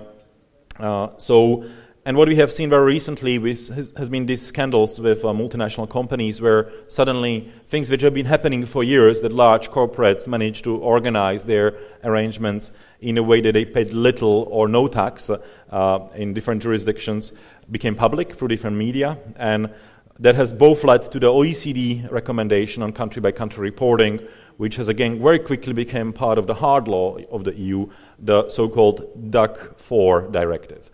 So this directive has been only announced very early this year, on the 28th of January. In March, the political consensus was already reached. In other words, the law is deemed to happen. The formal adoption may actually happen at the beginning of the Slovak presidency. So it will be Slovak Republic, who may be the Slovak Prime Minister, who may be officially signing in this amendment. The very latest developments, just a few weeks old, the Panama leaks, bring us new topics, not very new, but renowned discussion on the issues of the role of tax advisors, intermediaries, facilitating setup of the different holding and offshore structures, issue with beneficial ownership registers, and also it correlated with the actually accelerated announcement of the EU public country-by-country reporting rules. So we have two types of country-by-country reporting rules. We have those which are for the automatic exchange of information only. So they go through the secret channels of the tax administrations, and these are not to become publicly available. At the same time, we have a proposal of a directive which is in its nature not a tax directive, but an accounting directive, which has been announced approximately 1 week earlier by the Commission, partially as a response to the Panama Papers, as an action by the Commission to bring some transparency into the picture. So, what is next? In a couple of weeks, literally, the Slovak Republic will take over the presidency in the EU Council. A little bit about what to expect from the Slovak presidency. What is our role? As I mentioned in the introduction, the presidency has the role of chairing the preparatory bodies of the EU Council. I would say there are four main bodies that we will be in charge of. There is the Working Party for Tax Questions. It's a body of technical tax experts from different member states which come and meet on a regular basis. The frequency of these meetings depends on the presidency. So depending on the priority of the presidency, the meetings can happen very frequently. So let's say every second week or every week, or it can happen once a month or once in 2 months. So the priorities of the presidency, or what the presidency can influence, is how some files go fast or slow through the process. On the example of the Netherlands presidency, we can see that they have set themselves a priority. They wanted to adopt the DAC 4, the country-by-country reporting, and they want to adopt ATAT directive. That basically means that the frequency of meetings was very high. For the DAC 4, luckily, not much technical discussion was needed. It was basically copy-paste of the OECD text, and ministers quickly agreed in March. For the ATAT directive, this means that we are flying to Brussels literally almost every week or every second week. So last night I arrived. This morning when I woke up at 6:27, there was a new plane ticket for me to fly back to Brussels. So I was feeling very happy this morning. The Working Party for Tax Questions, it can be different experts for different topics. So we can have experts for direct tax topics. Also, depending on number of the files, they can be different experts for different files. We may have experts for the indirect tax topics, such as value-added tax or excise tax, and also special topics like the financial transaction tax. Whatever is agreed at the level of this technical level, if the experts can actually reach the consensus, then it's very unlikely the process of agreement will stop at the higher levels. But most often it is contrary to this. Most likely we have experts who disagree, either on technical details, or they actually have already instructions on a political level from their ministries that you cannot agree on this. No way you can agree at your level on this issue. So what happens, many times countries may be divided on issues. I will be talking about interest royalty directive as one of the leftovers. On this topic, the EU is basically divided. It's divided into almost, not exactly one half, but it's close to the half member states basically are opposing any changes to this directive. Why? Because these countries have patent box regimes, and they realize these patent box regimes will become less attractive if the interest royalty directive will change as a result. So we have a split situation. This split basically means that it's almost impossible to move the file forward. In taxation matters, we require unanimity under the EU rules. So one country, for example Hungary, may be enough to block a certain issue. If the issues or if the discussion or the consensus is not reached at this level of technical experts, then the discussions continue at the level of the high-level working party. This is already a mix of the technical or political levels, usually director general level of the particular ministries. And they may not go into the technical details, but they may either overrule some of the positions of the national experts. Okay, no, we can actually agree on this, so they can come closer to the consensus at this level, or at least it is confirmed that also political level doesn't want this issue to be agreed. The next level is called COREPER. It's basically a standing body of the permanent representatives of the member states to the EU. So it's actually ambassadors of each country, which then come and have to also address the technical issues like directives, whether it's tax or other topic, and they kind of pre-chew the meat for the ministers. The ministers then make their decisions on whether to adopt or not to adopt particular measure at the level of ECOFIN. That's the final level. That is where the directive is or is not approved. What to expect from our presidency? Can we change the rules dramatically, or how we will be behaving? What is expected traditionally from the presidencies is that they act as neutral broker. In other words, our national interests have to be put on the side, and we need to act in the interest of the EU. So we will be something like, I will try to be, right after my presentation, a moderator. Okay, honest broker and moderator of the discussions, trying to facilitate the discussion to move forward. And of course, by frequency of the meetings, by quality of our work, contributing to that process to make it faster or making it slower. That is as far as I would say. Not so much that we can really turn the steering wheel too much. We can be adding gas in this type of process. But what we need to realize, I'm comparing the process in the EU tax agenda like a bus, where we have been a passenger for many years. Now we are a bus driver. But every child in the bus has a brake to press on, because that's unanimity. So one single person who doesn't want something to happen, the bus will not move. It stays where it is. Let us move to the topic. So what is the leftovers? I already mentioned the interest royalty directive. I already explained the logic behind this directive. It basically takes away the taxing right from the country of source, where the payment originates, and it gives it to the country where the income is received. Why it was adopted so? Basically, there is an idea about allocation of taxing rights, which comes from the different model conventions, the OECD and the UN Model Convention. The OECD believes that the more taxing rights that you give to the recipient country, the better you eliminate double taxation, because the source taxation is usually happening through withholding tax, and you may end up taxing losses, because you are taxing the gross amount of income, which means that if the margin is less than the withholding tax, there may be no profit left. So that's the framework where this idea comes from, and it can work well in a world where we want to tax income. But if you have countries in the EU who don't want to tax income because they want to be competitive, and they put in place either special regimes like patent box, which can lead to very low or no effective tax rate, you can end up with income eroding the tax base in one member state, so deduction taken against 25% tax rate or higher, and not being taxed at all, or being taxed with a very low effective tax rate, 2.5%, 5%. That's the rates we have currently in the EU in the part of these patent box regimes. What is also relevant is the outbound payment situation. So basically, intellectual property being owned by offshore company, being licensed into the EU jurisdiction.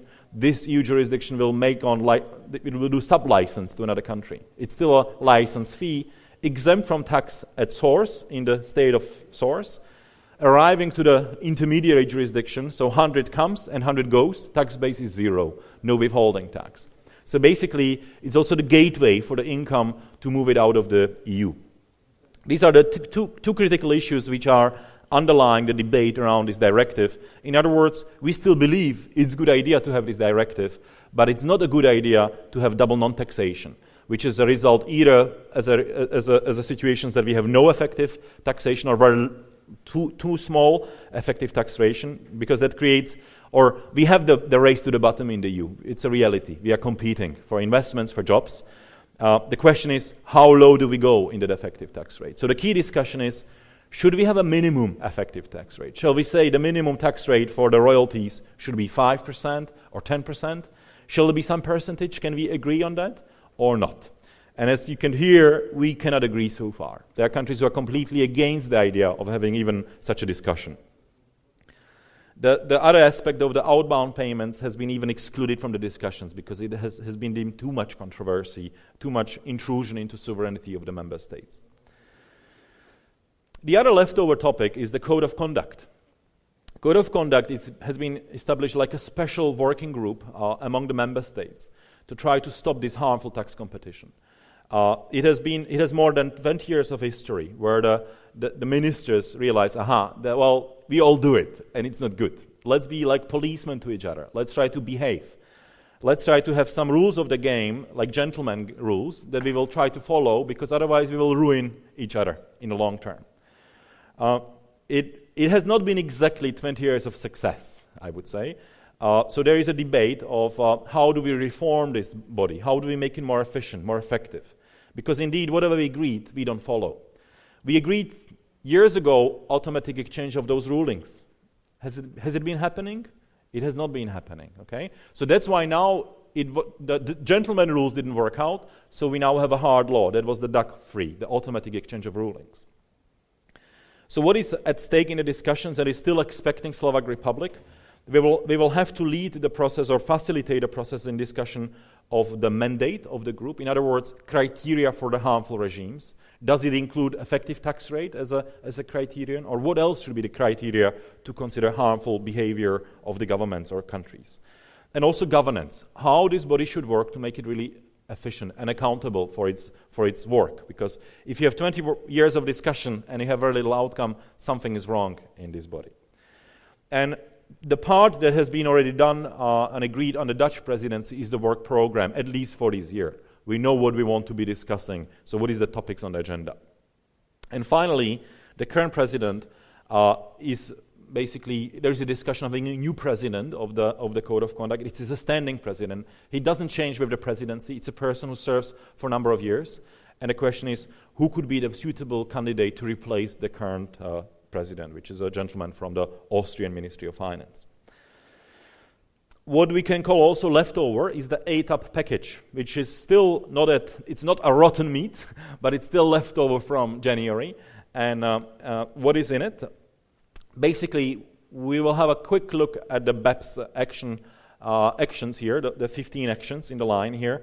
And by the colors, I indicated what is happening with these actions in the EU. So we can see action 2, 3, and 4, which are in red. These are actually part of the ATAT directive proposal, so part of the hard law. Action 5, harmful tax regimes. Effectively, we talked there about two issues, patent boxes. There we have some sort of a gentleman agreement from the Code of Conduct. We have agreed that until June this year, countries should close the opportunities for the companies to enter harmful patent box regimes. In other words, regimes without substance.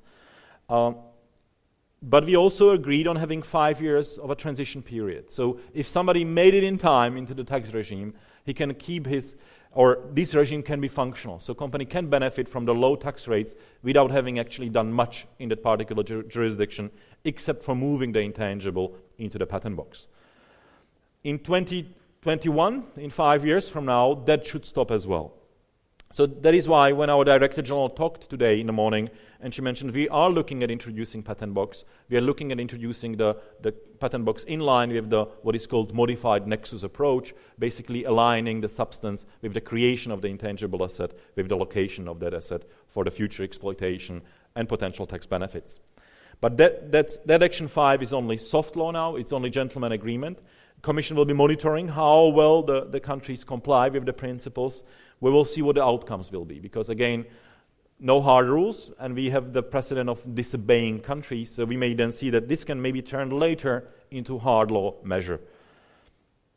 Action 6 and 7, they deal with tax treaties.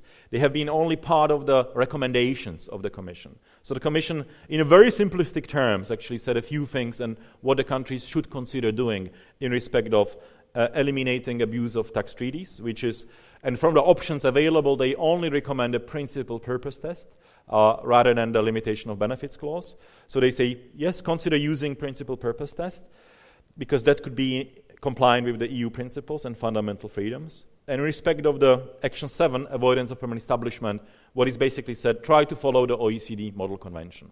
So not much is set, and we will of course see to what extent there will be discussions on adopting these recommendations. The process will be Commission says, I recommend this. The Council says, yes, I endorse this recommendation.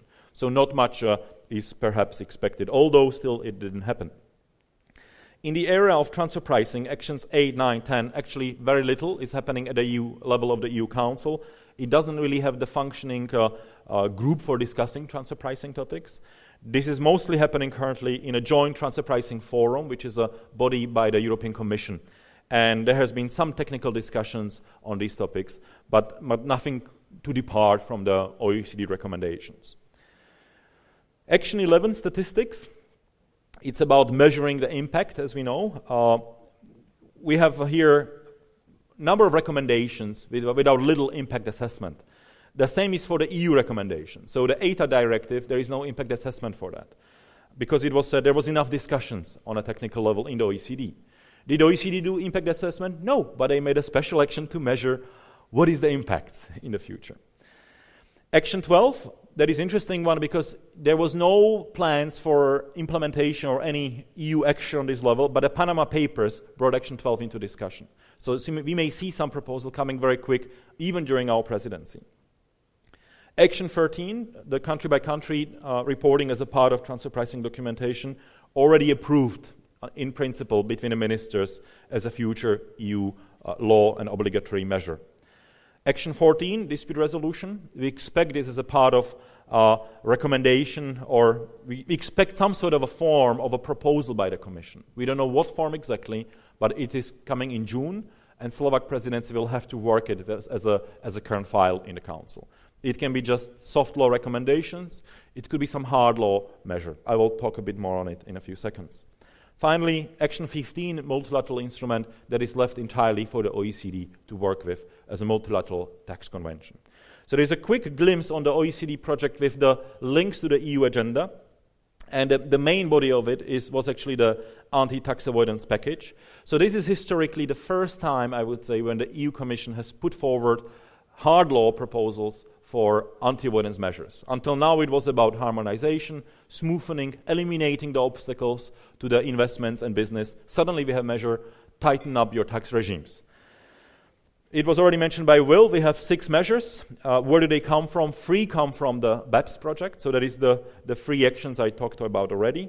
And 3 are actually coming from the earlier discussions on the EU Common Corporate Consolidated Tax Base proposal. I will talk about these 3 measures in just a moment. DAC 4, country-by-country reporting, already adopted, as I told you, or at least consensus was reached. And these 2 recommendations are still pending. We will actually have a discussion next Tuesday in the high-level working party on what to do with these. There is one more element of the package, and that is common external strategy. In other words, maybe some of you have heard about a EU blacklist. There was some exercise the Commission has done. Commission has compiled the blacklists of different EU countries and ended up with some sort of a blacklist on the EU level, which triggered a lot of scrutiny, a lot of upheaval, diplomatic notes from the blacklisted countries. How come we are on a blacklist? So now we are talking about defining rules on which countries should be on that blacklist to create common pressure on certain non-cooperative jurisdictions. In addition, part of the recommendation should be so-called good government standard. In other words, how should a third-party jurisdiction behave in relation to the EU member states to be considered to have a good standard of behavior? Why is it important? Because EU provides funding to those jurisdictions for its development. It signs free trade agreements. And in other words, if you're not good behaving jurisdiction, then maybe you should not be entitled for some of these benefits that the EU can provide.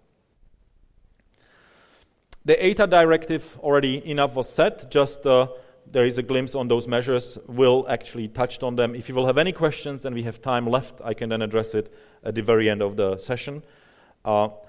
As I mentioned, there are some expectations and actually ambitions of the Netherlands presidency to get this done on the 25th of May. So actually in 2 weeks from time from now, we should have the new ATA directive. The question is to what extent it is realistic. I have been permanently talking with different staff members of the Commission, and I could see their expectations rising and dropping every week. The last time we talked, which was actually yesterday, they thought, we think there is a chance. Because of the Panama Papers, the political pressure resulting from that, which minister would, in front of cameras, because this session will be televised, so you can watch it on the television, which minister would say, I'm against ATAT? That would be a very difficult message to say as a minister.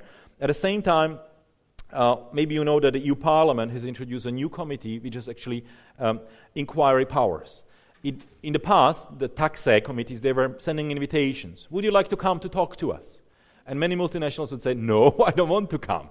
And that was the initial reactions until the Parliament said, yes, but you like to come to discuss some other topics. So we are cancelling your visitor badge to the Parliament. So the multinationals would then come eventually to talk to them. This new committee has the inquiry powers, which doesn't send invitations. It basically sends the you have to come type of notices, and it can also send them to the ministers. So the question would be, which ministers would like to come to explain why they are against that particular directive? So we can see a building up of some, let's say, political arsenal on creating pressure also at a level of the ministers. It is a big lottery, and we can make some bets today whether it will happen on 25th, or whether the Netherlands will try one more time for June ECOFIN. If not, if this doesn't happen, then it is Slovakia which will have to continue that task. And that will be a huge challenge for us. So that was actually all old meat, leftovers. What is the fresh meat? What we expect will be this dispute resolution proposal. It is expected to be presented by the Commission in June 2016. There has been an ongoing consultation, so stakeholders were consulted. This is coming closely to the end. The idea is to eliminate double taxation resulting from different approaches between different jurisdictions. What we expect, countries may get more aggressive as a result of the BEPS recommendations, realizing, this has been happening, I have been in the dark, there has been this ruling in Luxembourg I didn't know about, and my tax base was eroded, so they will come back and make adjustments, both in transfer pricing area and other areas. So that can create potential double taxation. And we know that the measures for eliminating of double taxation, they are working in theory, they are not always working in practice. The usual mutual agreement procedure, it takes years to have it concluded. It can be 2 or 3 years or longer, or it will never be concluded because one of the member states says, or one of the parties says, I disagree. And we both respectfully disagree, and we have no solution. The taxpayer ends up with double taxation. So the question is, what exactly will be this proposal? We don't know. So I even cannot share the secret. It can be anything from a soft law recommendation saying, please behave, be good states, try to resolve the double taxation. Or it can be hard law, which will say, put a mechanism in place which will now work not only in the area of transfer pricing, the arbitration convention, but it will be expanding to other topics which can create double taxation. We know the arbitration convention is there, but also it has a lot of critiques because many companies have tested it themselves. It doesn't always work effectively. So even that one is to be looked at, how to make it more efficient, perhaps, and that could be the most kind of ambitious proposal, is that we create a special judicial body in the EU which could deal with this issue. A resolution mechanism which is automated and specialized in terms of having technical experts to decide these cases. What we expect happening towards the November is a relaunch of the common corporate consolidated tax base. So that one is coming back from its death to the life again. The Commission will test the approach by dividing it into two legislative proposals. One of them will be a directive which will be called common corporate tax base, not consolidated. The consolidated element will be not there because they know that is where the controversy was by the member state. So the attempt will be, can we try to agree on a common set of corporate taxation rules without having the consolidation? However, there should be an element for the cross-border loss relief. In other words, mechanism for the parent to be able to suck in the losses from the subsidiaries. So the losses should be able to flow one direction to the parent. Difficult to say what the reactions will be. The second phase should be the consolidated element. The 1C which will fall out in the first proposal should be brought in back later if the first part is successful. There is perhaps no sense in discussing the consolidation if we cannot get the common rules into place. So that is where we will be facilitating the process of initial discussions, and it will be actually my colleague Lubica, who is sitting there, who will be in charge of that process. And of course, we may see some other topics coming out which are not fully yet announced, but they may be outcome of the Panama Papers. One of them is this thing which was already in the pipeline. So Panama Papers didn't really influence it too much, but it's the public country-by-country reporting, where the companies will not only have to give the file to the tax authority so they can share it with the participating countries, but they will have to disclose it themselves. Why is it wanted? I think it's partially because of the stakeholders involved. In the area of international taxation, we have stakeholders, tax authorities, we have the companies, the advisors, and there is a new stakeholder, which is the civil society. Most of the scandals, as they happened, it was not the tax authorities, it was not the corporates who were kind of coming with this information. It was investigative journalists, it was NGOs who were digging up, analyzing the data and say, hey, something is not matching up here. So there is a public pressure, and especially from the EU Parliament, to have this measure in place so these groups of stakeholders can have continued access to the information and they can actually be more empowered to do their job of an informal policeman. This measure would mean that there would be obligatory disclosure. What is very interesting, the strategy chosen by the EU Parliament was not to have it in taxation files, because that's unanimity and Parliament has no say. Let's put it in the accounting file, because that one is qualified majority.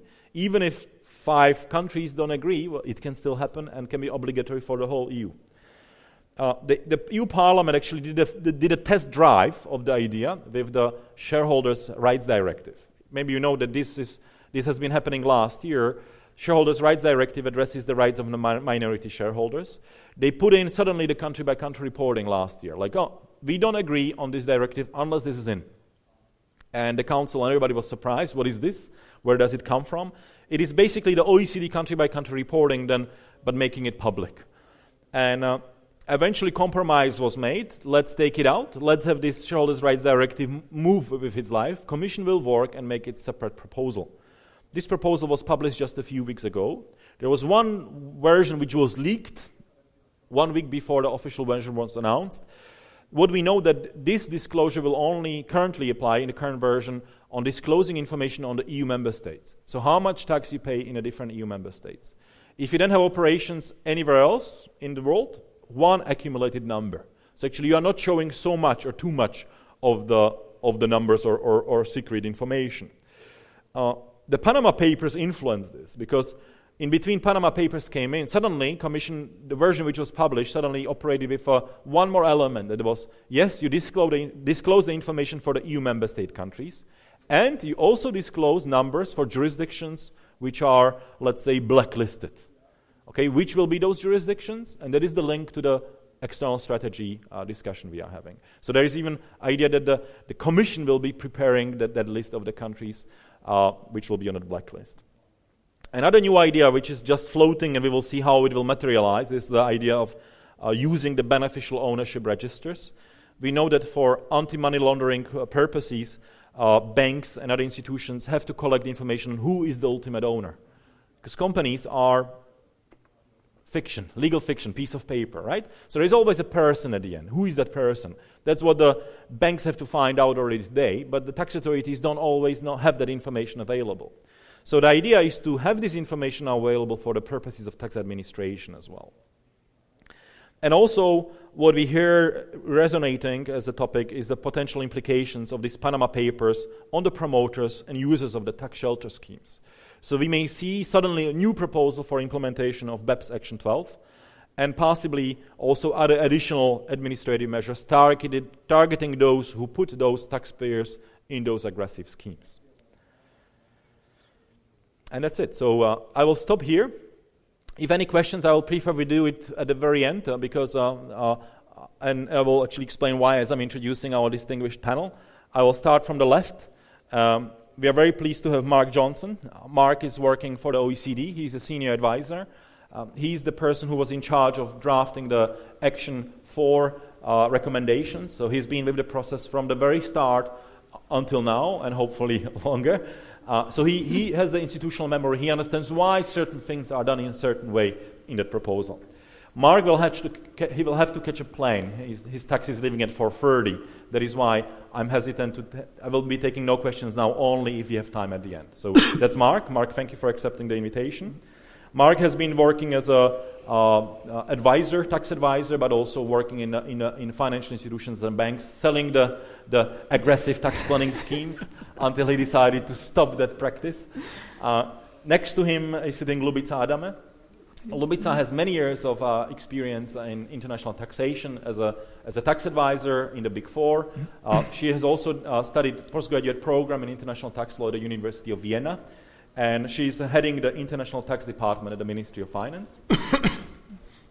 Next to him is Marek Sasik. We met with Marek for the first time today. He has been recommended by colleagues from AmCham as a person who is not a tax expert. He's a banking expert. He's actually sitting there and deciding whether loans are given to the companies on project financing. And we wanted to have him here as a, let's say, impartial person telling us what he thinks about our interest limitation rules, what impact it may have on banks deciding to give a loan in a certain way, and also maybe he can be giving us a testimony on how do companies behave in Slovakia, at least, in terms of taking out abusive financing schemes from the banks. And finally, we have Romero. We met him already in a previous session. Romero has a very colorful past and even more colorful future. He's been partner with different Big Four, and he's living and working just next door to us in Austria, together with Bob, who was here before. Okay, so we will start with the panel. I'll invite Mark if he can introduce us the interest limitation rules, because they are currently one of the controversial topics in the ATAD directive, where some countries have concerns, suddenly concerns. And they are also OECD member states, as we discussed. So let us have a closer look what is inside of the Action 4. Okay, thank you very much, Tomasz, for that introduction and disclosing my past. That's the last thing I will mention to you over lunch. As Tomasz said, I'm responsible for the work on Action 4 within the OECD, just so that you realise that I don't spend my whole life looking at ways to deny interest deductions. I'm also responsible for implementation of Action 14 on the mutual agreement process. So I'm also one of the good guys, as well as perhaps one of the less popular speakers today. So I've been asked to present on the background to Action 4 concerning addressing BEPS involving interest and other financial payments. I thought it would be useful to understand some of the background to how the decisions were made and how the process evolved, to have a short history lesson over the last 3 years about what discussions were had within the Working Party and how those led to the recommendations in the report. Okay. So the 2013 Action Plan contained 15 actions to address BEPS under 3 broad headings. These were improving transparency, improving coherency, and preventing the segregation of taxable income from the activities that generate it. But on Action 4 specifically, we were tasked to look at the design of rules to prevent BEPS using both related party and third party interest to achieve either excessive interest deductions or to finance the production of exempt or deferred income. So with those instructions in mind, Working Party 11 met for the first time in October 2013 to discuss the main causes of BEPS involving interest. And I think to put Action 4 in context within the whole of the BEPS project, I think together with transfer pricing, this was the action that countries emphasised was the biggest risk area they saw regarding BEPS with multinational groups. And a comment was made during that first meeting that unless countries challenge themselves to reach a consensus on dealing with the problems surrounding interest and multinationals, then the countries might as well just go home, because that's really at the centre of where so much of the BEPS activity is. And countries at the meeting identified three broad themes of issues that concern them. The first is the volume of interest deductions that they see being claimed across the whole of a multinational group. And often that might be several times, might be many times the level of the group's actual interest expense. Secondly, there were concerns around the location of the interest expense, and this issue arises both when we're looking at third-party debt and when we're looking at related party debt. And the countries involved in the project, many of them have found out to their cost that when we're looking at large and complex multinational groups, trying to apply a rule only to the related party debt is unfortunately too often just not effective in tackling the risks that they face. And then thirdly, the third area was the use of interest expense to fund the generation of non-taxable income, and that might be third-party or related party interest. And so 2014 was spent examining different approaches to tackle these issues, and at the end of the year we released a consultation paper. I think it came out on the 15th of December, so a nice Christmas present from the OECD to business and multinationals. And that set out three possible options.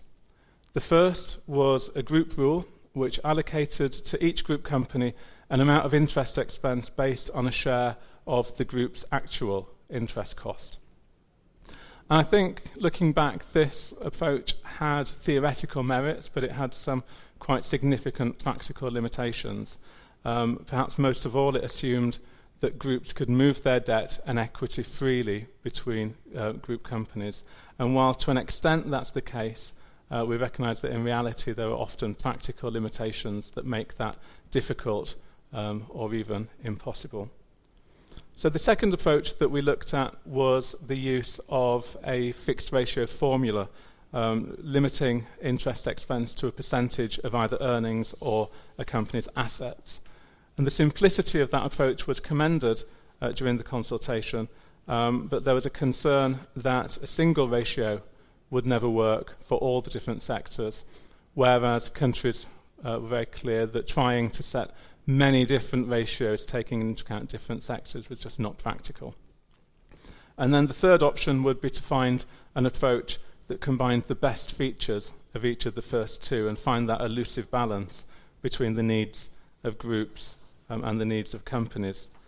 And that third option was the approach that we took. And I hope with some success in finding the balance that we needed. The Action 4 report was released in October 2015, containing a fixed ratio rule that's intended to apply to most companies, together with the group ratio rule to allow companies in a highly leveraged group to deduct more interest deductions, and then targeted rules to disallow interest on specific transactions.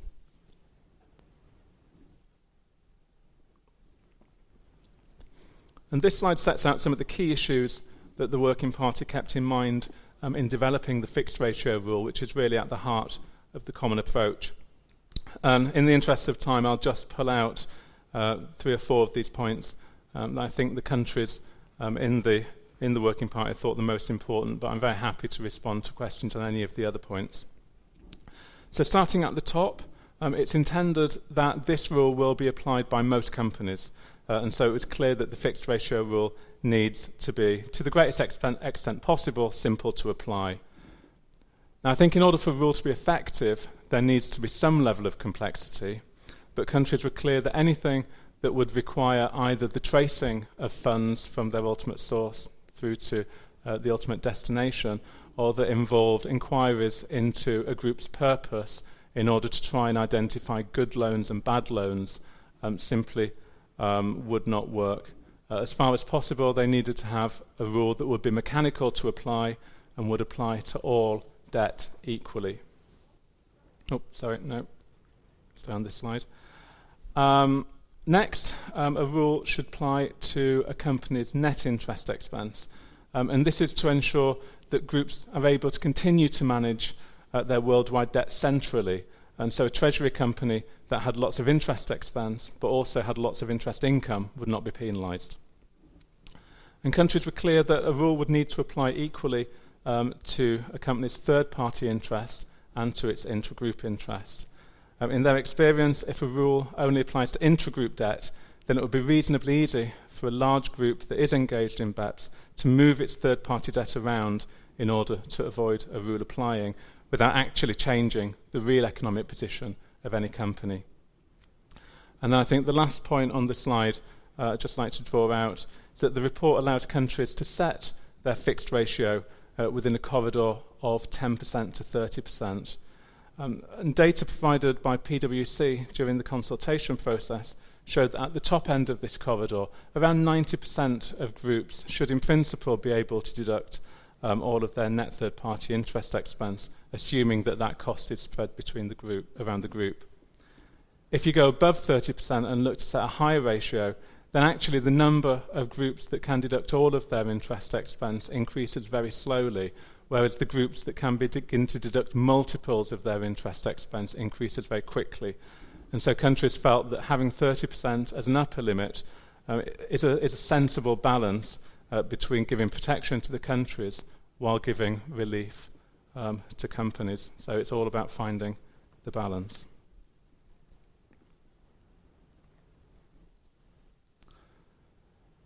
And then to demonstrate that we did listen to business in the consultation process, the fixed ratio rule also includes a number of business-friendly optional elements that countries can use to take into account the impact on certain entities that pose a lower BEPS risk.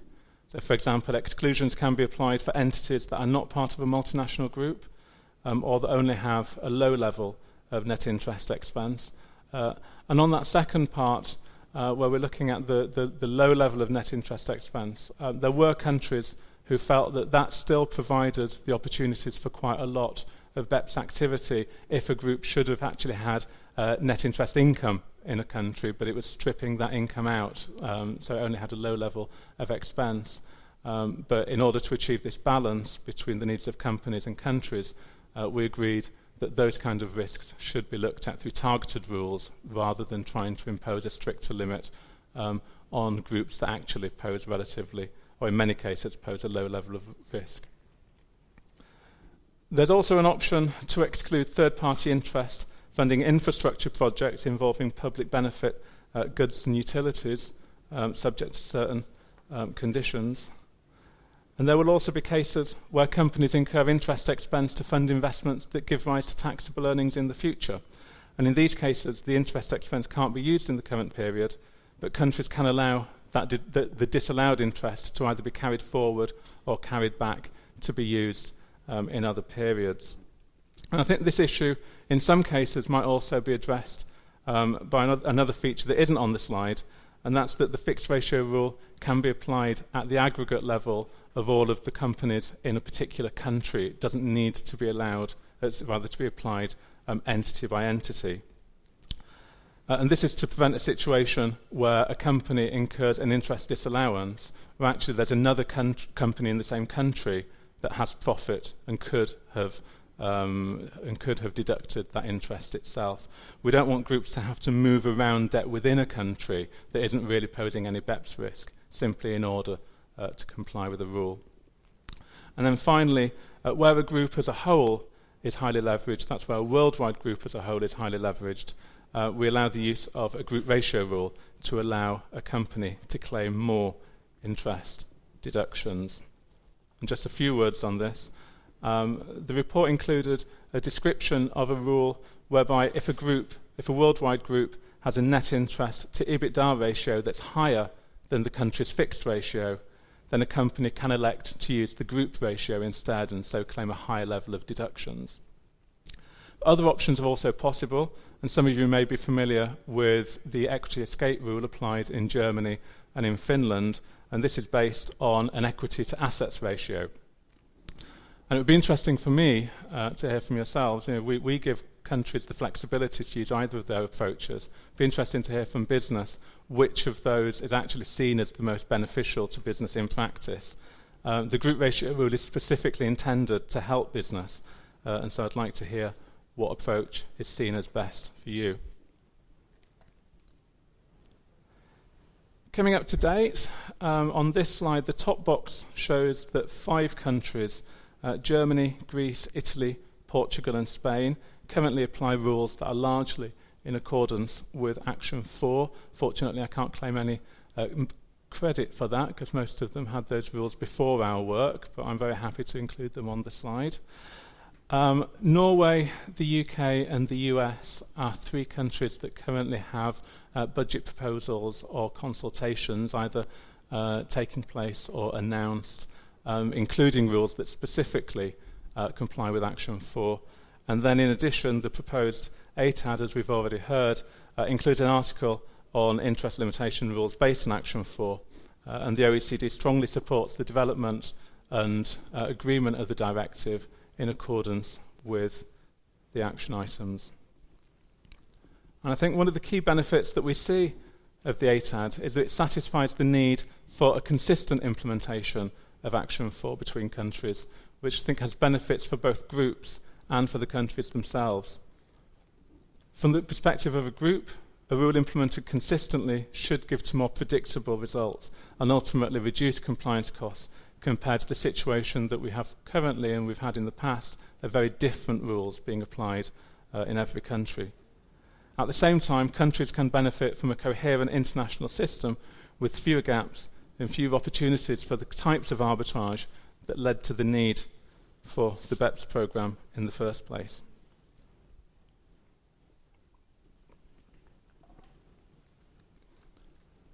And then finally, just a very few last words to finish with looking forward to the rest of the work plan under Action 4.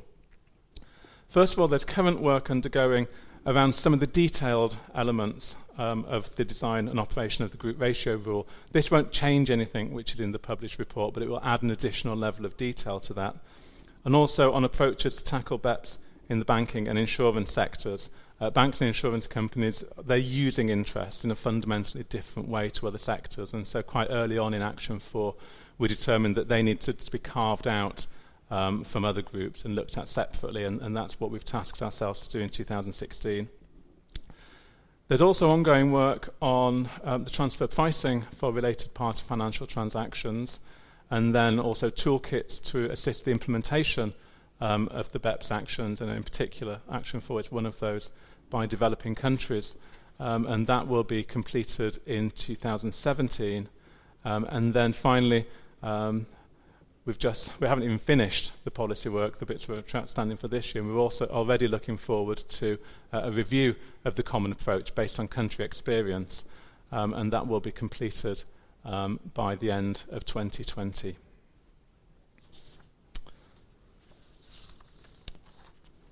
So with that, I'd like to say thank you. I hope that this is the end of a long day and we still have some appetite for discussion. And I'll pass back to Thomas. Thank you very much. Thank you, Mark. We will still have you here.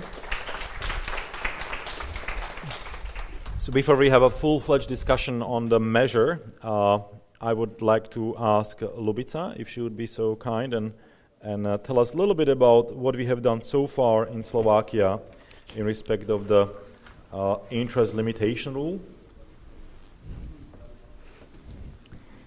Yes, thank you, Tom. And I promise to all of you I will keep it short. We are running out of time. Well, so thin capitalization rules in Slovakia. We had 3 attempts to introduce thin cap rules. 2 of them were successful. Maybe some of you remember the first thin cap rules back to 90, I don't know what year. They were based on debt equity ratio 1:4, 1:6 for financial institutions. These rules were in effect for a while. After a while, they were repealed. Then maybe some of you remember there was an attempt to introduce a similar rule into our legislation. Well, it was not really successful. These thin cap rules were repealed before they became effective. So we are at the 3rd attempt to introduce thin cap rules, different thin cap rules than what we had before. These thin cap rules are effective as of 1st of January 2015, so rather new, not much experience with it yet. And I will just mention the main features. They are applicable to legal entities and permanent establishment of non-resident taxpayers. Our thin cap rules are applicable to related party debt only, so not third party debt. And in addition, we have a fiction of a related party to avoid, it's such a targeted anti-avoidance measure to target situations when debt is routed through a third party, for example, a bank. Then our thin cap rules are based on EBITDA. So we can add Slovakia to those countries which have EBITDA-based rules. EBITDA is, it's not a tax, EBITDA does not equal to tax base. It's calculated from the accounting profit.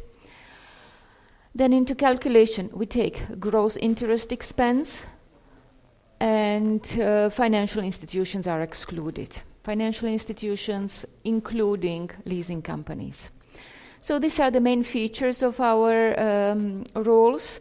And maybe we can have a short discussion. How would you rank our thin cap rules? Maybe Mark, how would you see them from the OECD BEPS perspective?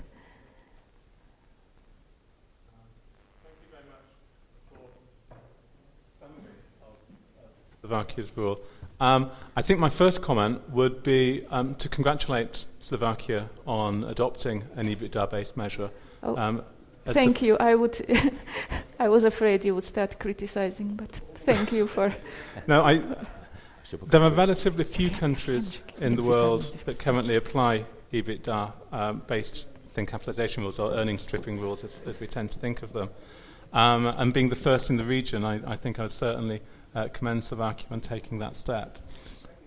Clearly, there are a number of features that differ from the common approach. I think that's probably to be expected, given that Slovakia has developed its rule before the common approach was finally agreed.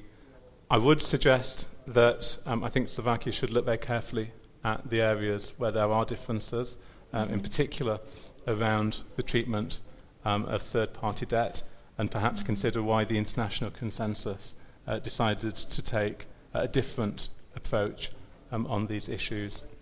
My feeling is that there are benefits. I think there are some important benefits from moving towards the consensus approach, both on those particular points that you highlighted, and also in general, that as countries begin to move into the common approach, as BEPS is implemented more broadly, and other countries adopt wider rules, perhaps they include the third-party debt and apply to net interest and some of the other features on your slide, perhaps there will be greater pressure then on Slovakia's rules, because it will be out of step perhaps with the international standard, and so some of those pressure points may begin to become more apparent. But as I say, for today, I think that my message would certainly be that in implementing this rule, it's a very positive step, and I'm sure it was extremely hard work, and so congratulations on that. and hopefully we can continue the discussion in the future about how we can then look at perhaps the next step and the future. Okay, thank you, Mark. So I noted include third-party debt. Thomas, what about the ATAD perspective? Yep. So let me say a few words on what we may have to do anyway, because as I mentioned, this Action 4 from the OECD recommendation is one of the 3 measures which is in the ATAD directive. It is actually Article 4 of this directive, and it's called Interest Limitation Rule. In other words, it is very much inspired by the OECD recommendation. What I want to make a note here, what I'm presenting, is not the latest version of the ATAD, because that is still under, let's say, certain confidentiality measures, because it's part of the processes of negotiation in the EU Council. So what I'm saying now is the original version proposed by the Commission on the 28th of January. What are the elements of the measure? Basically very similar to those explained by Mark.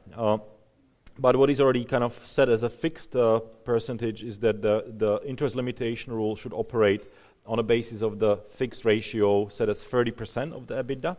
It should be the tax EBITDA, so not the accounting, but the tax EBITDA.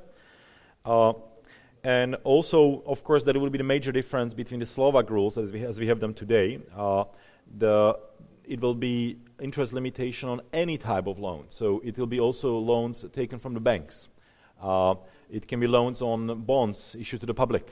So if the company basically has any debt financing, the interest limitation will apply to any type of interest payment. So on one hand, we see that basically that would mean that the rule becomes even tighter in terms of what we currently have in Slovakia. On the other hand, the rule should then contain certain escape clauses, like the safe harbor, the monetary amount, the version of the Commission operated with 1 million euros of deductible interest, irrespective of the EBITDA the company has. So even if the company has a negative result, so negative EBITDA, it can still deduct 1 million euro. This amount has changed through the discussion, so it's a bit higher right now. Then there are also these measures which Mark explained, the group ratio exceptions. So in other words, if the group has a better ratio of the assets versus the liabilities and the external debt financing, then the company can actually deduct more than it would calculate on its personal EBITDA. And also the measure counts with the carryover of the excess interest payment. So if I had disallowed interest, I cannot deduct it now, I can carry it forward for the next undefinite period perhaps. Member state may make it shorter time, so that could make it more tighter. And also the company may be entitled to carry over the unutilized EBITDA into the future periods. So that is basically the features of the rule which if are approved, then Slovakia will again have to change the existing rules to comply with the directive. Because on one hand, we may perhaps be a bit stricter, because we say whatever is more than 25% of the EBITDA becomes non-deductible. We don't allow any carryovers of unutilized EBITDA or unutilized interest. So in that respect, the measure is actually more strict because it leads to non-deductibility. The OECD recommendation basically leads to the deferral. You can always deduct the interest. The question is when. So you always have to have sufficient, let's say, EBITDA or profit to be able to deduct that interest. So that is basically where we are now. There is a controversy. I would say there are 10 to 12 member states who have some concern about this particular measure. The concerns are around the third-party loan inclusion. I would say we understand that we understand the logic behind it. There could be situations when a companies actually may do some structuring. They may involve third-party, a bank, to serve as an intermediary. So money is given by the parent via the bank, and bank acts as like a third party. There is your loan, but actually there is a related party on the other side. So we can have structured arrangements, in which respect even Slovak rules already include that aspect. So the back-to-back arrangements are already included into the scope of the existing rule. But the questionable part is the legitimate third-party loans, because what we may have is a company, and I think that Marek will talk a bit more about it. When you have a startup situation, company has a situation that it needs financing to make a certain project. It has cash flow considerations.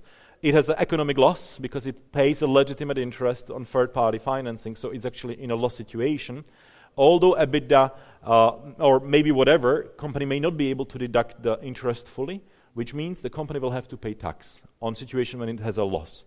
So that can be an issue for certain industries and certain businesses. So in a few moments I will pass the word to Marek. And of course, so that's what we perceive on a technical level now, not on the political, but on technical level we say, well, we have a gun which is perhaps shooting too broadly. It hits all the taxpayers, even those legitimate, which had no intentions to do any base erosion or profit shifting. On the other hand, the gun also is then, we have a compensatory measures, which are the safe harbor rules. 1 million euros or bigger, it's quite a big amount for deductible interest. As well as if you have these group ratios. In other words, when we run some numbers and we did some scenarios, we realized, wow, the companies can actually deduct much more interest than they would be actually able to deduct under existing rules of many countries in the EU. So in other words, we see increased opportunity for tax planning and tax avoidance as a result. So that is where we have, on a technical level, some concerns. And that is why I'm happy that we will continue the discussion for a few more minutes. I will now ask Marek if he can briefly share his views from the banking enterprise, where Marek will explain. He had limited time to look into it, and he looked at it as a financier expert rather than a tax expert. Marek, please.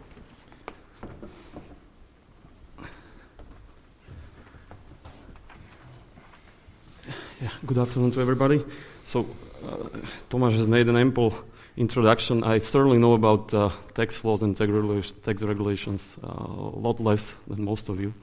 So I will limit my comments to the point of view of the practitioner. So I'm responsible in Slovenská sporiteľňa for the project finance. And so when I was thinking about the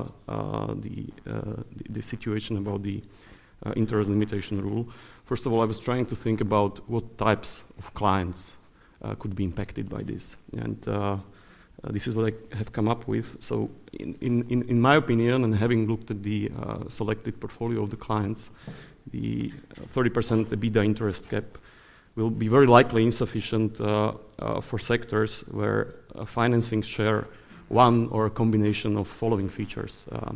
So high leverage due to natural economic reasons. So it can be due to the perceived sector stability or long-term character. And this can be naturally energy sectors, heat supply, PPP projects.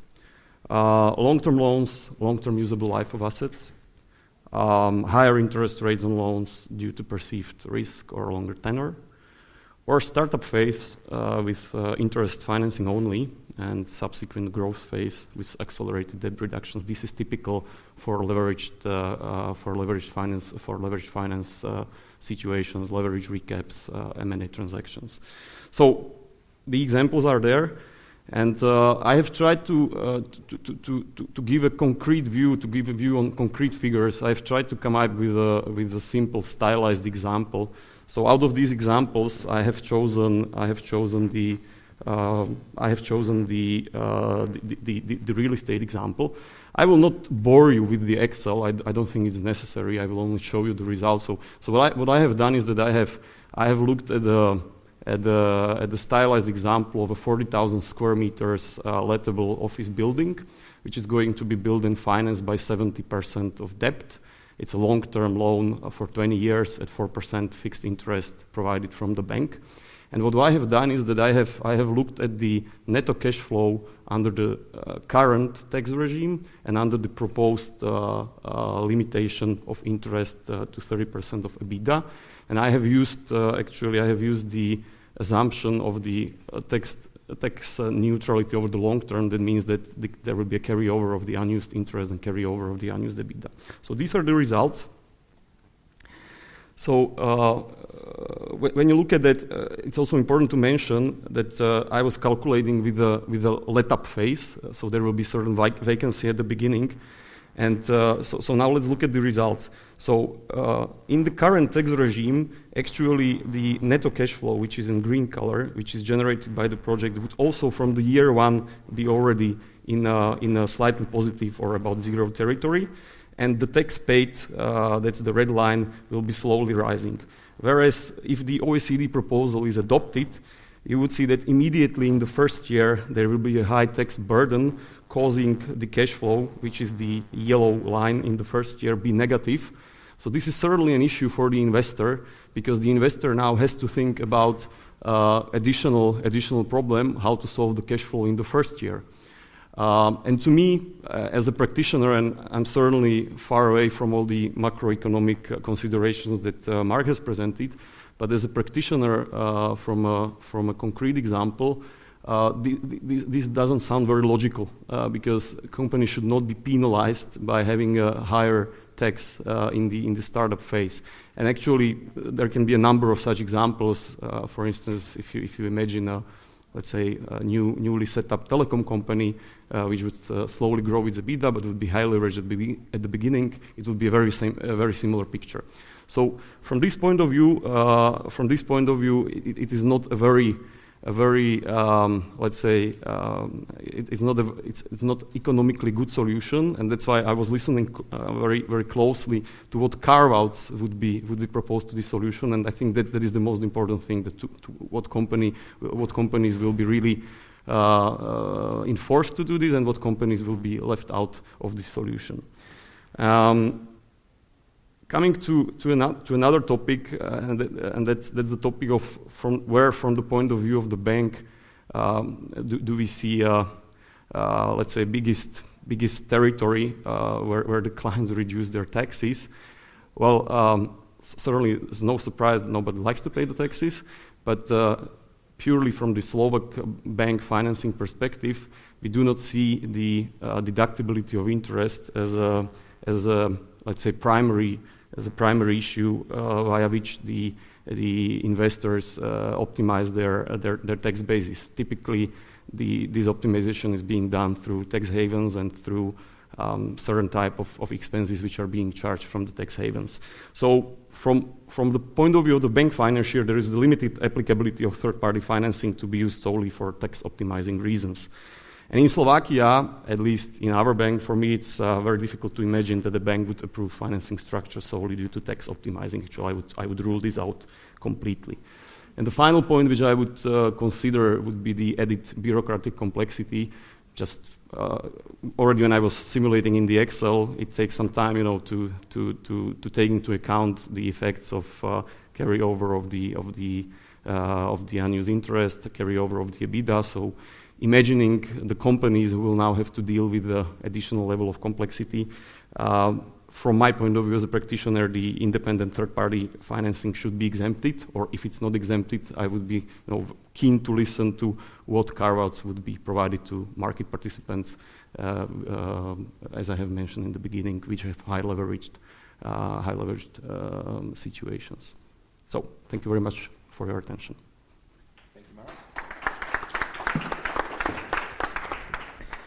So that was a view of a person who is outside of the tax arena, looking at the things with his own optics, and it was great to hear that. Now we'll ask Romero, as a person with the tax background, how does he perceive the interest limitation rules and the discussion we are having around this? I mean, as everything in tax, nothing is black and white, correct? I mean, nothing is absolutely right or wrong, and I absolutely recognize the simplicity of the mechanism. So any formulary approach of any kind has this administrative potential of being expeditious, simple to use. Of course, we've seen all the carve-outs that can be very complex to implement, but there's clearly an upside to the proposal, especially where there's no thin cap rule in place, there's no sophistication, let's say, in a particular country's transfer pricing system to deal with interest. So having a rule as opposed to having no rule, and that rule being formulary, has this upside, this pro of administrative efficiency, let's say. I can see that upside for sure. What concerns me is basically 2 points, and even before we get into the group ratio, because that raises other problems too. But what concerns me with any fixed formula is that it's very difficult to predict all the carve-outs that you can actually need for the bona fide interest that businesses would need to run. We've seen the example here with real estate finance, we could see different startups, but you would have to hypothesize so many different levels of potential carve-outs that you can end up having to predict what a potential, let's say, arm's length deduction might be in the end. We're not talking about base erosion, period. We're talking about base erosion and profit shifting. That's where Action 4 came from. It didn't come from just, let's discuss the financial sector versus the non-financial sector and whether the effective rate of the non-financial sector should go up while the financial sector keeps the same rate. That's not the discussion that's going on, right? We're talking about multinational groups. We're talking about the use of interest deductions as a means for base erosion and profit shifting. So it's very hard for me conceptually, academically, and even from a business perspective to dissociate the rule from transfer pricing. I cannot imagine an interest test that does not take into account whether or not the group is manipulating the effective rate on that interest. So if what we end up dealing with is one problem of the interest rate itself, which is traditionally, let's say, the superficial level to which some countries have tested interest under transfer pricing, I would agree. I mean, the system wasn't perfect. But the work of the OECD has not ended on capital allocation. So in transfer pricing, that is one of the most complex issues to deal with. It's intangibles and it's optimum capital. How do you deal with what the optimum allocation of capital should be intra-group? Do you have to stick with the statutory accounting capital and with the contracts that have been put in place between different legal entities? Or should you consider the economic circumstances of each legal entity that is in a different country, maybe running a different business, maybe exposed to different risks? I would tend to stick with the latter. So basically, in a proper, in-depth transfer pricing study, you should not only test the interest rate, you should test the level of interest. That's the UK approach, which is very complicated. The UK, of course, doesn't advise any other country to follow, given the complexity of administration. But if you think of it from a purist conceptual perspective, that should lead you closer to the right answer than any formulary shortcut. If we think of the experiences, if the experiences have been in countries that have a very diversified economy and that are highly developed, let's say, where did this type of rule really start? The US and Germany, right? I mean, correct me if I'm wrong, but this is where these mechanisms really started to appear and to be implemented, and lo and behold, you haven't seen much of a problem, as far as I can tell, in terms of how they were used. These are countries with very, very low or negative sovereign risk. These are countries that are not building up their infrastructure or their manufacturing capacity. So my concern is, if you look at a country which still has manufacturing capacity to develop, or real estate, or let's say large project finance requirements to fulfill, it could be beyond infrastructure, as I said. It could be an automotive plant, which is not a startup entity, but might be the equivalent of a startup, because the project finance there may lead to negative cash flows in the beginning, or to negative profits and positive cash flows in the early phase. How can you, prima facie, at the onset, already predict all of the different situations that hypothetical taxpayers that are bona fide would have, and that should not get hurt by the rule? It's extremely complex. It's the equivalent of trying to do a transfer pricing study without knowing the facts. So my, let's say, conceptual suggestion would be, in order to take advantage of the potential administrative upside of having this rule, when you have none, perhaps it would be best to consider it as a safe harbor, so as an optional tool. So if you can produce a proper transfer pricing study with a proper allocation of capital, the optimum allocation of capital for a given company, considering that it would have a certain level of third-party debt or overall debt that would be adequate and that could be tested. I mean, we were even discussing over lunch that you could even, for any one project, insulate a legal entity in one country and assume, could that entity come up with a study and a panel of independent financial parties that would come up and bid for leveraging that project with no parent guarantee, with no implicit support. If you could come up with a potential total level of that, you assumed in your example 70%, whatever, you would have a potential level of interest expense which would be arm's length. And then up to that level, you could even have a third party as long as the interest rate was right. So something like that might be conceptually more accurate. And then blending it with the need for simplicity is difficult. One final point before I take over the whole time, but one final point is on the group ratio. I think much in the same way that there is this potential risk of disregarding the peculiarities of a legal entity in a single country, like as I mentioned, the profile of the project that is being financed and of the sovereign risk. You also have the fact that multinationals are often misunderstood. So if you take a multinational and you consider that it is not just one thing, it can be, it's an average. It's a big average. It's a big average of a number of value chains. It could even be a big average of diversified sectors that have nothing to do with one another. It depends on the firm. If you look at GE or Siemens, that's a bit more visible because everything connects, but everything is its separate world. So the level of debt and it's like a big portfolio. So when you look at the financial statements, even the PwC research that was done as part of BEPS, you do not have the granularity of value chains within multinationals to come up with what's the meaning of the group ratio.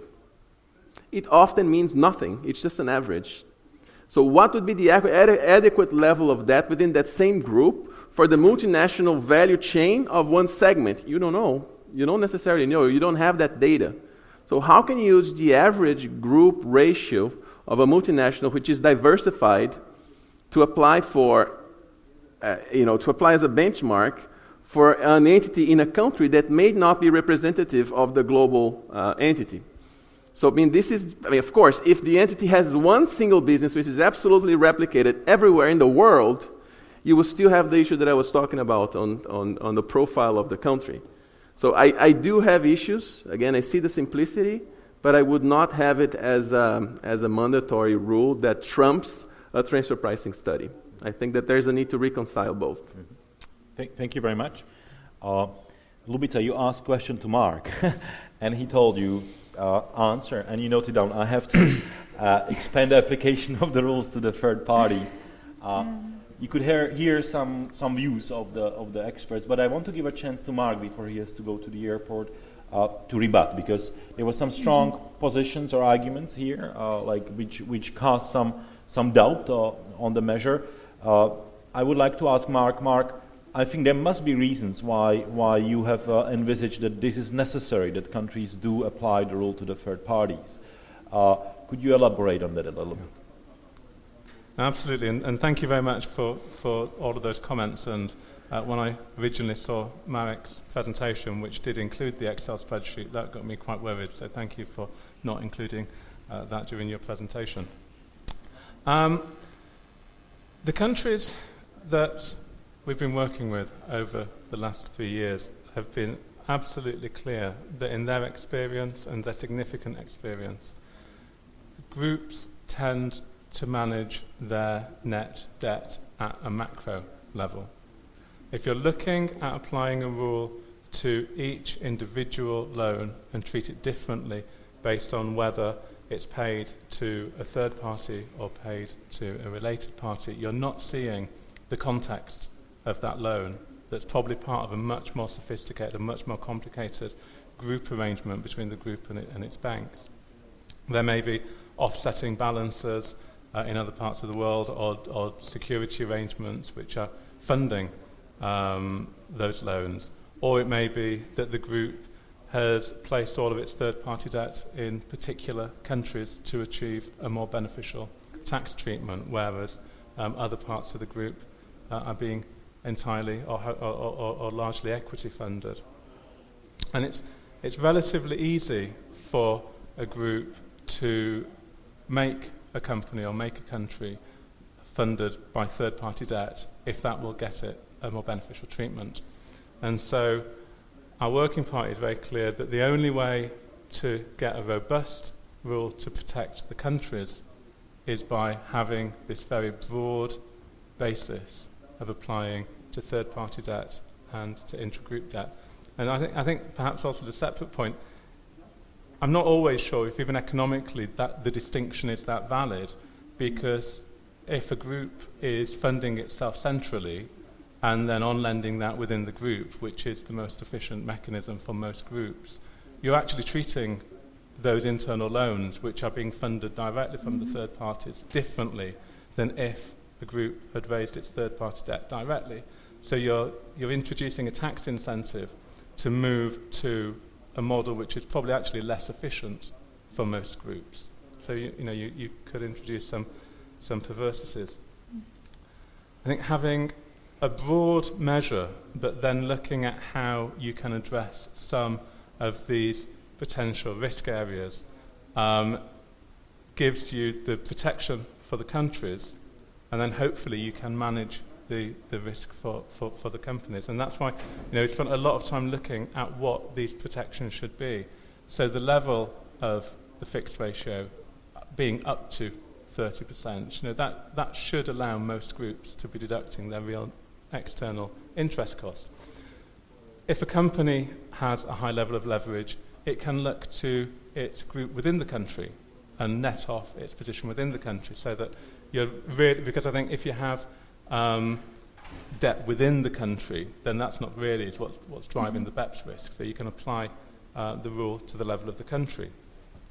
We then allow you to look to the level of the group, and that might be a balance sheet test, such as they apply in Germany. It might be a P&L test, as the UK included in its budget announcement last month.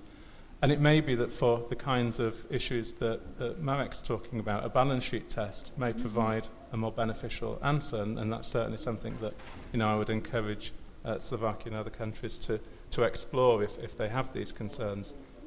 And then, even if you exceed all of those tests, we're then looking at a carry forward. We're not looking at an absolute disallowance. We're looking at matching the interest deductions with the point in time when the profit, when the income is brought into tax.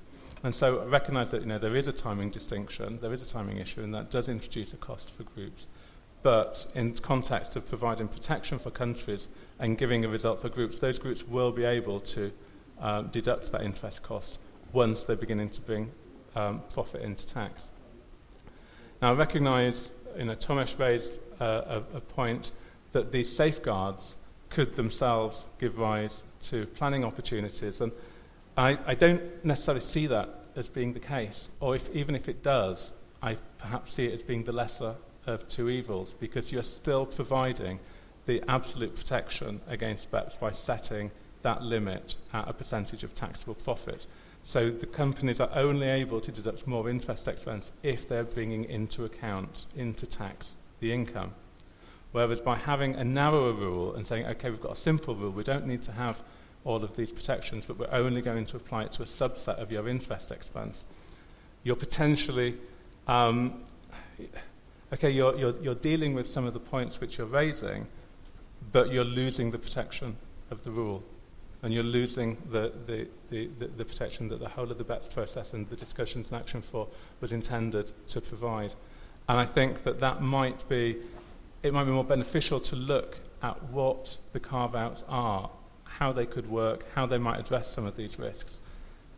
I would continue to have the conversation with the OECD. I would also suggest that the other country in the room, in Slovakia, engage directly with the countries who currently apply these rules. There are countries on the slide who've looked at these issues, have had these discussions with business and still decided that a broad-based rule is the only way to protect their tax base. And they can give you more specific examples than I can kind of give you in this forum. I'd also, as I mentioned before, be very wary about moving away from a common approach. One of the key concerns driving the BEPS project was that where countries are applying different rules, they're losing protection. It's easier for groups to work their way around these rules. If we begin to see countries introducing Action 4 as a broad-based test, then if a group isn't able to deduct all of its interest costs, if it is a highly leveraged group, then it could look to the group ratio rules, or perhaps it's just simpler to move that third-party debt to a country who doesn't apply a rule to it, and so guarantee the deductions in that country. And I appreciate that you could have some of these tracing rules that you referred to, but countries have done that, and they're incredibly difficult to apply. It's very easy to write the law. It's very difficult to actually, when you've got a complex group situation, to find precisely where the implied guarantees are, where the deposits and the offsetting, that the collateral is being placed within the worldwide group. And so I don't think that those rules actually give you the level of protection that you might think. Responding extremely briefly to Romero's point, I think with respect to transfer pricing, we've certainly see that there is an ongoing role for transfer pricing in terms of the pricing of debt. Even if you have a rule such as the one recommended under Action 4, you should be looking at applying arm's length interest rates to the debt that you have.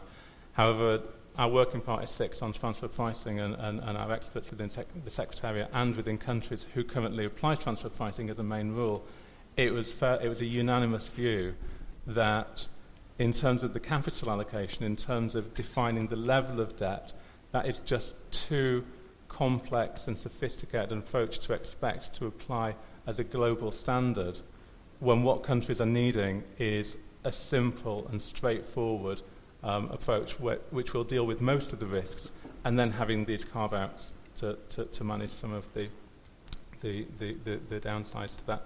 So not necessarily doubting that in an ideal world that would be a good solution, but countries were feeling that that is not what they were in the Action 4 discussions for. They wanted a simple rule that smaller economies could apply in a straightforward manner, rather than recommending that they apply a rule that even the larger economies that did it were saying, we are looking to move away from this. This is not what we want to do ourselves. So thank you very much for your comments. I realize you will have to soon go. So I look forward to have a discussion in the future on the topic, because currently we have interest limitation rule which leads to non-deductibility. We are now looking at a rule which basically is an interest deferral rule. So it is basically always deductible, and doesn't matter whether it's related party or third party. The question is, when do you deduct it? So we can have the discussion at some other point. You deduct it when you bring the income into tax. Yes. And I know that Romero wants to make a quick remark, and I think we will finish with his remark. We will have to conclude, because there are some taxis to be waiting outside and some planes to be catched. So very quickly, I mean, the one timing issue that you talked about can be extremely relevant. So I have to emphasize that. We cannot say it's just a cash issue, it's just a timing concern. It can be a major issue that can make a project not viable, or really turn into a very different profile. But the one point I wanted to make is, if conceptually you can consider that it would be ideal, even if not practical, to come up with a global standard that is that complicated and sophisticated, perhaps that would be an ideal carve-out. If we were talking about service earlier and rulings and so forth, why not have a bona fide carve-out? So something that, present your case, go for a ruling, and then prove why this level of debt is adequate for this firm. Well, you're looking on the wrong person, that. I think. Yeah. Mark, before you go, can you react on that? Only by repeating what I've already said. The global standard, that some countries currently have that rule. Yeah. And again, those countries were still taking the view that actually in practice, this is a significant weakness to their rule. Yeah. Because when you have a sophisticated multinational group who is justifying why they need to have a particular capital structure, the countries don't have sufficient knowledge or sufficient resources in order to actually adequately address that. So, Cesare? Just one short comment, because excuse me, because this is just a short comment on this. I fully understand the OECD position here, because I think there is no correct me if I'm wrong, maybe I'm wrong, but I think there is any strict and full arm's length method to somehow assess the debt equity ratio. And I think that this is the problem, because if this kind of method would be found in the theoretical, even in the theoretical way, because there are a lot of methods, but no one is fully in consistence with arm's length principle. So that's why, because even if you have a debt equity ratio for the whole group, it's not arm's length ratio. Right. Even if you have like the independent bankers approach or something like this, when you compare the capacity, yes, to have a credit, it is also hypothetical. It is not arm's length. So there is no methodology which could be sufficiently consistent with arm's length. Thank you. I think we'll continue the discussion over the drinks. They are getting warm outside. I would probably welcome Todd to say a few closing remarks. Before he walks to the stage, I want to thank the panelists for taking their time, and I know that they were preparing late at night or overnight for our panel and made extra efforts to make arrangements. So thank you everybody for joining us today. Thank you. Thank you.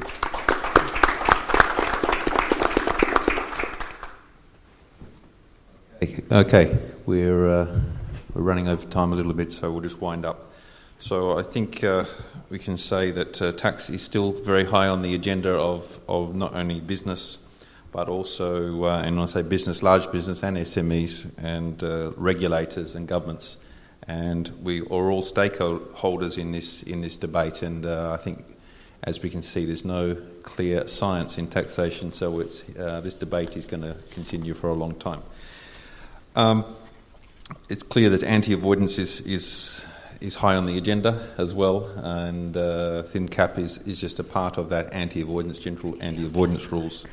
And it's interesting to hear the different perspectives from the government, and we're very happy to have people on the regulatory side and the government side here today to hear their perspective.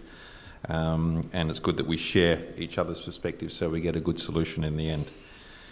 Business generally, likes certainty and they like stability. And even though, there are perpetrators of high tax aggressive schemes, 99% of the businesses that I've worked with over the last 16 years as a tax advisor here are simply looking to manage their compliance, manage their tax risks, and make sure they're not paying, too much tax, more than they actually have to according to the law, but most of them are not engaged in aggressive tax planning. So we have the minority, unfortunately, tainting the majority, and with that comes new anti-avoidance rules, which unfortunately does catch everyone. And as we've seen in Slovakia as well around the VAT frauds, a lot of good taxpayers get caught up. Not only the increased cost of compliance, but get caught out, when they're in the chain of a tax fraud unawares. So, but at the end of the day, I think business and tax is happy to have a more fair and stable system, even if it requires them to pay a little bit more tax if they know that they're not going to be at a disadvantage internationally because their competitors are engaged in much more aggressive tax schemes and are paying a lot less tax than they are.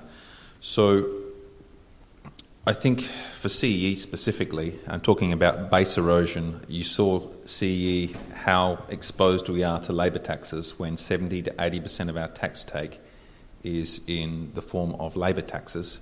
With the increase of technology, the exposure to automisation and robotics in the future, we talk about base erosion. We have a huge risk of base erosion if we don't dramatically change the way we are taxing our businesses, and we are highly reliant on labour, which just cannot continue.